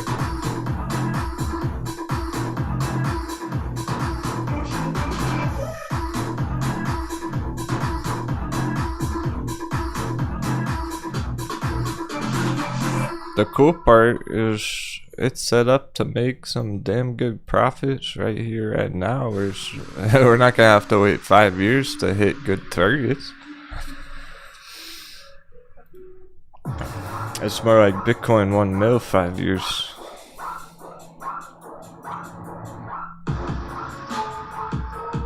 But just next year, hundreds, thousands. Bitcoin's 200K next year. What do you think Litecoin's gonna be? My goodness. 2,000 at least.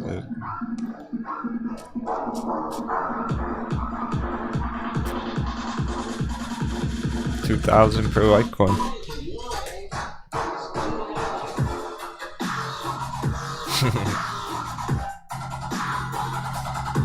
I'm content with that. I like that. I'm cool with that. Ooh, I wasn't even thinking Grayscale Litecoin, right? What do you think Grayscale Litecoin is gonna be? 200 easy. $200.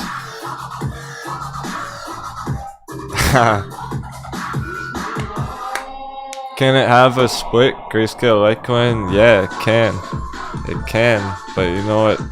Grayscale Ethereum had a split, and that was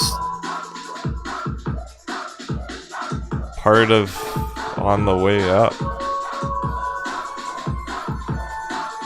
Here's where Grayscale Ethereum split. Does that look like it changed anything?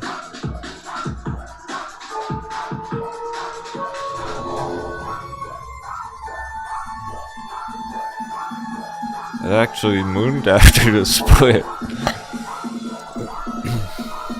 Maybe we wanted to split, I don't know. According to this chart.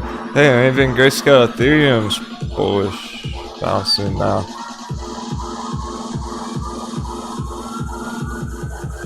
It's just not as exciting an entry because limited room for growth. There's still lots of money. Grayscale Ethereum, there's still lots of money in Ethereum. It's the world's going crazy.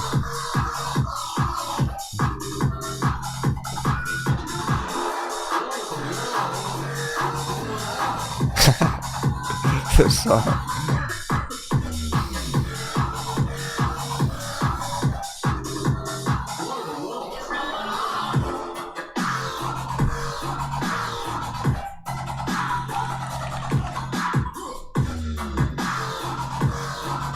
Let's go. Ethereum.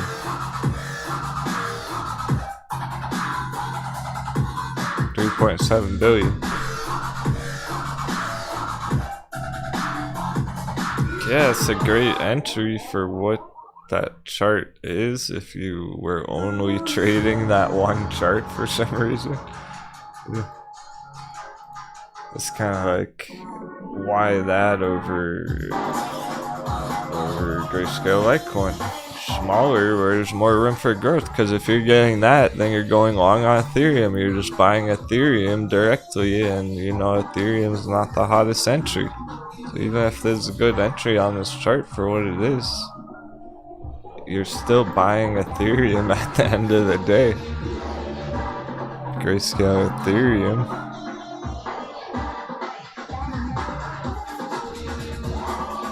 But the fact that even that's bullish is a good sign. That's come down low enough, it's ready to recover too. That's another sign that Bitcoin's ready to bounce. Crypto's all set.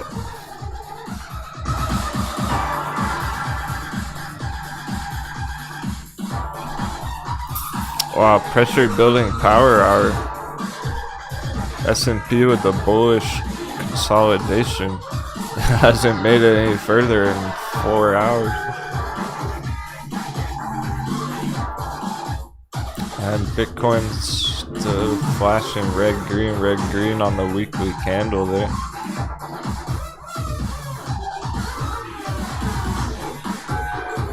It looks so good short term though. This could be the weekend. If we get enough of a push here, we'll do some crypto crunch.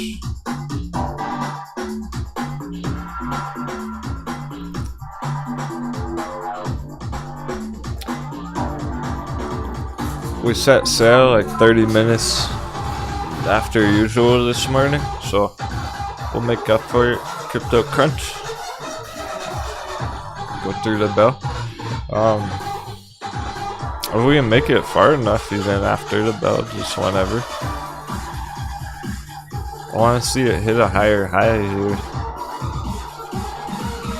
We want to see it spring all the way beyond that spot, 22.5. If we can make it up there on Bitcoin in the next like 2 hours,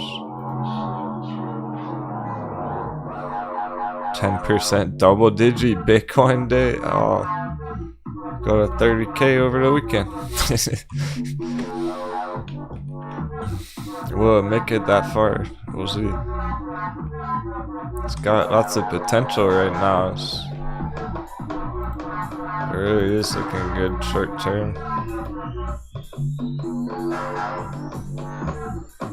But where we at with dollar? Dollar's that pancake pressure.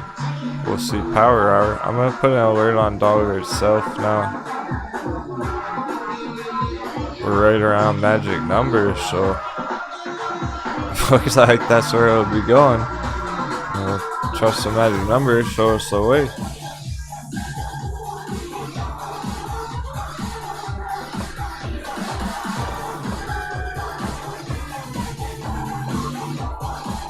Speaking of which, we had that huge booty coin bet. It's looking like it's not gonna hit the magic number. It's been holding up, maintaining. That's the whole point. That's why I proposed the question. I wanted you guys to think about what was gonna happen there, how important it was there, because it easily could have gone down there today already. It didn't. It held up very bullish, consolidating, ready to go even further. It shows how powerful it is. It never even got close to that.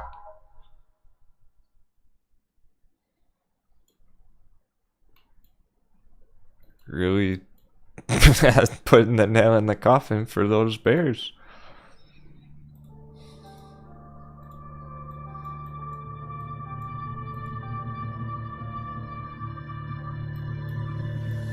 That's how this was the best case scenario. Just continuation, finish the day strong, end the week with a bang, and then we keep rolling next week. We're gonna keep cruising next week, get more double digits every day, essentially. You know, all week, every day, how there's been like lots of 10% charts coming in. It's been getting exciting, lots of good green action. Same thing next week. I'll see you there. Oh fuck, I'm gonna be moving next week at some point though. I may not be here Tuesday. Just a heads up.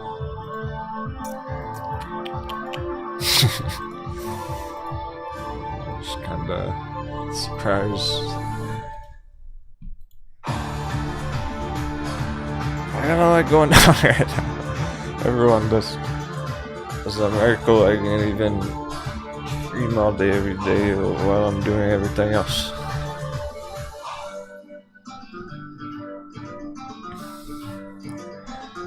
So I'm probably gonna take one day off next week to do that, yeah.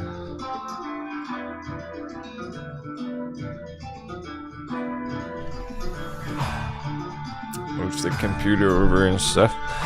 And then Wednesday's Discord day, so I'll have it all set up by Wednesday, and we can test everything out and make sure it's all smooth on Wednesday. And we'll be back crushing it Thursday and Friday.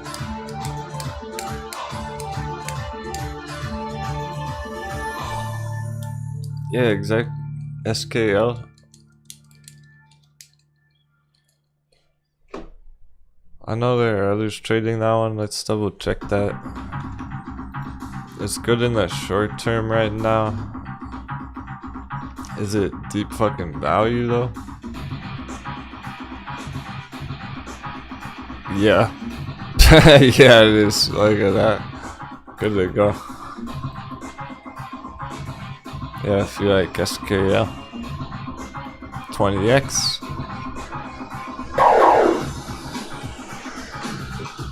Yeah, hit Crypto Cross Virgin Galactic, having a nice day.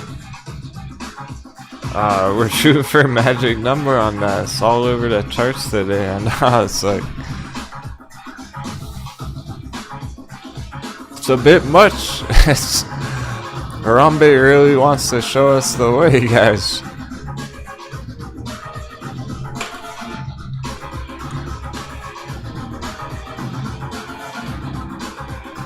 Like, message is loud and clear.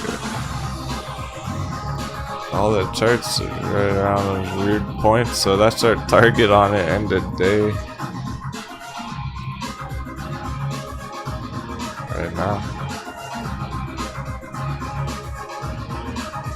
This breakout right here. That's all we did. And that would be over 10%. So it's Virgin Galactic double digi day. Yeah, it's perfect. It's looking to close double digits. AMC can have 10% too. A lot more charts are gonna try and finish the day 10% green. We should check this after the bell and see what number it got to there. And Bitcoin's 20.9.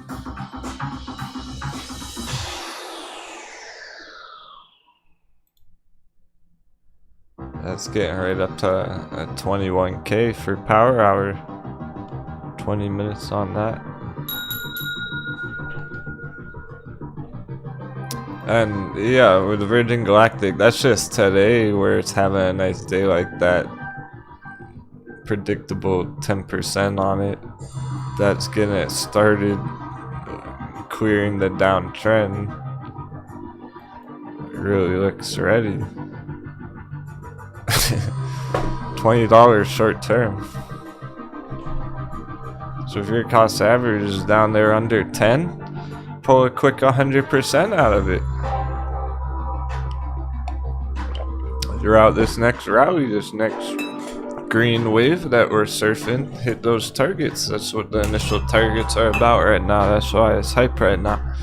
Something to be excited about. If you got a $10 average Virgin Galactic, even that's about to go double, and you could have the choice to take some profits if you want to on the initial target there. AMC putting in a similar move.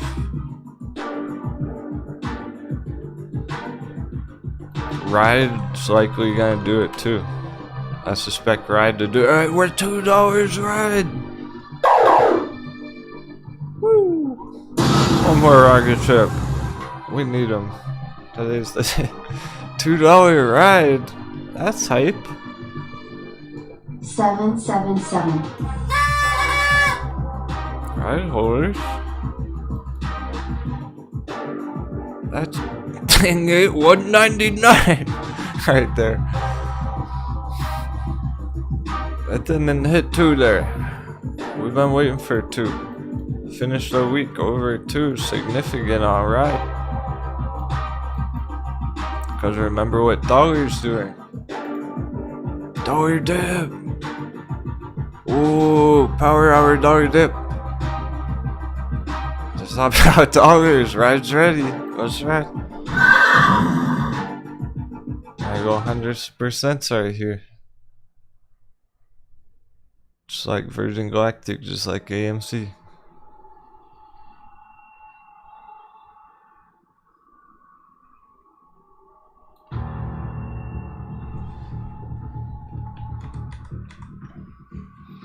Let's take our last coffee intermission before power hour. All the pressure building.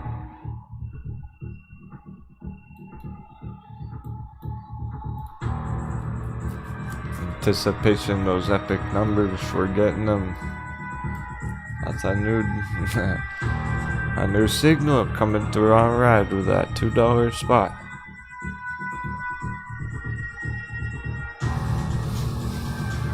Not just for Ride, but for all the recovery charts. Clear as can be.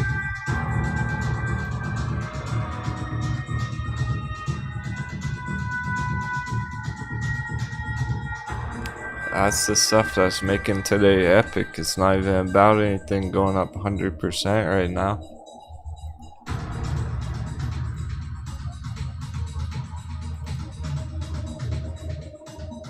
and it's still strong. Whoa, Kupang!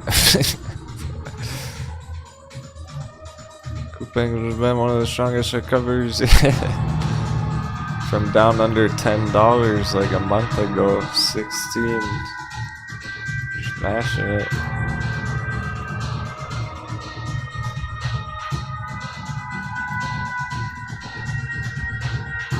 Room getting the double digit as expected. Here I am.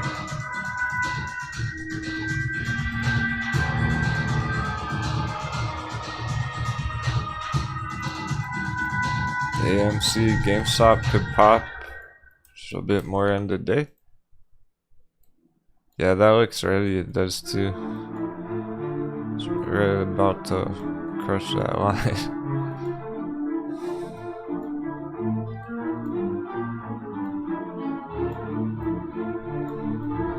This is it. This is what we've been waiting for.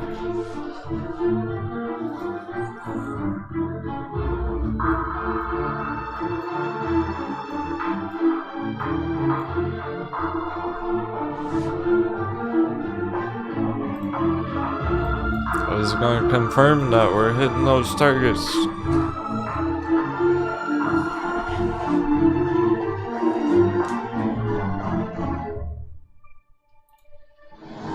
Just finishing 15's a big deal, AMC. Finishes the week 15, next week 20.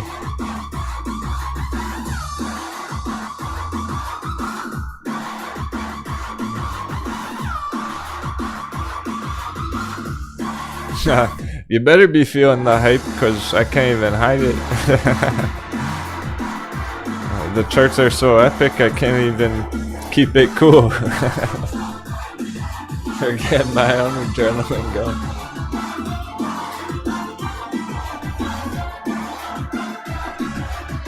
They just look so good.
Ooh, nice. I heard the alert right with the music. Bitcoin. Thought perhaps that was the dollar alert. Bitcoin's going before the dollar. That's why I wanted to know when it happened. It happened before power hour. It's lit. Yeah, another $1,000 another hour.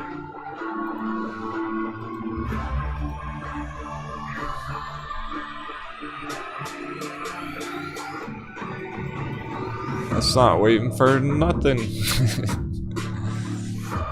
Revealing its true colors, onwards and upwards to 30K, not just 22, 30.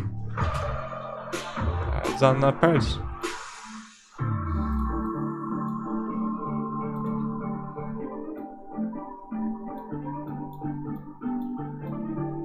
Let the FOMO begin.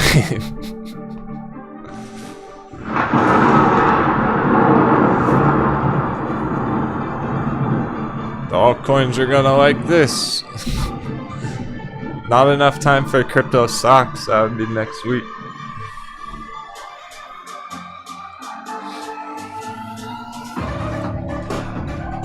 Two more minutes of coffee.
Power.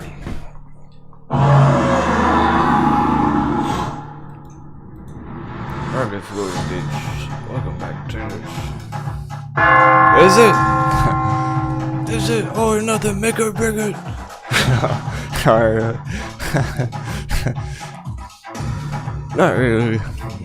Just been a crazy week. Consumer report catalyst. Think about it. If our dollar's worth more this year than last year on the chart right here. If our dollar's worth more, why is our dollar worth less in the economy? Why don't we have more buying power with our dollar?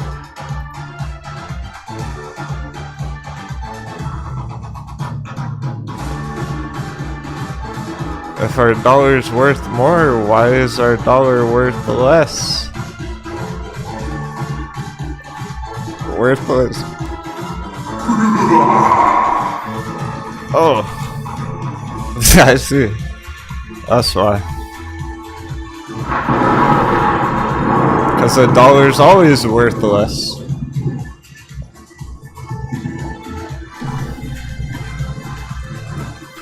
Because it's a piece of paper.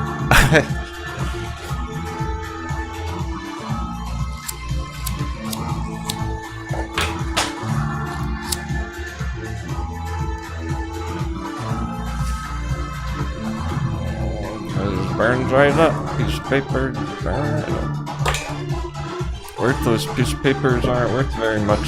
Paper is like the oldest invention in human history. Mankind. Fucking ancient Egyptians making paper out of papyrus. That pirate paper. Thousands of years ago. Do you think the ancient Egyptians traded paper money though? No, they traded gold and pottery and tools, food, stuff with value. They didn't make paper to print money with. They made paper because it was so easy to make it. Everyone could use paper and write stuff and draw pictures on it.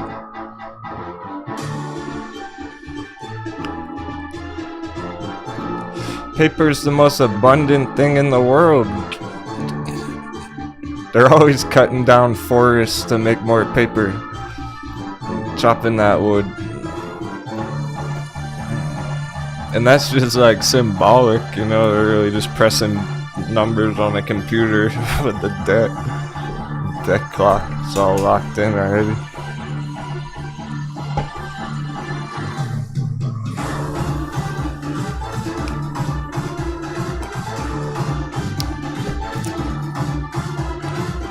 SJO Alfonso making a Jasmine entry right now. Yeah, good entries across the board crypto. Same with crypto stocks. Of course, really, it's almost more about those right now.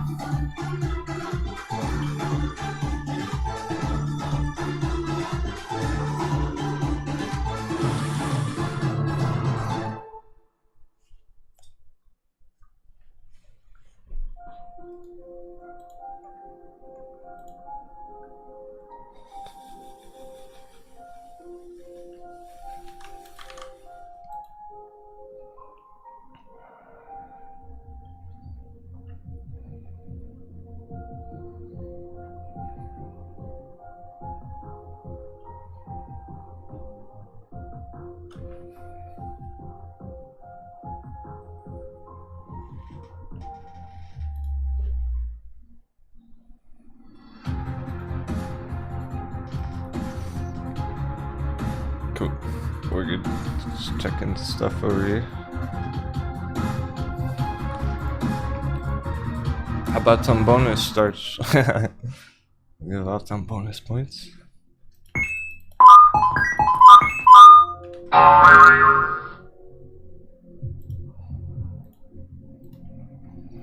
Really, crypto stocks right now almost priority because crypto keep going up over the weekend. The altcoins, Bitcoin. Stock market will be closed. The crypto stocks will have no choice but to catch up with it on Monday. Say Bitcoin goes 24, 25,000, a few thousand up over the weekend.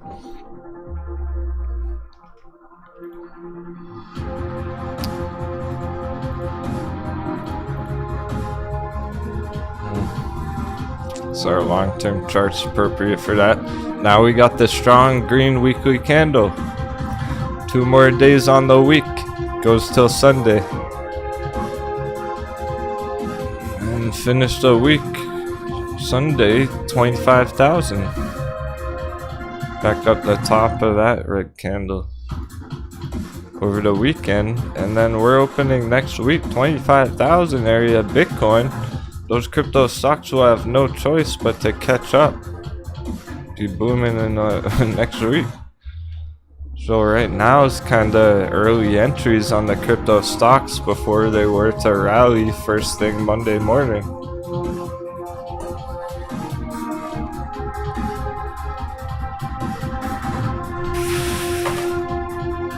So hell yeah, Asia Broadband's on the watch list. We're not gonna lose sight of Asia Broadband. That's one of the nicest entries. Popping off end of day right there. Nice. That's today coming through. Right off the local support, they all tapped that local support level. That's nothing unique. Of course, it is even down that much because crypto flash crash, so all coins dropping down. So it dropped under into the green box there. It's been going back up consistently. It's ready to get through the green box. Bitcoin over 20. Initial targets more than double. It's got a good enough initial target right there, and then the long term's up to $1. Which is over 10 times because it's under 10 cents. 7 cents to $1.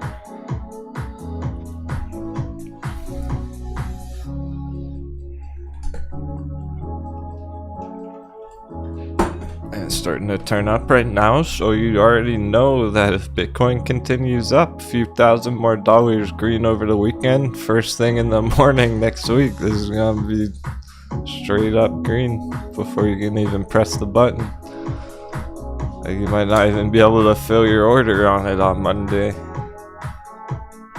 So you don't want to pillage them now, the crypto stocks, the end of day Friday going into next week before they blast off following Bitcoin there.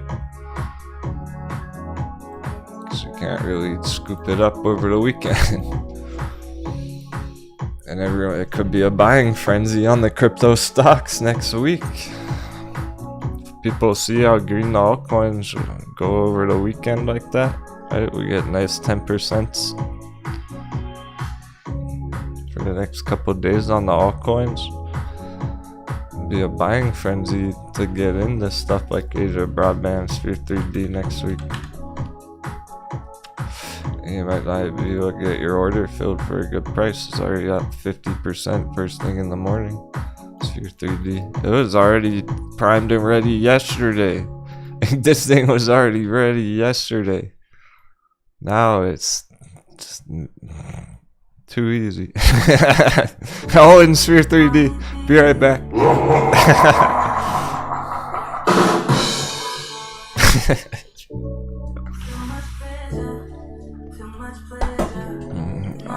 Man. That's just doesn't get any more perfect than that. What a setup.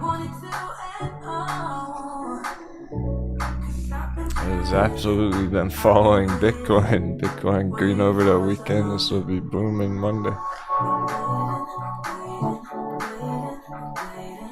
That's just the beginning of it right here a couple days ago.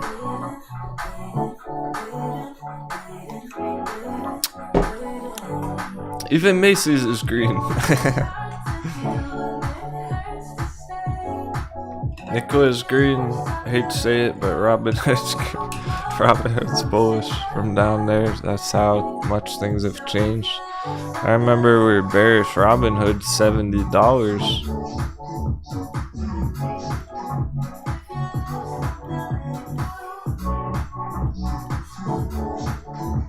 $77. Magic number, like fuck that. Bearish Robinhood down at 7. Even Robinhood's bullish again. Oh my gosh, I don't know. Whatever. You don't have to trade it. You don't have to like it, but it shows us how strong the markets are right now.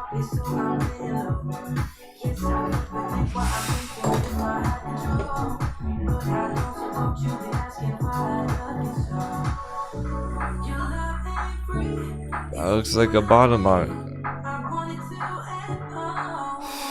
If even Robinhood's gonna recover, everything's gonna recover. It's down 95%. Hot baby on the chart. That's why you gotta feel confident about, or you gotta really believe in the things you enter though. Don't trade Robinhood if you hate Robinhood. Just because the charge, it's not worth it. Too many other good ones. AI is getting 10% now. Bitcoin about to hit 21.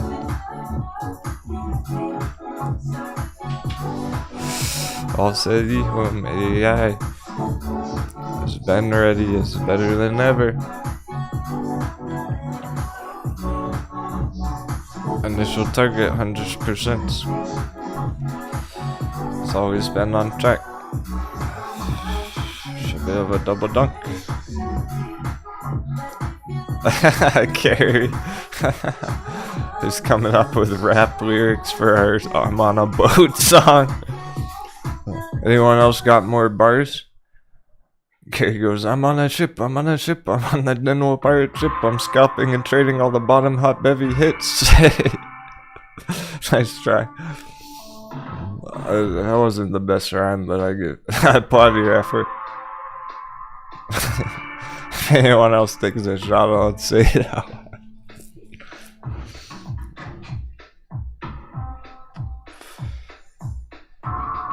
I'll make a real one day. I'll make a real remix. PGL, Rachel? Yeah, sure thing. Not GPL? Great Panther. No, that was a joke.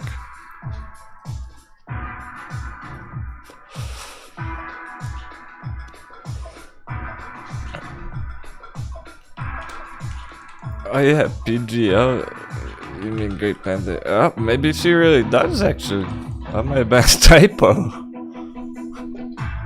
Unless he's trading OTC Flywheel Advanced Tech Inc. Oh shit. That's awesome. Yes. So much better. Rachel really did mean Great Panther. It was a typo.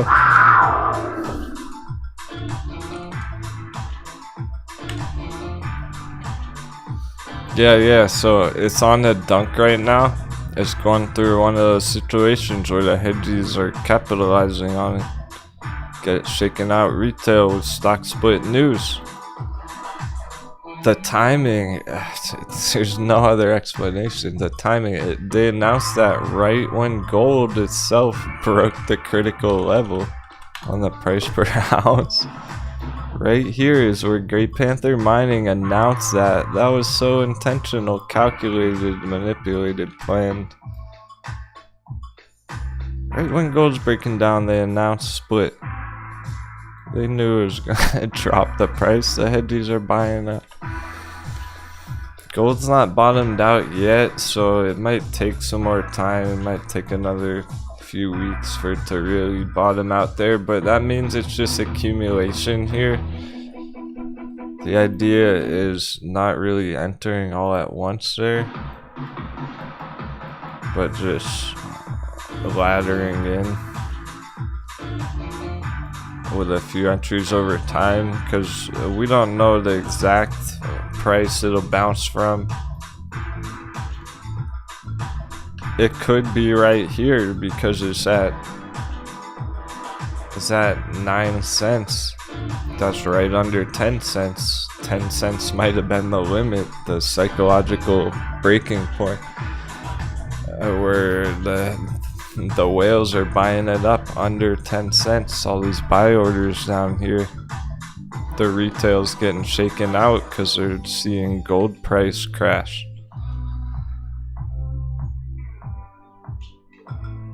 I see, yeah, Rachel, for you already entered it then, and don't want to double down, just surfing the waves on it then. Yeah, stay calm, hold strong. You might have to wait a month or two to really, for it to start trending up strong. But that's why Great Panther is more of a long-term hold, and that's really an advantage it has. Maybe it takes longer to kick off in the short term right here. Okay, because of what gold's doing and everything. Gold can bounce soon, dollar dip. Now that we're getting dollar, well, can we get some more dollar dip power hour? That would be nice. Now that dollar finally may really be topped out there, gold can recover now actually from there. It doesn't even have to go any lower with Bitcoin stocks going green here. So really that might have just been a liquidation fake out shakeout on gold right there. Bear trap playing out. And it's very suspicious. Great Panther announced that news right then as if they wanted to drop the price lower. And that's exactly what I'm saying. Like somebody intentionally wanted that to go back down so they could buy more of it. Seems pretty clear.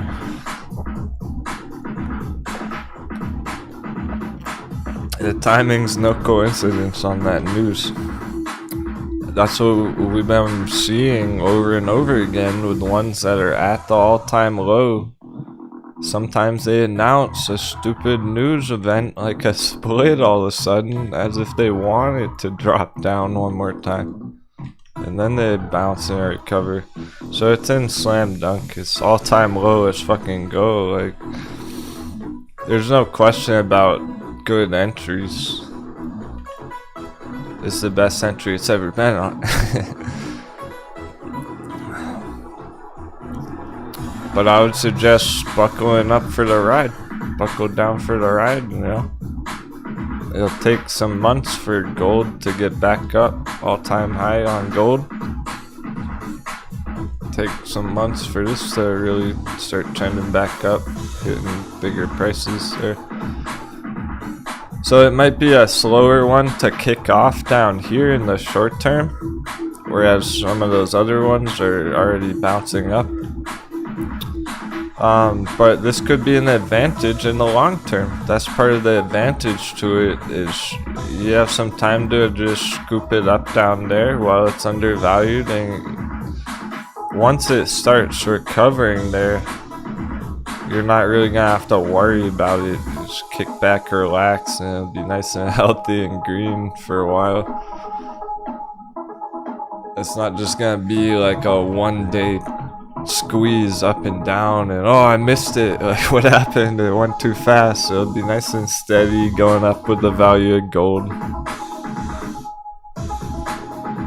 The only thing that doesn't really make sense on it is the fact that it's a gold and silver company that's at the all-time low. Gold's nowhere close to all-time low, like, either way.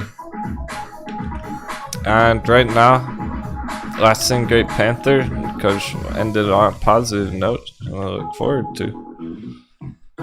The first target on it's $1.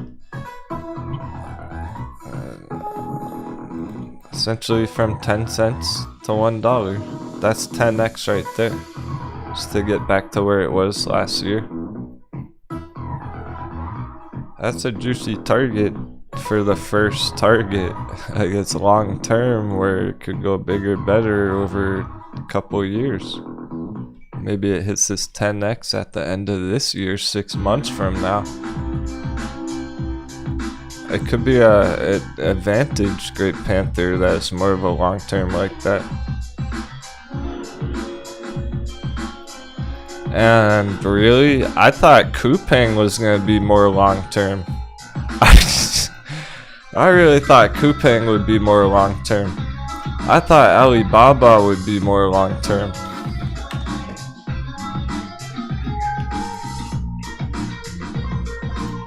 These have been some of the strongest recoveries to date after they crashed. Alibaba went up 70% already after crashing last year.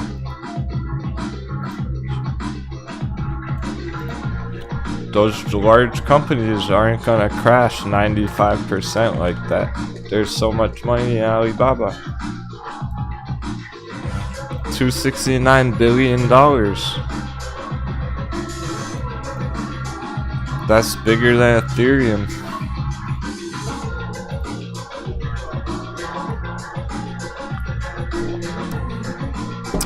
So that recovered more than half, more than 50% over the last like month. Is this run here, whatever? We're talking over $100 billion that entered Alibaba along there. That's a lot of money entering Alibaba.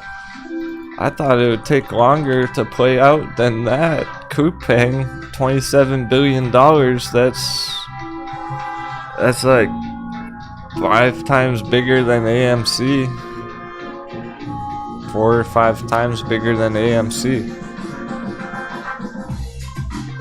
For Coupang, you would think it takes 4 or 5 times more money to double the price of Coupang stock.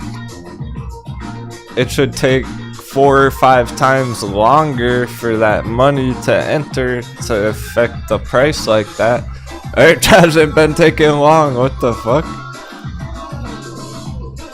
That was like a couple weeks on Alibaba, a couple days, smashing it right up there. And Coupang, where was that? Her bottom, May, and then June, July.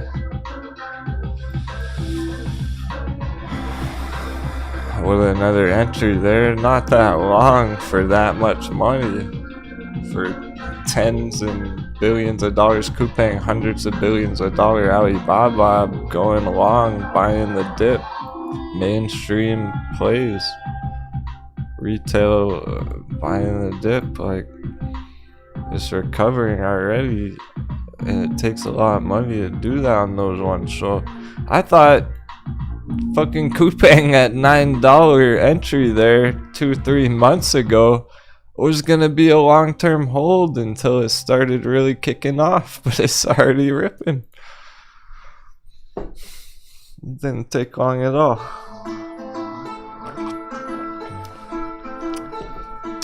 It could have took 6 months to get up there 80%. It took 6 weeks. I was crushing it. Where's it gonna be 6 more weeks up there? Like, next month is up another 100%, and then it's so clear that it's began a whole recovery. It's still kind of early on it.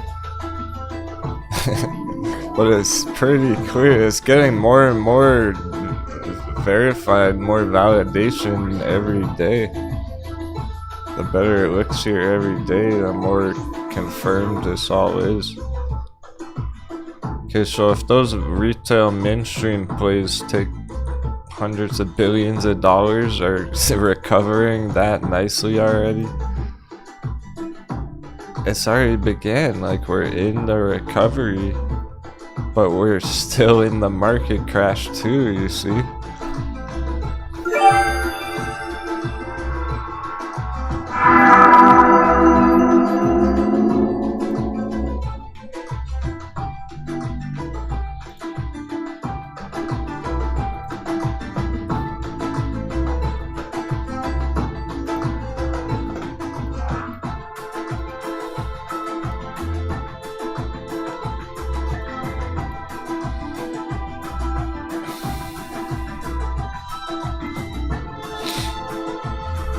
They're happening at the same time.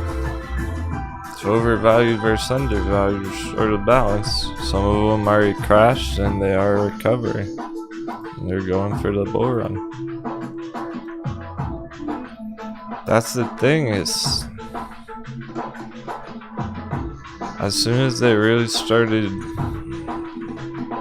painting these candle bars permanently, officially, it's legit.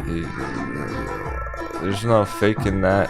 People would not have put that much money into those charts if they didn't really feel confident about entering it at those prices. There's no manipulating that. Hundreds of billions of dollars like that. That's really a reflection of the mindset, and open your eyes to the fact that most likely, more than likely, we're already in the bull run on a lot of these. You know what I'm saying? It's not starting a bull run, it's in the bull run as of 3 months ago.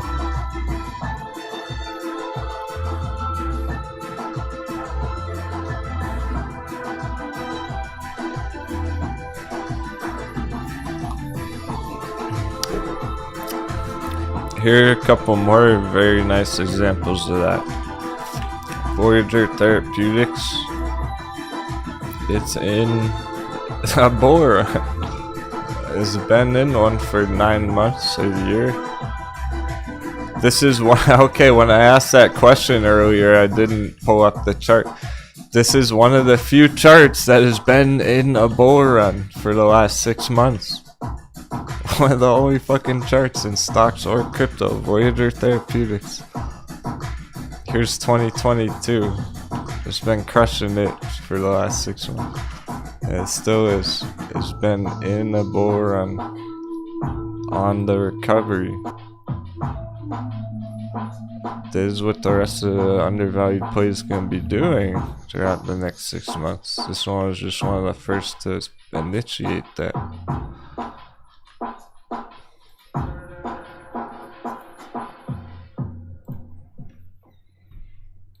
Eyes. Nice bull run. Last 6 months. That's 2022.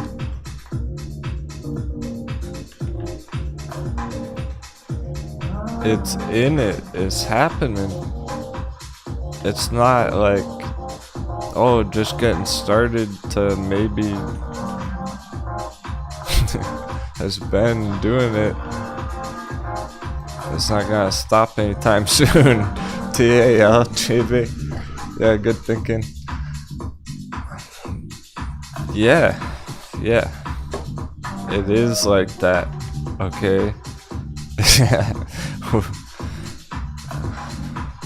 Don't panic about that. Sure, we were just discussing the breakout.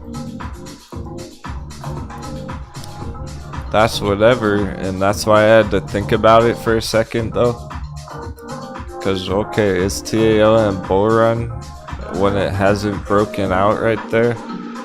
That might take some more time, and short term's been red. Short term been red.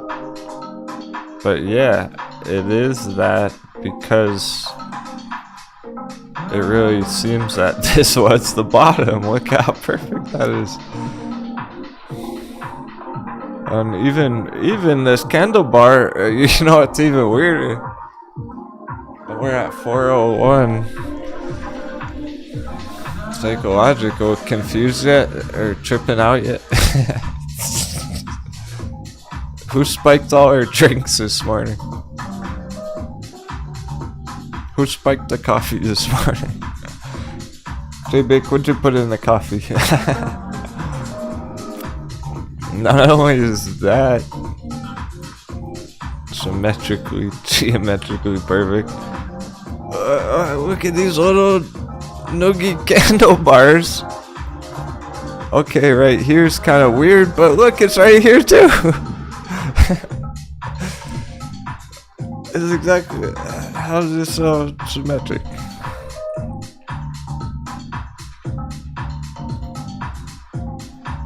Beautiful. Trading is an art, not a science. If it stays symmetric, well, where's it going next?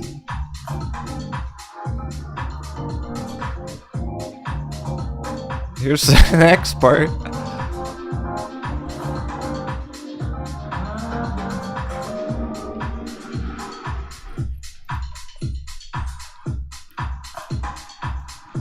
Oh, I see.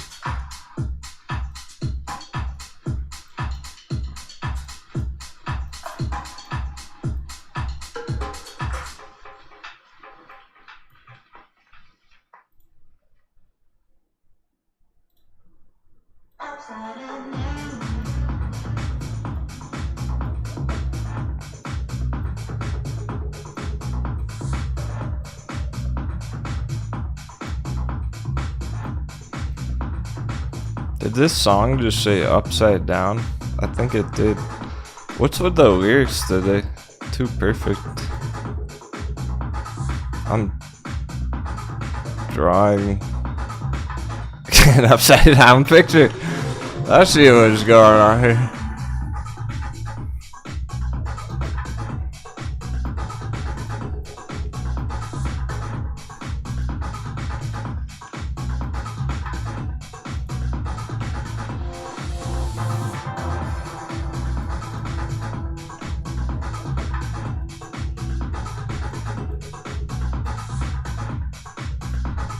We're on the top of our castle, firing at the moon boys. Giant castle. That's our fortress.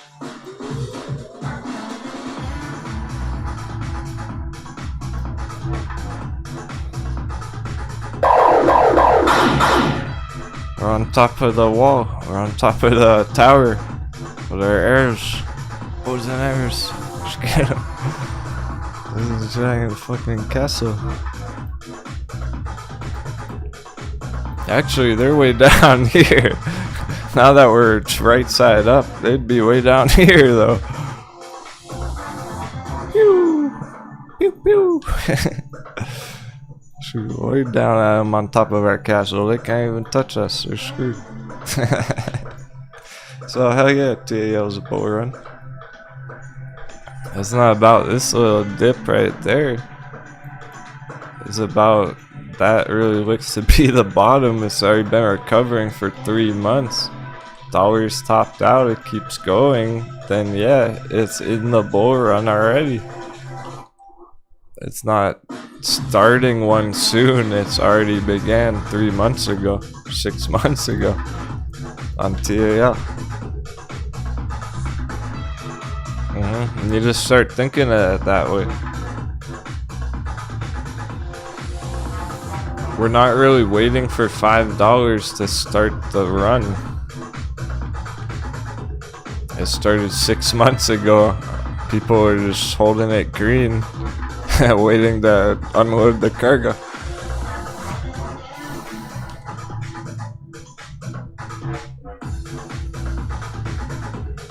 Bitcoin right at that 21 spot. Could it be any more on the line? We got 30 minutes.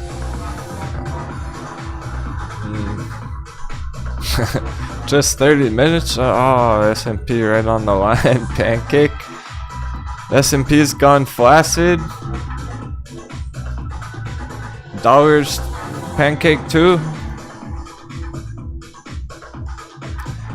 Well, I guess the coconuts do have to trip up on their daily contracts, right?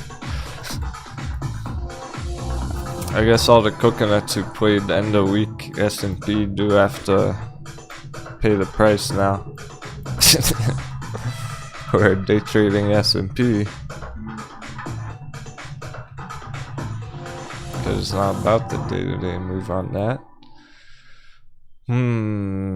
Gotta wonder if we'll see dollar dip after the bell. That's been happening a lot. Actually has happened quite a bit. Where this looks a lot like some of those times earlier in the week where we would end the day like right above the line, right above this breakdown line, running out of time on the bell. And then after hours it actually does trigger and Bitcoin goes up after the bell. So we are gonna do Crypto Crunch for good. We'll probably go for a whole extra hour. Thanks everyone, making a fun hype day.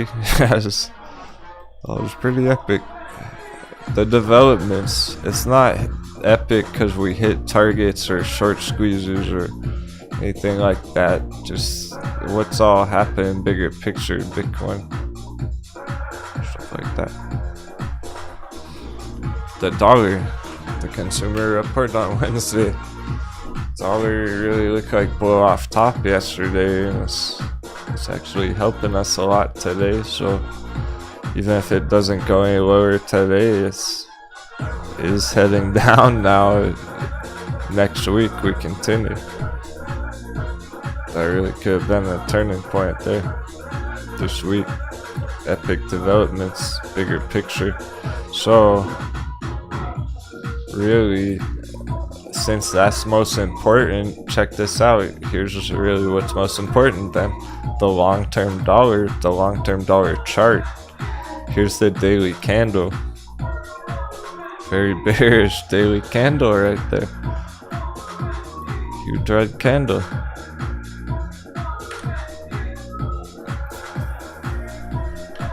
Here's the weekly. That's 3.5 hours. That would be the coolest thing ever if that dropped red in the next 3.5 hours, but no, like as 107. That would be insane. Possible, very unlikely. Hot beverage, hot beverage, hot beverage, Whoa. hot beverage, hot beverage, hot beverage, hot beverage, hot beverage, hot beverage, hot beverage, hot beverage. Someone thirsty? Thanks, man. 777. Gotta have you back. Oh, watch out! It's the executioner. We're out the executioner. Back on, bro. Game over. That's how it all started.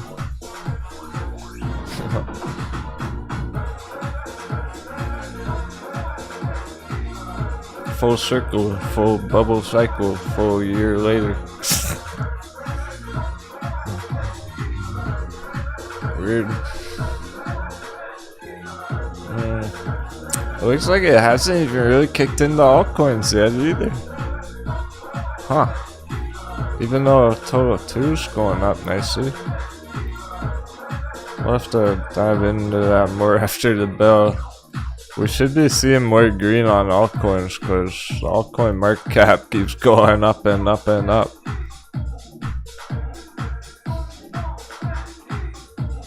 Whoa, Litecoin's back 52 even Litecoin. Yeah, I really want to see where those get in an hour from now.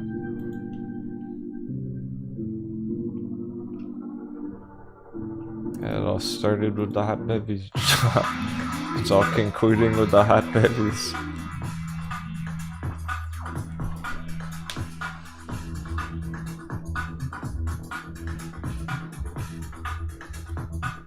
At first, we were just partaking in an occasional bevy, right? Last year, we were just sipping once in a while. So I'm kind of thirsty for a quick hot bevy. Maybe quick's not the right. For an occasional hot bevy. But we weren't indulging on the bevies. We weren't just hot bevy. Now we're double dipping. Now we're being entirely greedy. Others are fearful. More. Give us all the hot bevies. They're the best. The charts are insane. These things aren't going anywhere but up on the charts. The fucking companies aren't. Look. Unless those companies are going to literally zero. Or if Litecoin's going to zero. Like, that was it. That was the entries. Unless ride's going to zero, that's the bottom. The 95%. So last year, ride was down 85%. Hot bevies are good, 85, 95%. Damn, it's full 95. Better than ever. Give me more hot bevies like that. Those are the only ones I'm fucking with nowadays. Yeah, we were just dipping our donuts last year. Now we're wired up on these bevies. These are the rocket fuel now. Yeah, now we're bevy connoisseurs.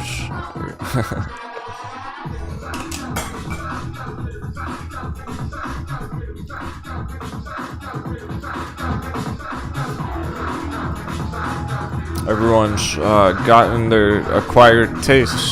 Some of the crew likes crypto bevies. Some of the crew likes these OG stock bevies.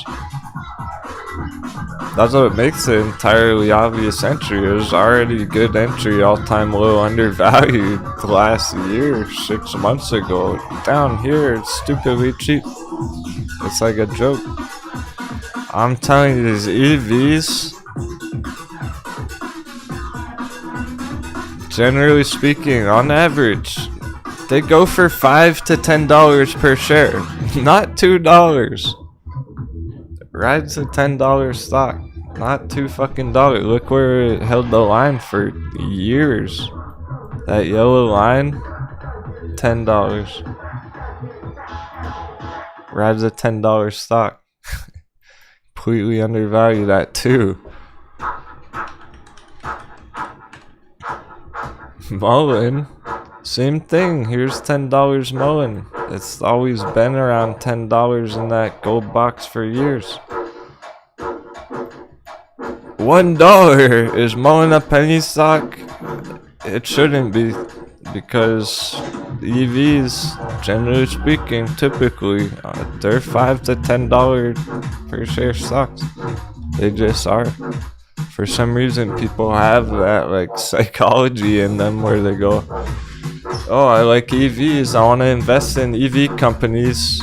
This one's cheap because I can get a bunch of shares for less than $5. I don't know.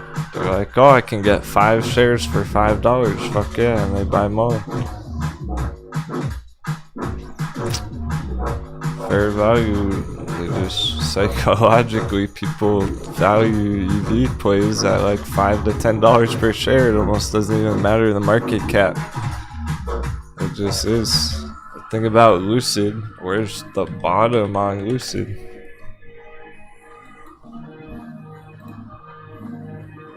$10.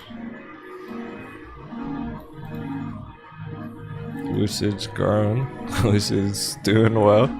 Getting media attention, and now it's worth 20 right now.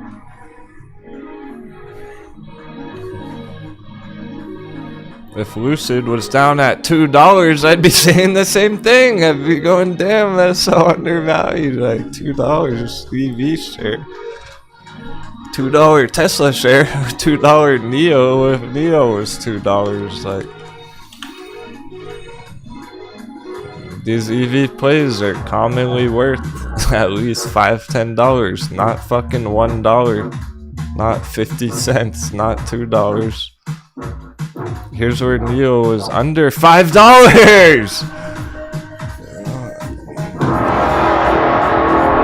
What a day! Another discussion. How perfect is that?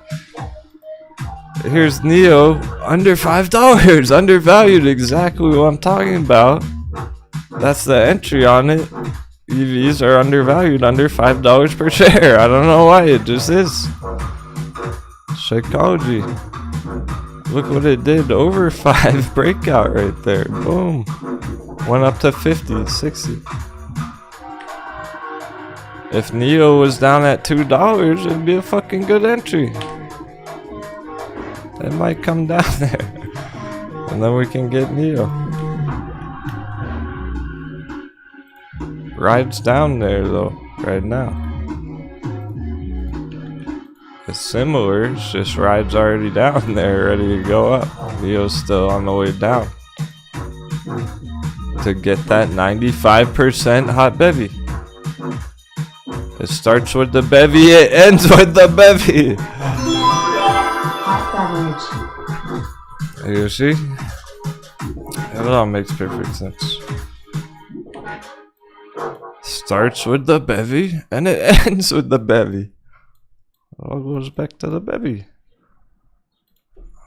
Neo's working its way down to the slam dunk, and when it's down 95%, then it's ready for entries. Down under $5. Let's go. Not good entries at 20. Fuck that. Ride's at $2 right now. Those damn good entries. It's down 95% right now because it already crashed for 2 years straight.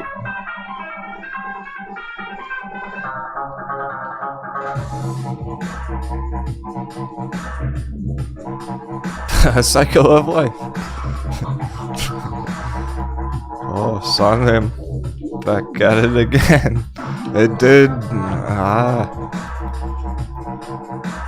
It did start turning up there. That's what we were going for this morning. That's perfect. Again, another perfect play. Where's clear continuation. We're shooting for just the top here. End of day. It's going for the top. End of day. It's beautiful. We're just gonna run out of time before it can hit a bigger, better target. So we open strong, we got bearish lunch, and we're finishing with a bang. Going into next week, catching that wind.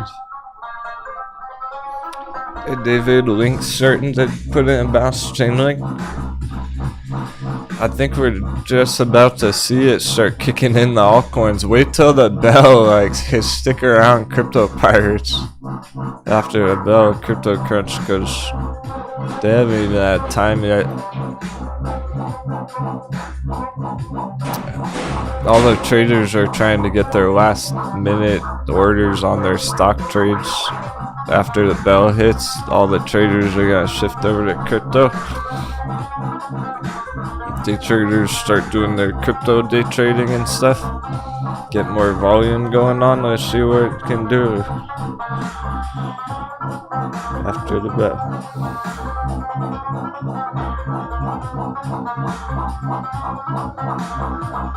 Altcoins have been pretty flat throughout the day. They're heading in the right direction. They just haven't really popped off yet. They should start now. My mustache keeps going in my nose. 21k Bitcoin is done. Done deal. before even ended day. Just as a short-term goal, as a measure of strength, let's see if we get up above the blue line there before we even finish the bell. 15 minutes. Again, I want to see when it happens. Put in alert. That's good enough. I want to see if it hits that before the end of the day.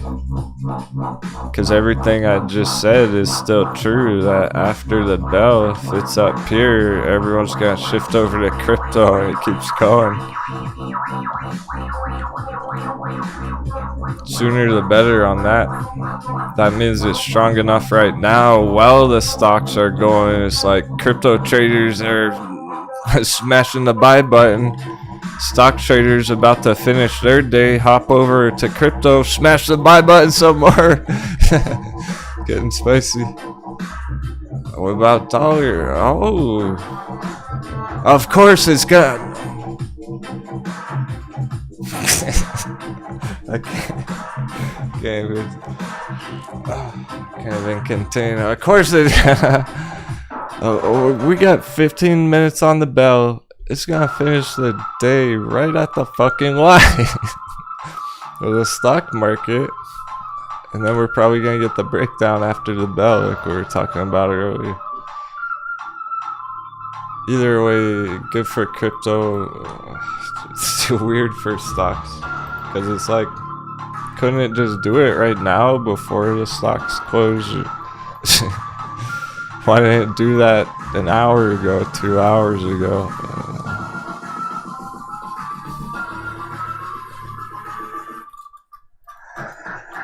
Oh, big things happen when at least people are paying attention after the bell Friday afternoon. So we'll keep going for like an hour.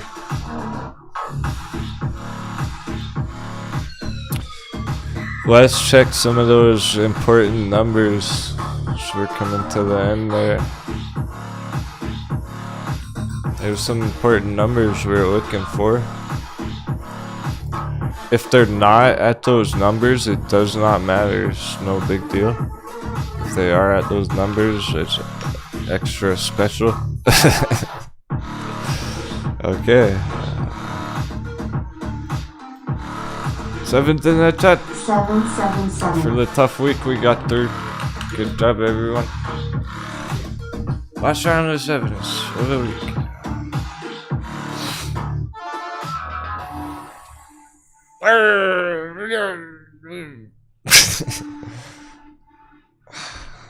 We did it.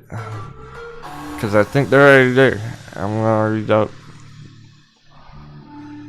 some pretty epic bullish signals. These numbers. It was a crazy week. It really was. Consumer report. Dollar at all-time high area.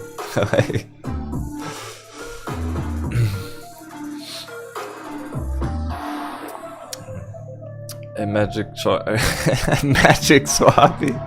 Dude, you gotta change your name to Magic Swappy.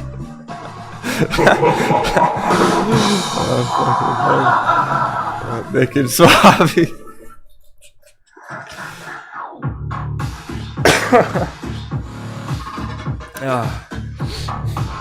It popped in. Hey, we get the magic number SP. No, it never even got close to down there, and that was the most bullish scenario. That's why we took the bet on it. The most ideal green thing that could have happened. It just didn't really get up any further end of day. Day traders paying the price, whatever. So no, it never sold off. That proves how bullish it is.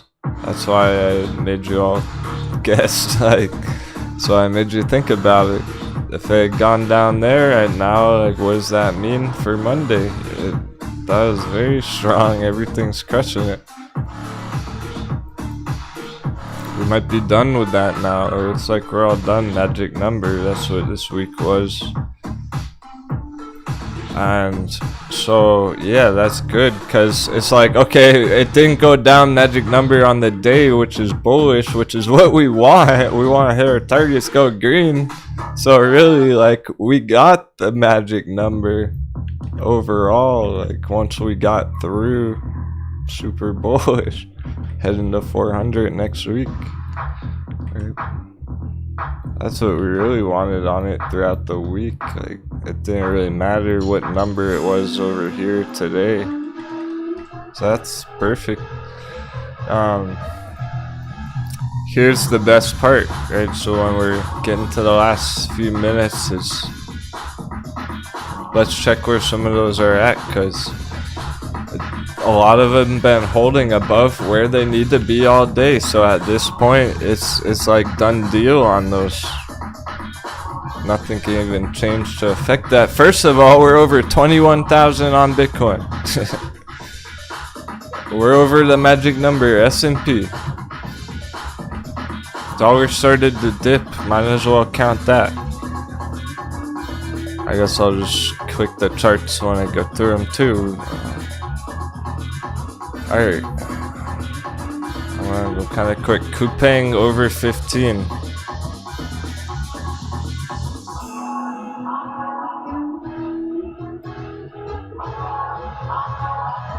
There's a lot, but maybe not right here, so hang tight.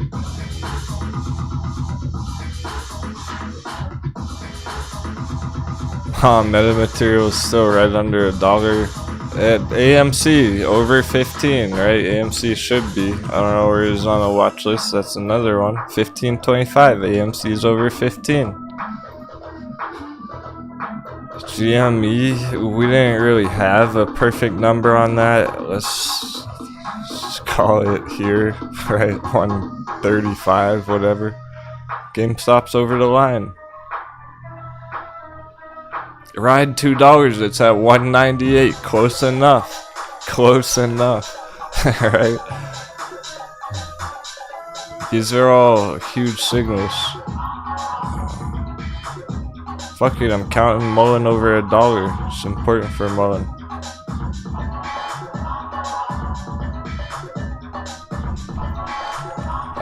We already got Kupang, right? Alibaba is holding over 100, 102, and today Alibaba. That's over 100. It's so clear. The more of these we get, the more obvious it is everything's turning bullish.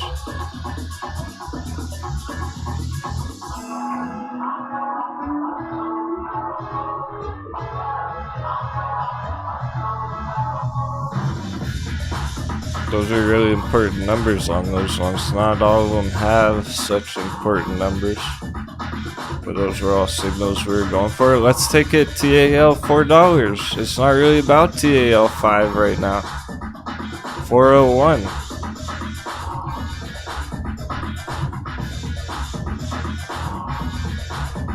Breakout 5 next week.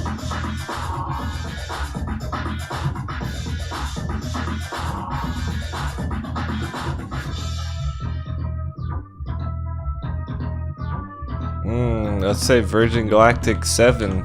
Virgin Galactic 730 over 7. Lucid 20. How about Lucid 20? Oh, just under 1966. Maybe we get that after hours or whatever. Close enough. Close enough. It's just pennies away. Like, we'll take it. Important area number be at Lucid 20 there. Huge developments this week, because shit, look where it was last week. That was a good week on Lucid.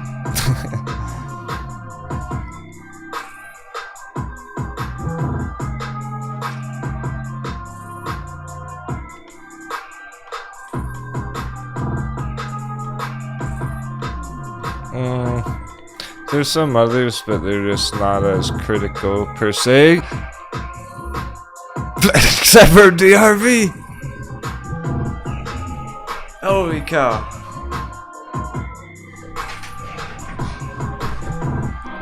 Harambe be with us, DRV 4990. That tells us everything we need to know.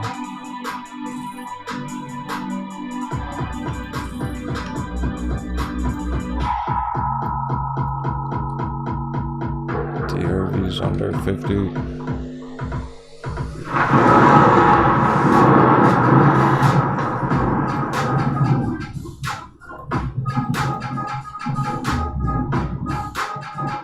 That means the bulls are in control. That's the most important signal of them all.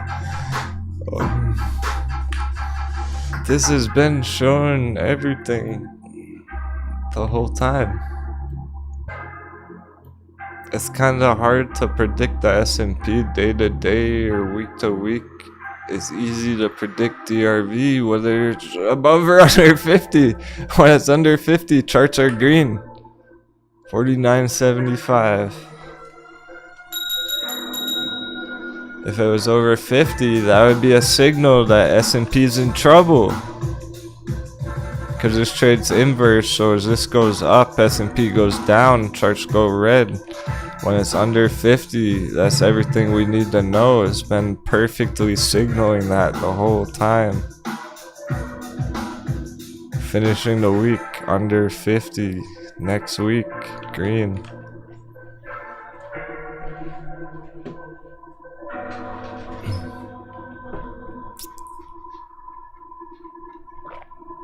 I'm sure the bearish watch list finished quite green. As the bear list, lots of green.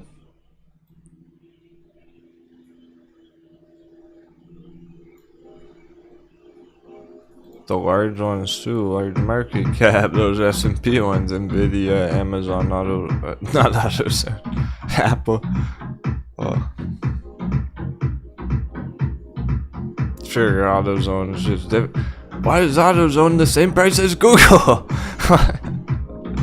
Look at that. Never know. I just really paid attention to that. AutoZone and Google are the same price.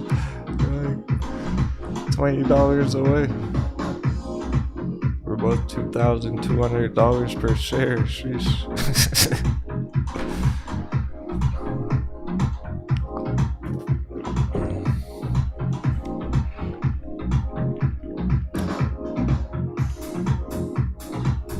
Oh yeah, JBig.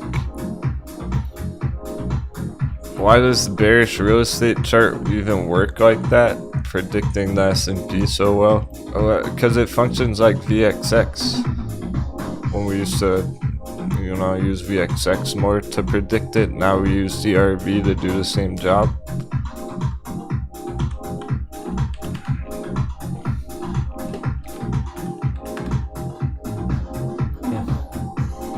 Those were both nice charts. What we're looking for.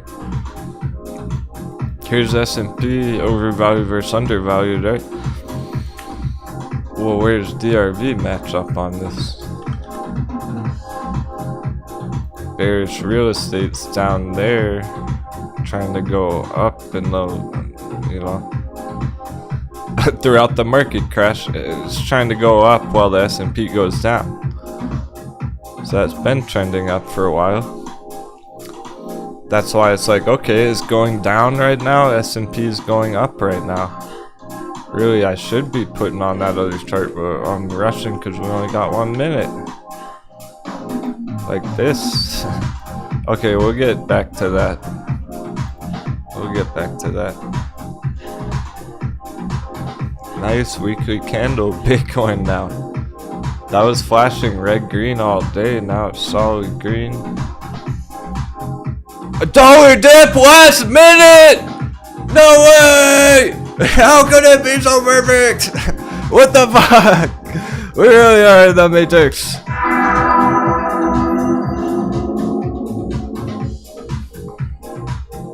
The 7s worked.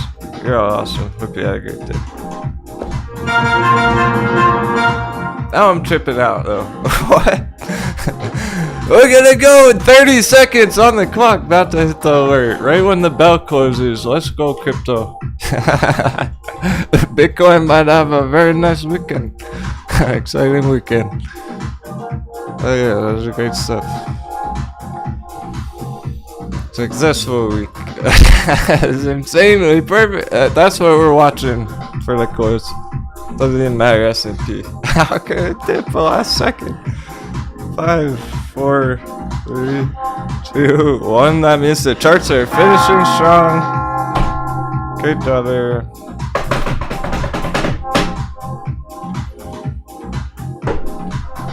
Double digit day. Whoa! Power bridge! The last second!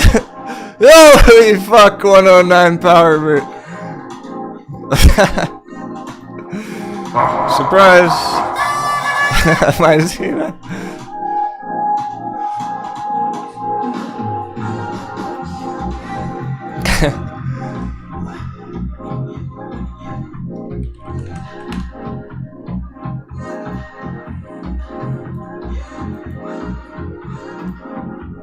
That was a risky entry, but it was strong enough.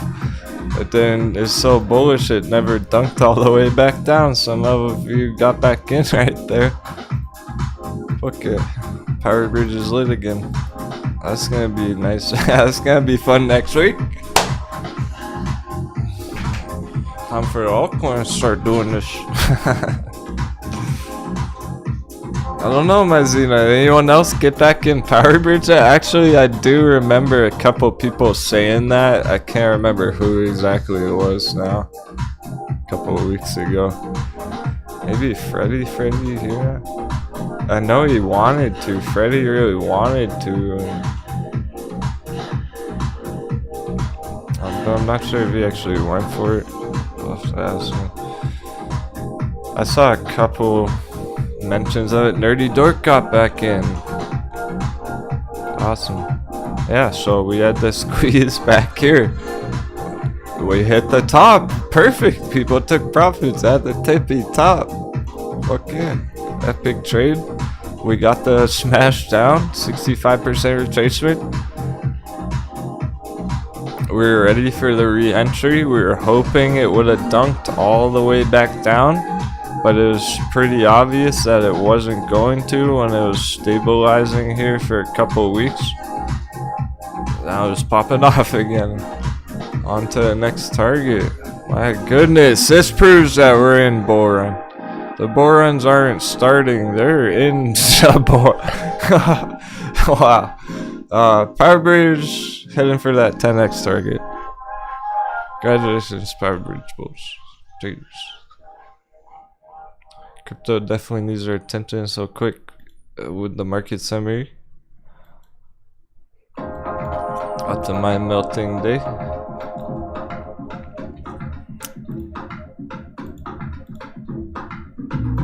For stock traders.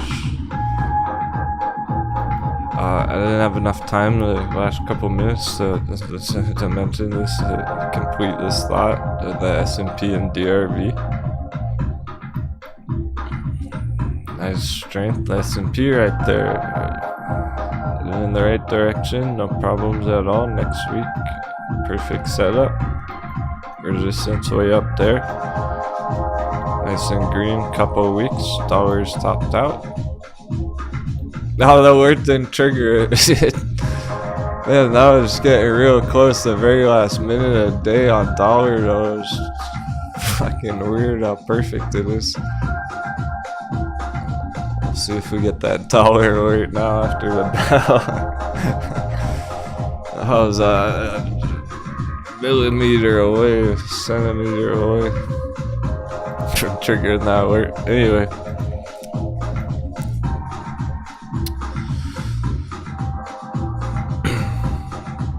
Yeah, so it's reasonable. Like I was mentioning DRV, and we closed under 50. It's perfect. It's all set up. Stars are aligned. Onwards and upwards. Smooth sailing ahead. Keep that ship cruising.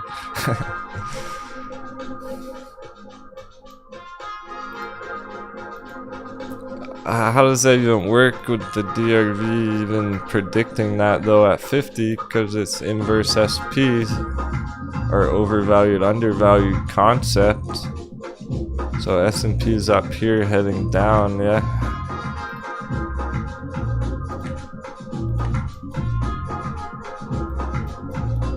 And DRV has been down, trying to go up.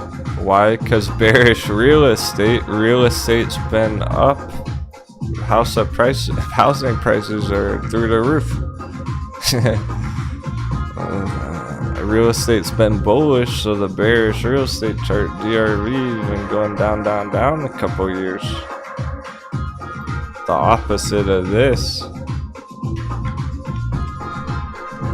To prove that, I can flip it upside down. And we should be able to at least roughly match these up.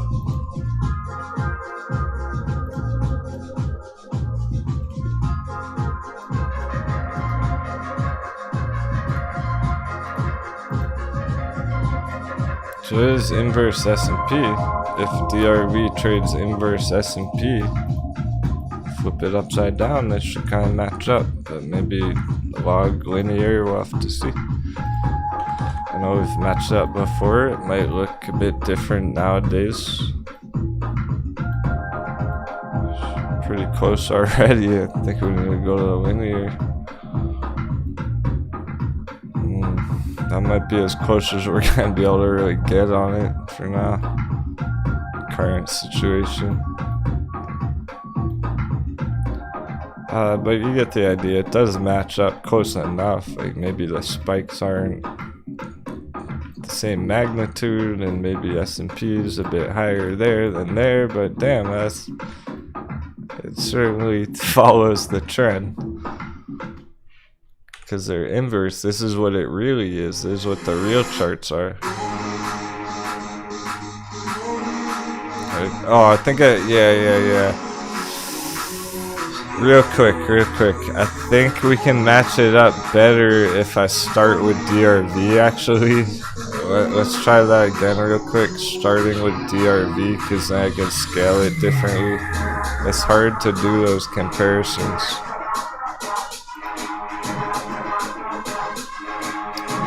This is probably gonna match up better. So this is how DRV really is. We flip it upside down, boom, there's the S&P. Wait, is that the S&P or is that DRV?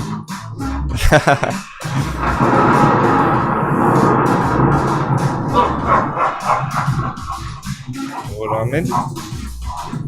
I would put the S&P on it. Holy shit, they're identical.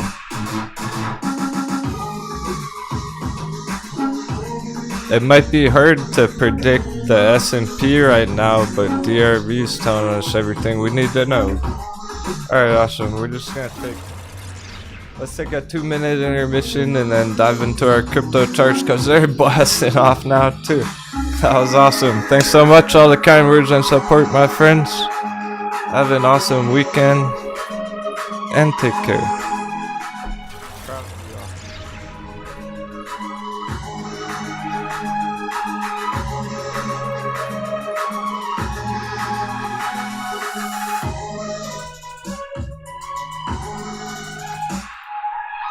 Showing the markets who's boss. We're going out there and making it happen.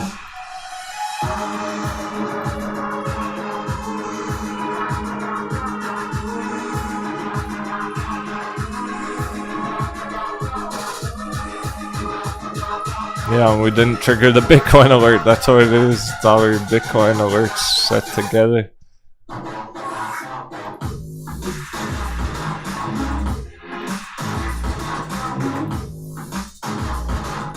AMC kicked up end of day right there too.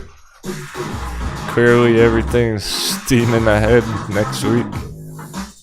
Full steam ahead, full speed ahead.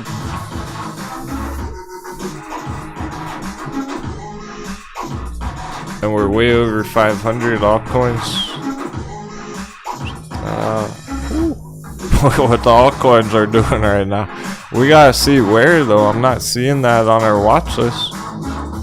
Alright, when we're on our 2-minute intermission, whoever's sticking around in chat, see if you can find which altcoins are running the most right now, because I'm not seeing that on our watch list. They're only up 5%, 3, 2, 1%. Where are all the double digits at? Altcoins should be going on really green right now.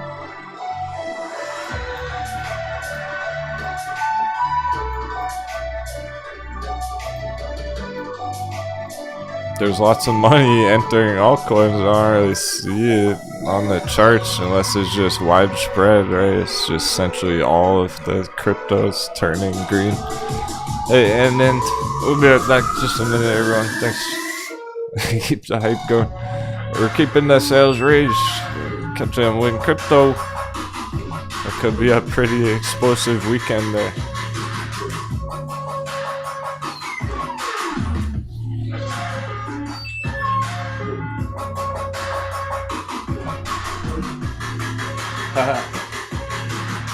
You guys got the right idea there. 21,200. Yeah. Yeah. Essentially for a nice candlebar pop, but really Bitcoin having to settle there. It's more that throughout the week Bitcoin had to maintain over $20,000. No more stop hunt. 19,000. That happened just yesterday. 19,000 stop hunt.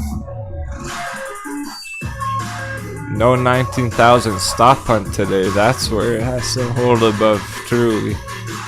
Not necessarily 21. It's more about holding above 20 actually at this point. Throughout the weekend and everything. And it's looking like it will.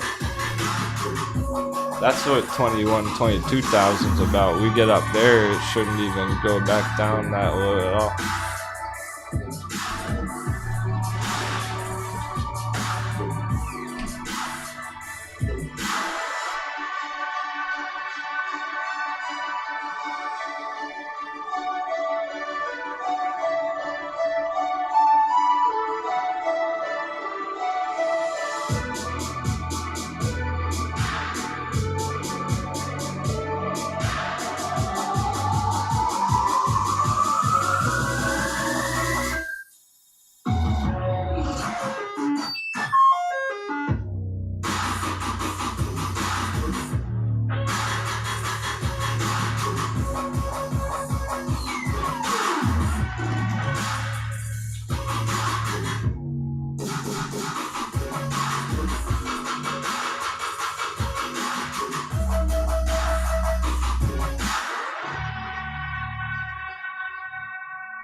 Perfect end of the week. Good stuff. Even Lawn Boy's out there. Trash Boy came by earlier. We had the bullish mails. All the signals.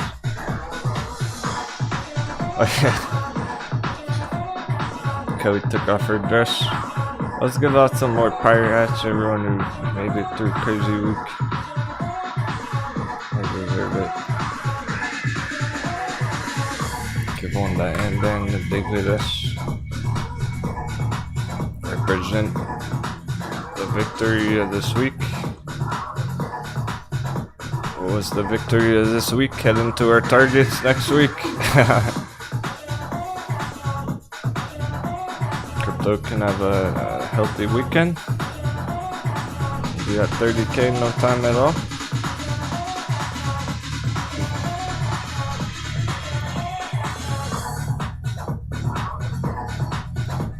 Okay. People in the crow's nest scouting out those altcoin movers.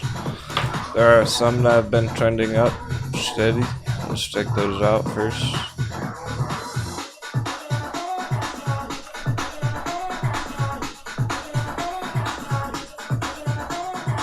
Yeah, Scale's one of them. I'm surely just getting started though.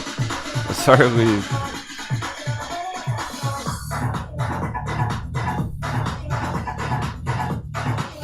We're not trading crypto for 30%. Scale is 3,000%, 10 times bigger.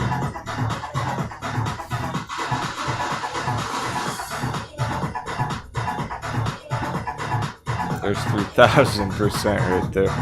Get back to last year's price scale. It's hardly even started.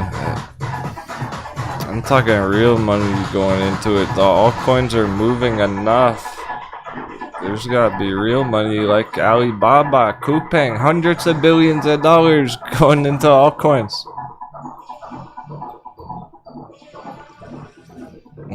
Let's see, we're down at 42, 43. Okay, yeah, it's not been that much. But it's still the 100 billion. That is 100 billion. From 42 to 52 billion, 100 billion. On the altcoins, that's still $100 billion in the altcoins right there. It's gonna start really playing out on him. Well, Scale just got up 12%. That's getting further than it was all day. Balancer's about to get 5. We about to get 5 Balancer.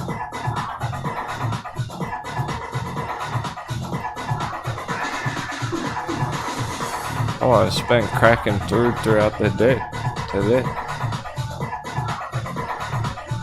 That's the FOMO level on that. Just like those stock prices, those $5 closes stocks, whatever. Balancer 5. Any minute. So Ethereum's gone up how much here? 50%. Ethereum. That's where most of the money went. What the fuck? Ethereum's hogging all the altcoin money.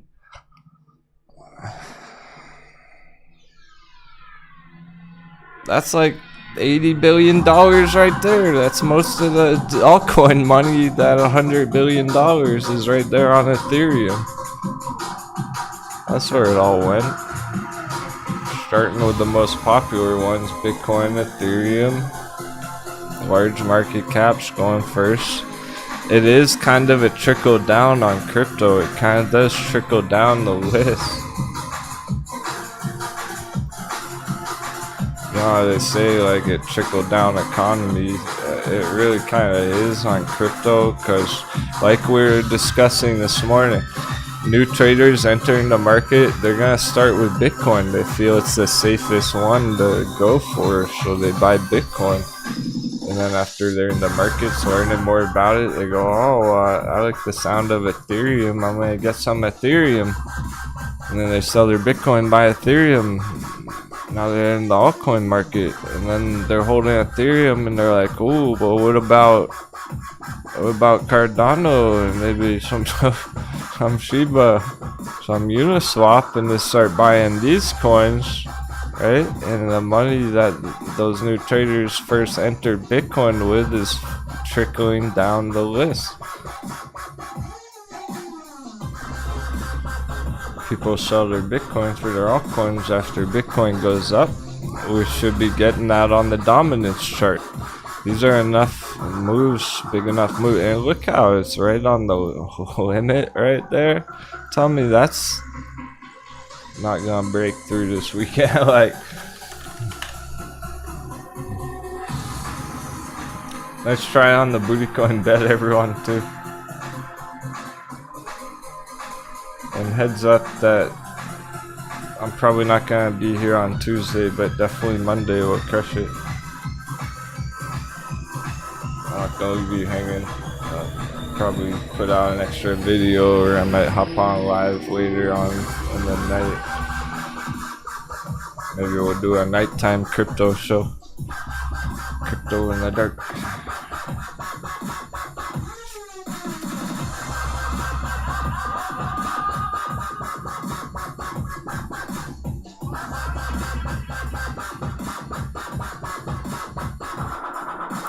So that was the first time all week that the booty coin bet on the S&P actually played out the bullish scenario, like the best case scenario. People have been betting conservatively. Whoa, yeah, look how S&P finished right there. We didn't even notice. I was going through the other charts. Look how the S&P finished today, last minute. Boom.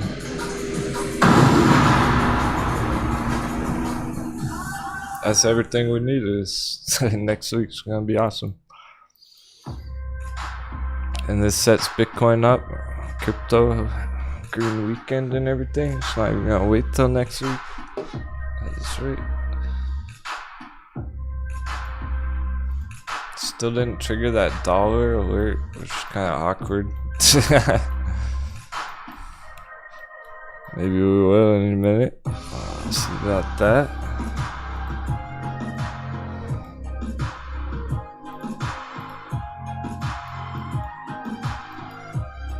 Dollar's always right on the line. Some uncertainty, like overnight, next couple hours. Maybe we'll get that trigger before we, in the next 30 minutes. We'll keep going 30 minutes or so. Yeah, it's hot out. It's hot out here too. Bright lights in my face all day. Adrenaline going, coffee kicking in. Markets are hot. That was really getting me excited. Of course, overemphasizing for the sake of the show. But that was really getting me hyped. As you can tell where they're heading.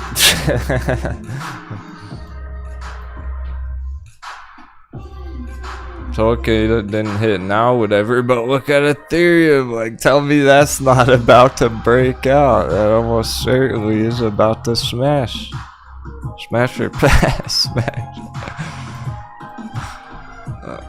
It's almost like, how could it not crush through there at this point? Right now? Let's go right now. As we're speaking. What a way to finish that week. End of the day. Ethereum's crushing the breakout right now. Right this minute. It's literally the top of the bottom. It's the top of the bottom.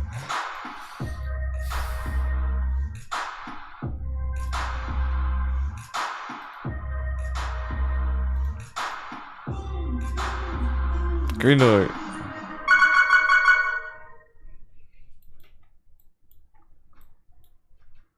Clearing the bottom here is gonna send it up here, straight down, straight up, and we're going right into the weekend. Shit, it can do this over the weekend. Ethereum $2,000 by Monday.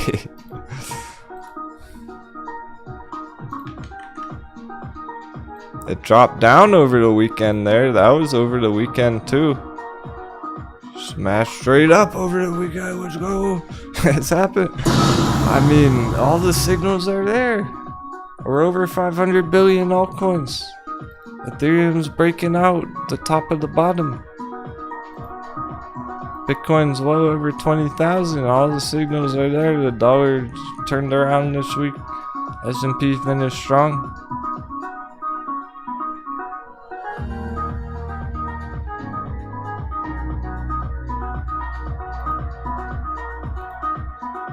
That's the altcoins right now. Woo.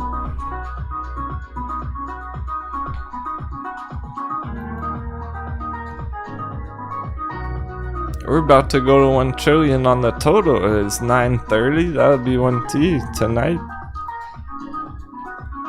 Crypto total, not just the altcoins.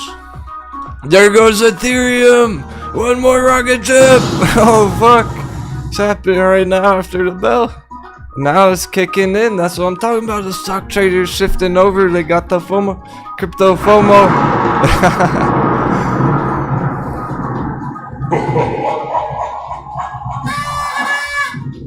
Got the crypto FOMO again.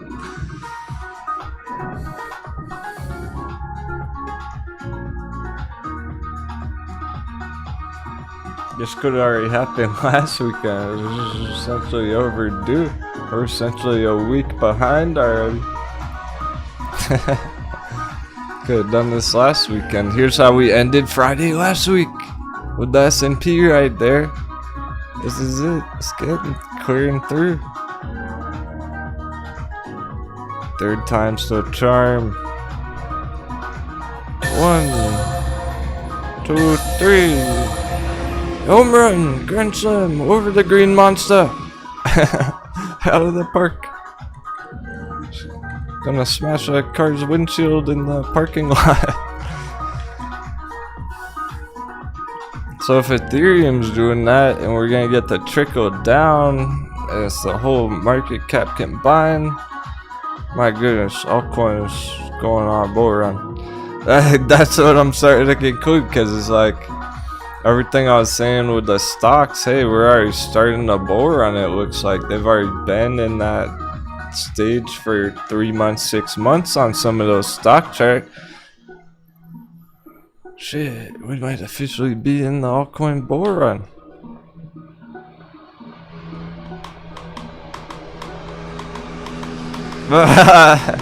Yeah, man, nice suggestion.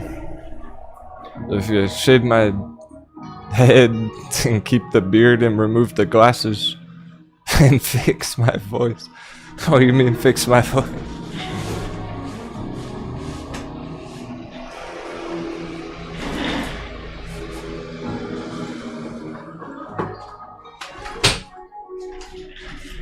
That's why I got the music playing.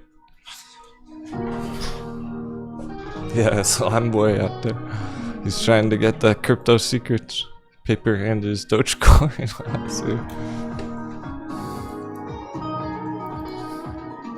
Don't worry, I'll shave my head one day. If only I could trade puts on my hairline. I know where my hair's trending.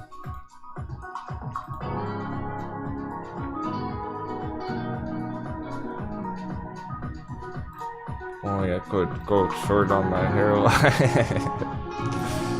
Make money on that going down. On that retracing. One day. I'm older than I probably like or act.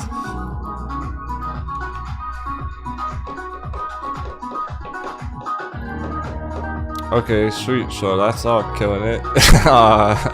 Now we just enjoy the ride. Have a great weekend. Yeah. Start with Ethereum. It's kicking in the total market caps. We're gonna be seeing it on the dominance. Let's check our dominance there.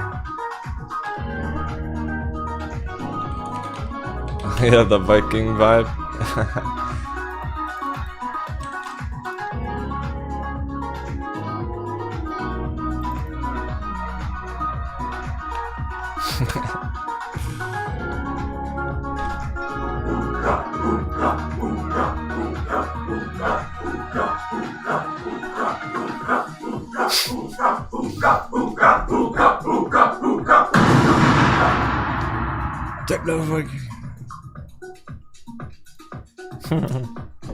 You're good, and if you want to say something rude or insulting, do it now, cause nothing can sour my mood at this point. You moving this weekend? Yeah, thanks, SHIB. Yeah, essentially, man. Yeah, I'm gonna be slightly absent more than usual. I'm gonna try and still pop in voice chat at some point. But yeah, I'm planning to take Tuesday off, get stuff ready over the weekend, and do the actual move Tuesday. And then get it all up and running Wednesday. Wednesday's Discord day anyway, so I can make sure we're all running smooth. And we'll finish next week with a bang. A new setup, Pickles? Not so much, no, but a new environment, like a new studio office space where I'll make some changes. Definitely gonna be making some changes, but just getting it all set up again at first next week.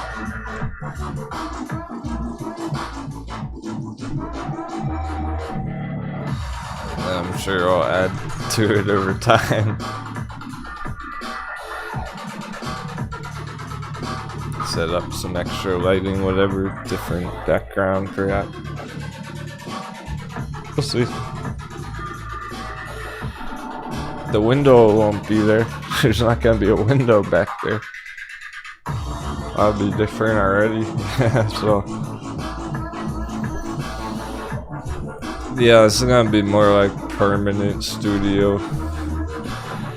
I never really planned to stay here in this particular apartment forever. There's no air conditioning. It's getting fucking hot out. The temperature's like the Dixie chart right now. The temperature's 107. Just like the dollar. Degrees Fahrenheit. And there's no air conditioning here. Fuck that. I'm going air conditioning.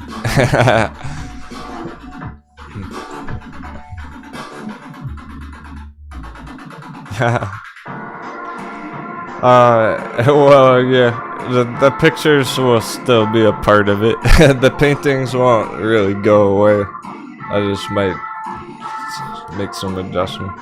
Maybe some different lighting, different like wallpaper, you know. Different angle, camera angle, I don't know. But I'll still have the paintings up for now. For the time being. Anyway. So yeah, I'll be slightly more absent than usual, just heads up. I'll have all the streams scheduled. We're gonna crush it on Monday still. So just check the YouTube page if you're not sure, you forget or something. Just go right to the homepage. I'll have it right there, scheduled for the next show. So after today, I'll put up Monday's show. After Monday, I'm gonna put up Thursday's show. Taking Tuesday off, Wednesday private Discord day to make sure everything's all set up. I think a couple of the robots got removed, right? I don't think those were real people. I think maybe some of those robot spam accounts got deleted or removed. It's kind of interesting. Because I saw some other YouTube channels all chunked down subscribers yesterday.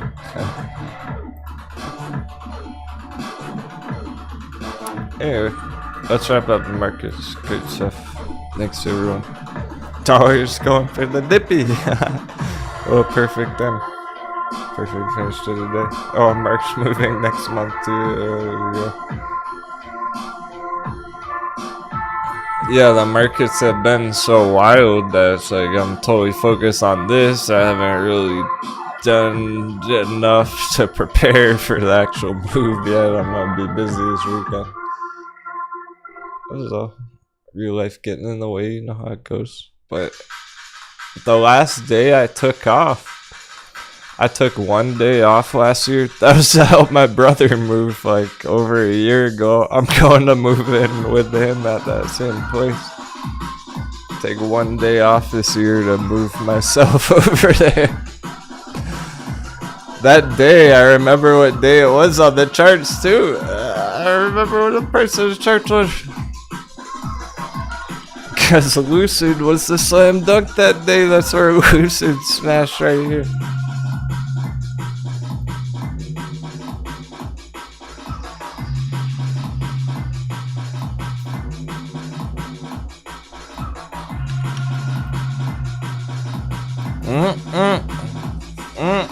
I was zoomed in too close. That's not even it. That was the recent one. It was here. It was right before the bull run. I was zoomed in there. Here's the full chart. Last year, here. I took that 1 day off and Lucid smashed down. And I pop in Discord and everyone's talking about I bought Lucid at 16. All the pirates that pillaged it that day succeeded without my guidance. And then crushed it. He'll be okay for 1 day. Damn, it's far from the only time. This morning I was impressed.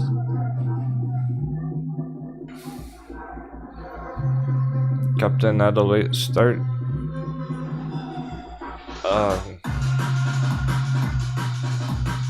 Trying to make up for it, stay after crypto for a bit. It was actually a good thing. It was almost like that was meant to happen. Because when I started up the show, I go into the live chat right away. And everyone was here talking in the chat, even though I wasn't here. And the crew was sailing on their own.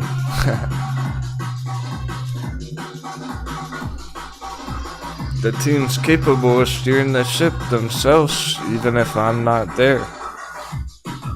Together. So that was really fucking cool to see. It was like the show hadn't started yet, but everyone was still talking together, strategizing about the charts that were moving.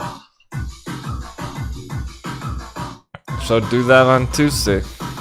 Everyone should hop on Discord, go on the voice chat. I'm sure there'll be a couple people streaming charts and stuff. I'll schedule that. I'll plan for that. Hey, thanks, Sandin. Yeah, it's all love. It's all. Anything I said today that might have been harsh was with good intentions, with the best intentions. Help you think about it in a different way. It's that kind of time where everything's really critical intensity and major moves, developments. Pretty serious business. It really is a serious business time. We had all our accumulation, now it's time to crush targets.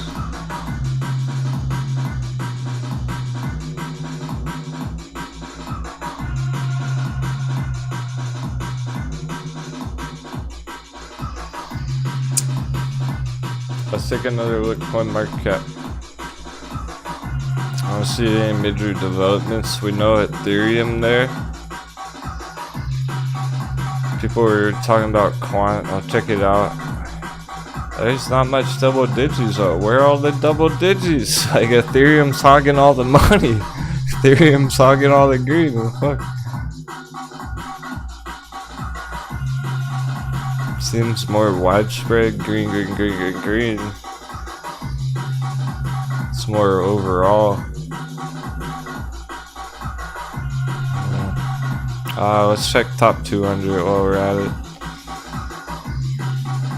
Don't always have to, but since there's nothing there.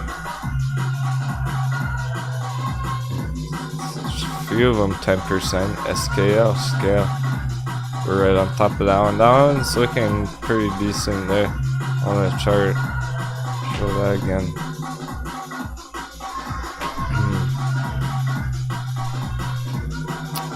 Okay, scale.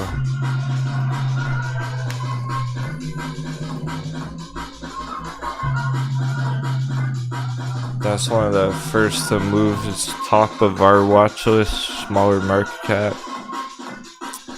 It does look like it hit its limit just getting started. That's good for the other ones around that size. Essentially just being one of the first to move there.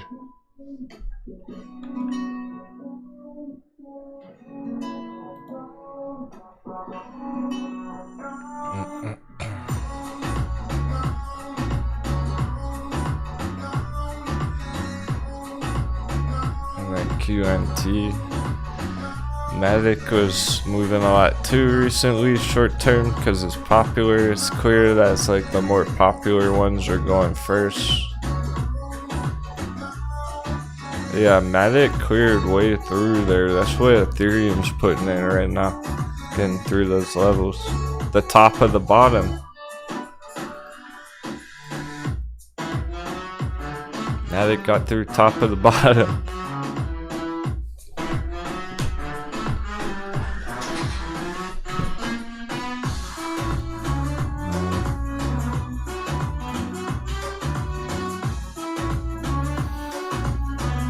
That combined with Ethereum getting through the top of the bottom, so we're right on top of it, seeing it real time. That could take, you know, a couple more hours, daily candle close, whatever. But it's getting through the top of the bottom. That's more than one coin just doing it. Those are big popular coins that are starting to pull the full recovery there. Even Bitcoin itself hasn't. Wait a second. I don't think Bitcoin's even nearly up quite this much. Comparatively. The altcoins are way, yeah. Ethereum is a lot further ahead than Bitcoin is there.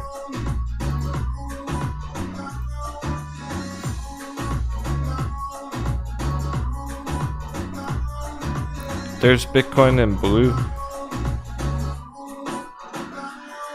Oh, let's go the full way. Pardon.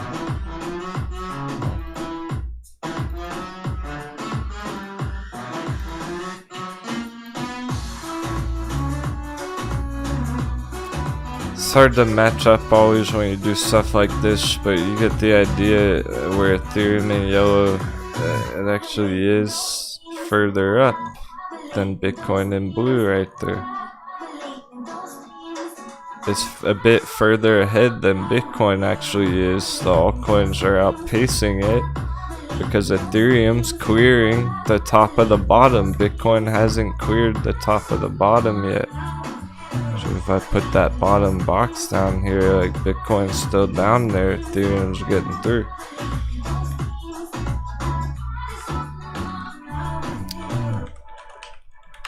ETH Bitcoin, Ethereum Bitcoin, sending, popping. Litecoin Bitcoin? Not much yet. It would be those other movers, Matic and stuff, Matic, Bitcoin.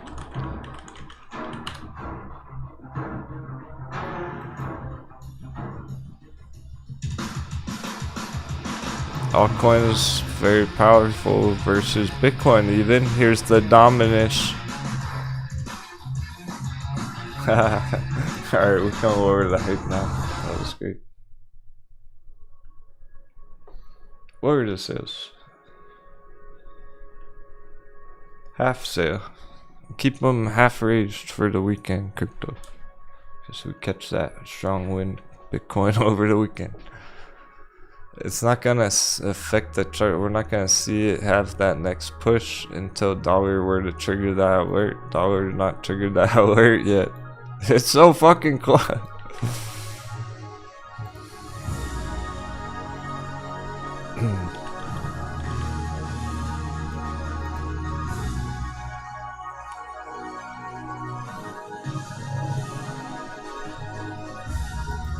I could be in 10 minutes.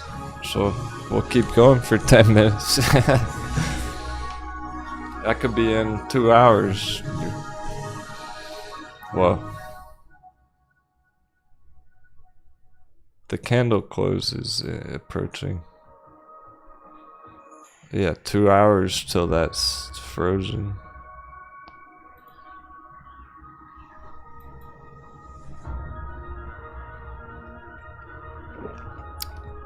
So really what we would want to see here is getting below that before it stops moving.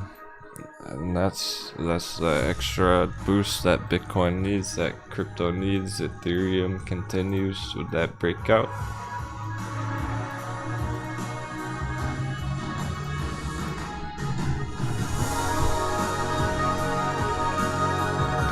Also the stocks next week.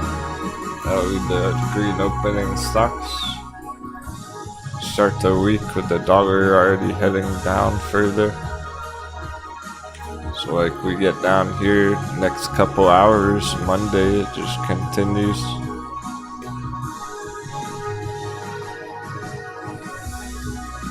And it's certainly heading that direction, no doubt about it. Are we gonna see it right now? Hopefully. Yeah, hopefully we do get it right now, because it's fresh after the market close. Crypto's still bumping up. And that would be the breakout alert Bitcoin 21 and a half, really. That was the end of day target on it.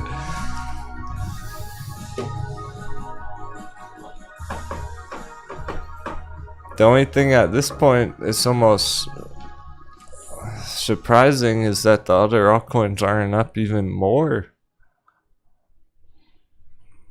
That they're not up all 10% right now. It is a widespread effect. It looks like most of the money is going to Ethereum first. Pretty normal. But Balancer's pushing that 5 spot. AMP at 1 penny is going to be the FOMO level. It's 0.9 cents. See that go over 1 penny tonight, any minute, and then it smashes up like this. So we can get more moves like this over the weekend altcoins. And it might actually hold up that time, right? Bitcoin's going to 30,000 and the AMP does this again. It's gonna hold up this time and keep going. A lot more than just a quick pop and drop. 70%. Hundreds of percents.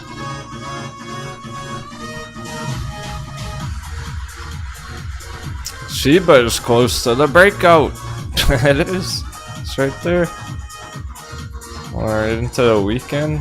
Like if that's over the line tonight, it's on. YFI is already over the line, 6K.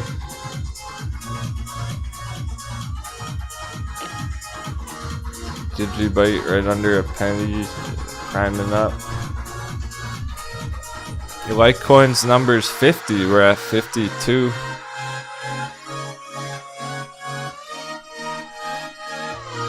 They're doing it too. They're having strong finishes Friday, just like the stocks.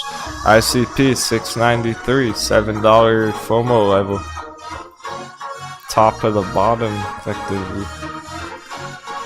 Just ignore the scribbles, but that would all be the bottom ICP. So breaking out, clearing the top of the bottom. What a way to finish the week. So it really has that breakout potential over the weekend there. Get up $10 by Monday. And it's just starting with Ethereum first. It's starting with Bitcoin, Ethereum first, and it's kicking in these ones now.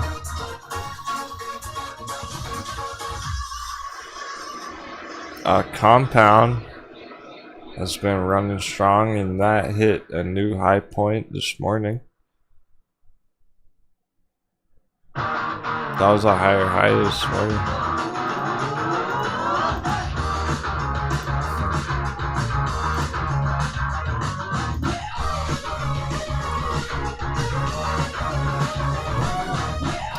Happy crypto trading.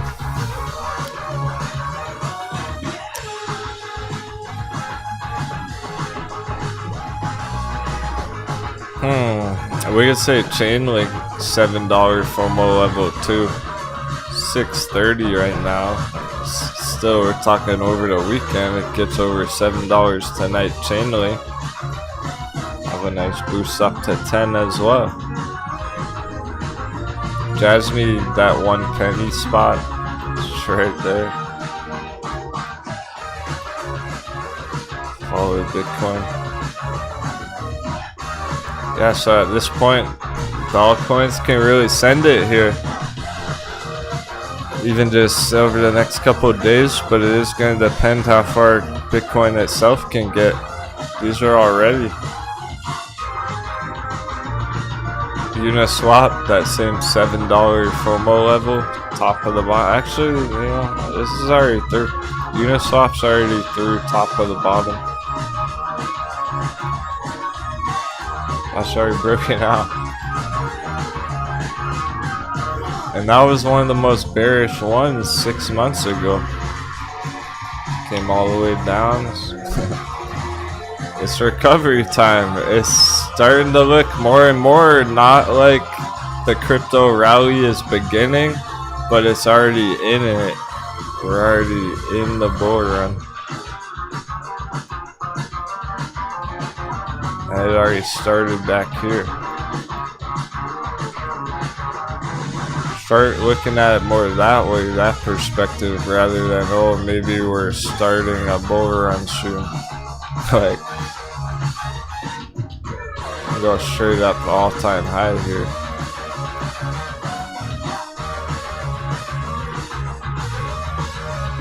Which is effectively 10x on a lot of the coins, almost all of those altcoins. YFI is a solid choice, yeah. I like YFI at that price, at that value level.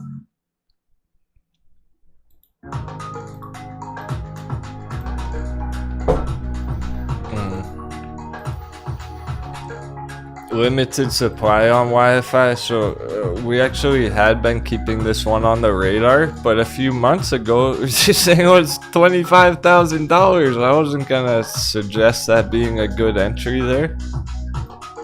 It wasn't a good entry there. Now down at 5,000, 6,000, that's where we want it. This was worth $100,000 per token last year, legit. It was worth more than Bitcoin ever has been for one token of this. Now it's cheaper than Bitcoin is. Because altcoins are volatile. YFI has 20x targets, one of the most popular DeFi projects. That's what I mean by, like, almost all of the good coins have 10x targets minimum. A lot of them 20x. YFI is 20xer right there. From 5,000 to 100,000. And then say, okay, it was already 100 when Bitcoin was like 70. What if Bitcoin goes to 100? Oh man, it's go even bigger, double, like hundreds of thousands. This can go insane prices. And it's actually, you know, reasonably affordable there, where somebody could reasonably get themselves a whole coin, whereas Bitcoin's kinda unaffordable for most people. Where it's, do you have $20,000 to buy one Bitcoin sitting there right now? You might have 6,000 ready to go. The cool part is you don't even need a whole coin. Yeah, JBig's holding one coin, and that's what it is. He's excited about it in the chat there. He's right that there's, you know, 36,000 tokens in existence. That's it, 36,000, 100% circulating. He's holding one of them. You don't need to go all in holding 10 of them or 100. Just one of them could go to 100,000 because there's very limited supply, but it's high demand, popular DeFi crypto.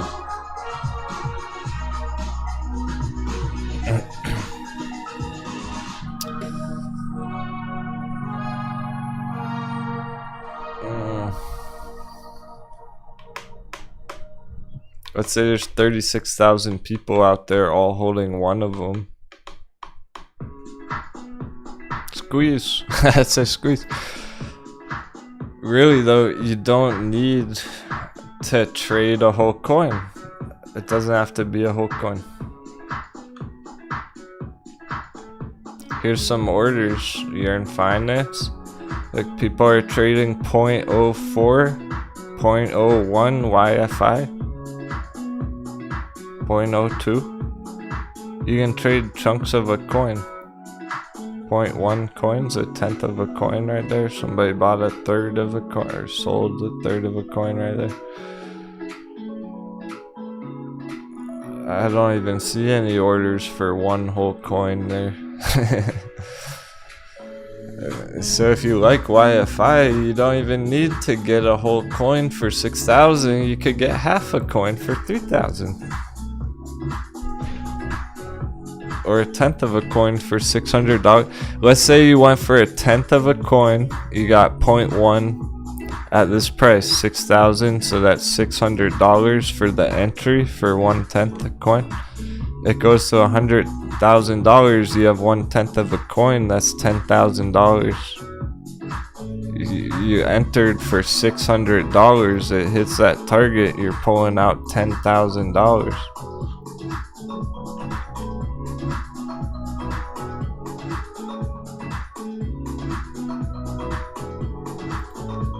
It's kind of a no-brainer to in terms of the risk-reward potential. We'll have to wrap things up in a minute. Been a long day for everyone.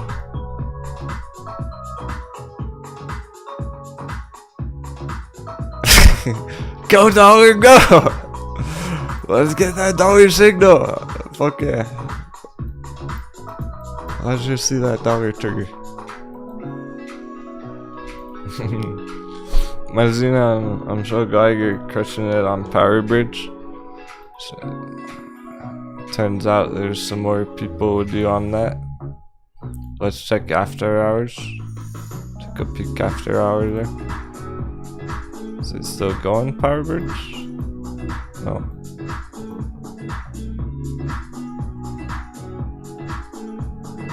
What a way to finish though. That was the strongest finish. It literally #1 on the watch list. At the very end there. Last few minutes. Power Bridge with the power hour, right? That's what it's done in the past. Yeah, insane finish there. That was epic. Cooling off after the bell ended day. It's all good. I'm glad people are nice and green on it.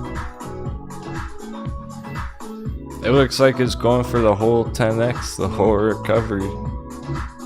Power Bridge.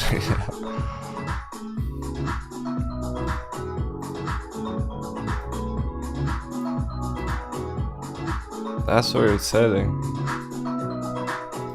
So if you're already up, like double, triple your money, hell yeah. Let's get this treasure back to town. We're going for the 20x.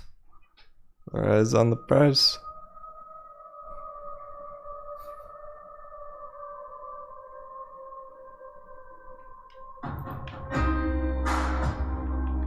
Things get more and more epic.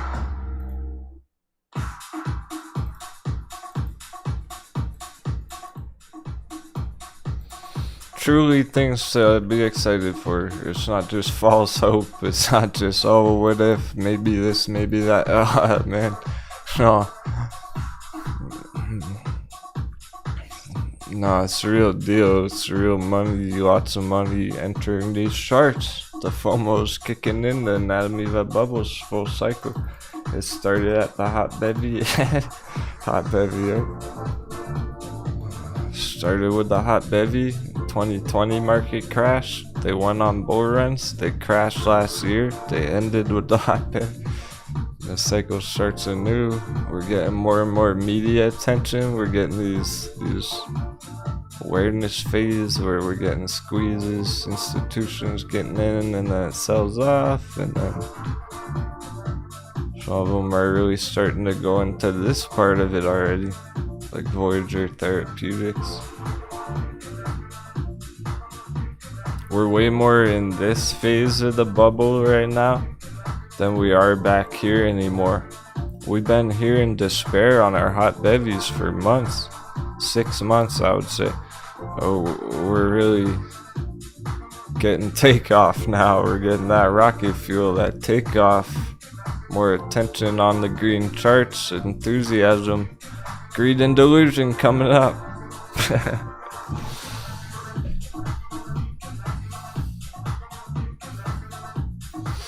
Yeah, it really is similar to crypto, because you could say it really, well,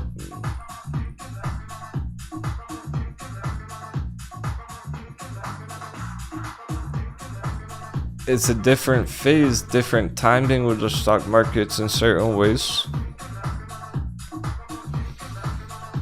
We're looking at this is the top of the bubble, this is the crash, this is despair, this is the new bubble. It's not even about all that. That bubble all began way back here, and that's a whole nother cycle back there.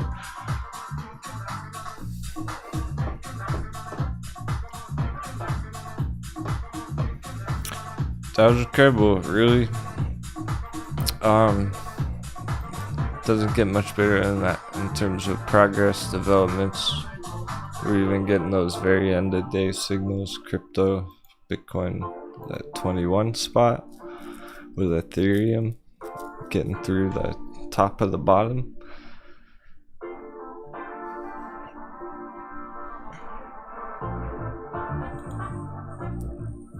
That's a wrap. Like,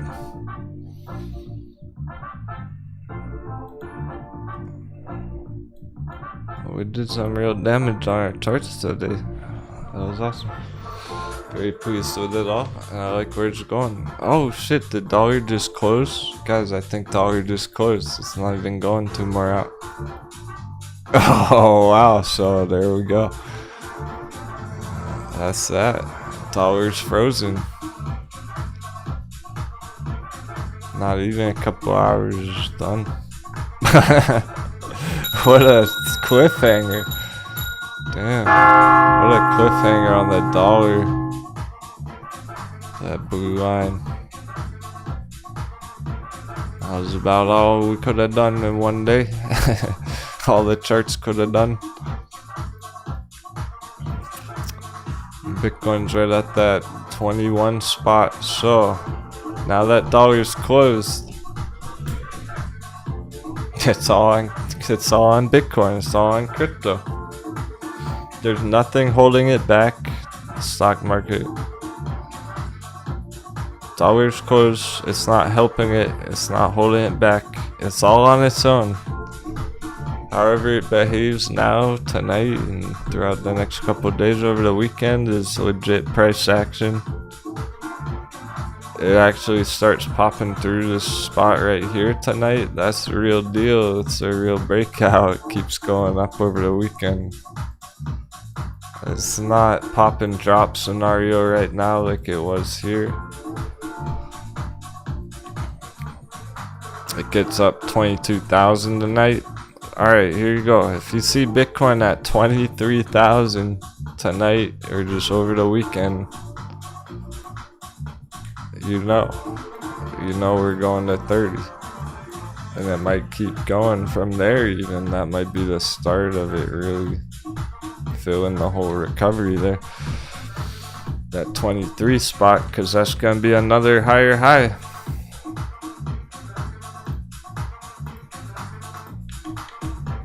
that uptrend's actually playing out real nice. That channel there. So it gets up to 23 right there. That's it.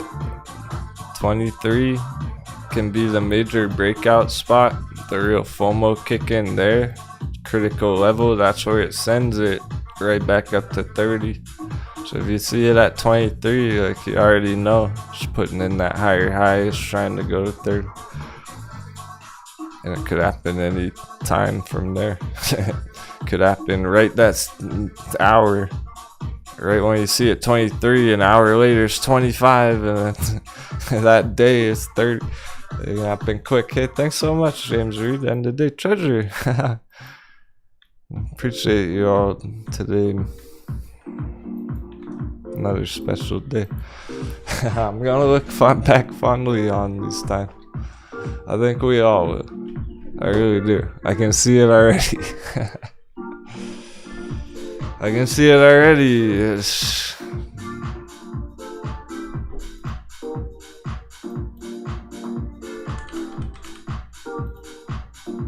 If that was the Bitcoin crash, and we're hitting this all-time high end of year.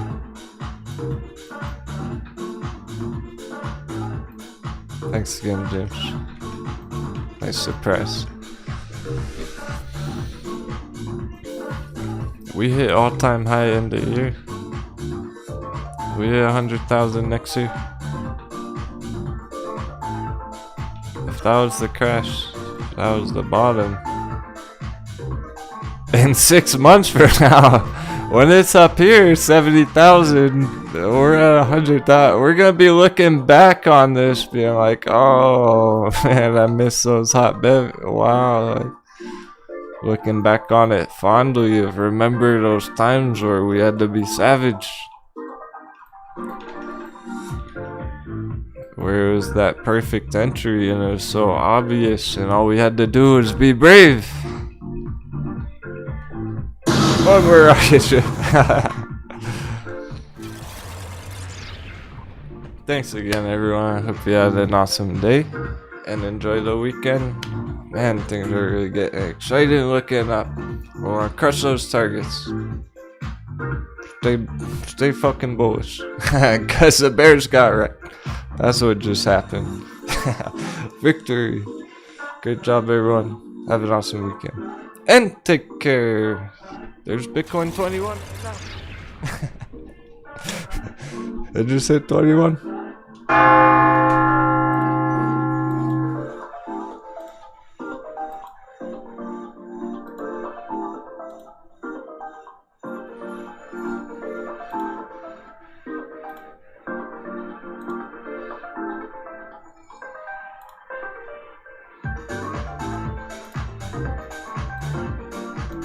Adrenaline's real. I'm getting excited for Crypto Pirates. Of course, all those Diamond Hand's favorite stocks too. Virgin Galactic, fire. Drives popping off. Oh, it's gonna be epic.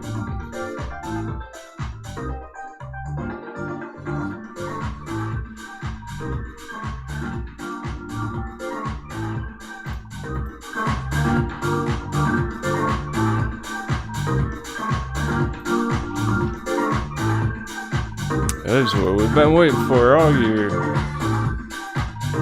Last year, epic pillaging, we knew that. We learned to like the red.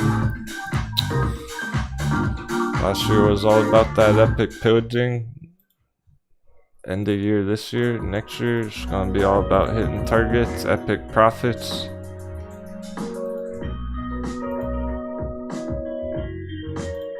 Light at the end of the tunnel.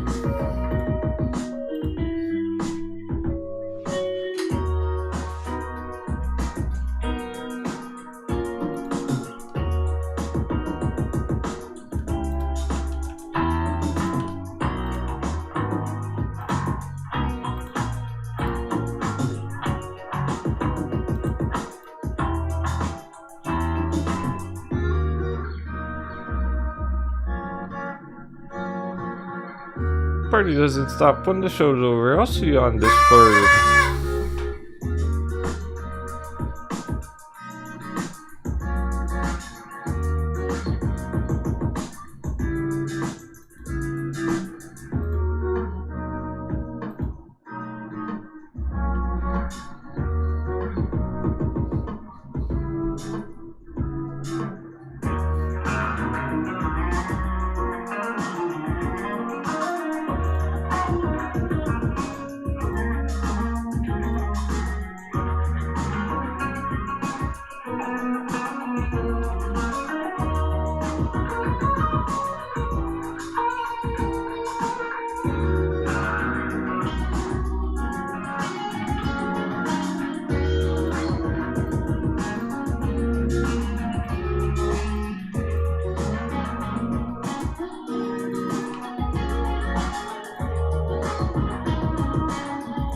Until next time, my friends.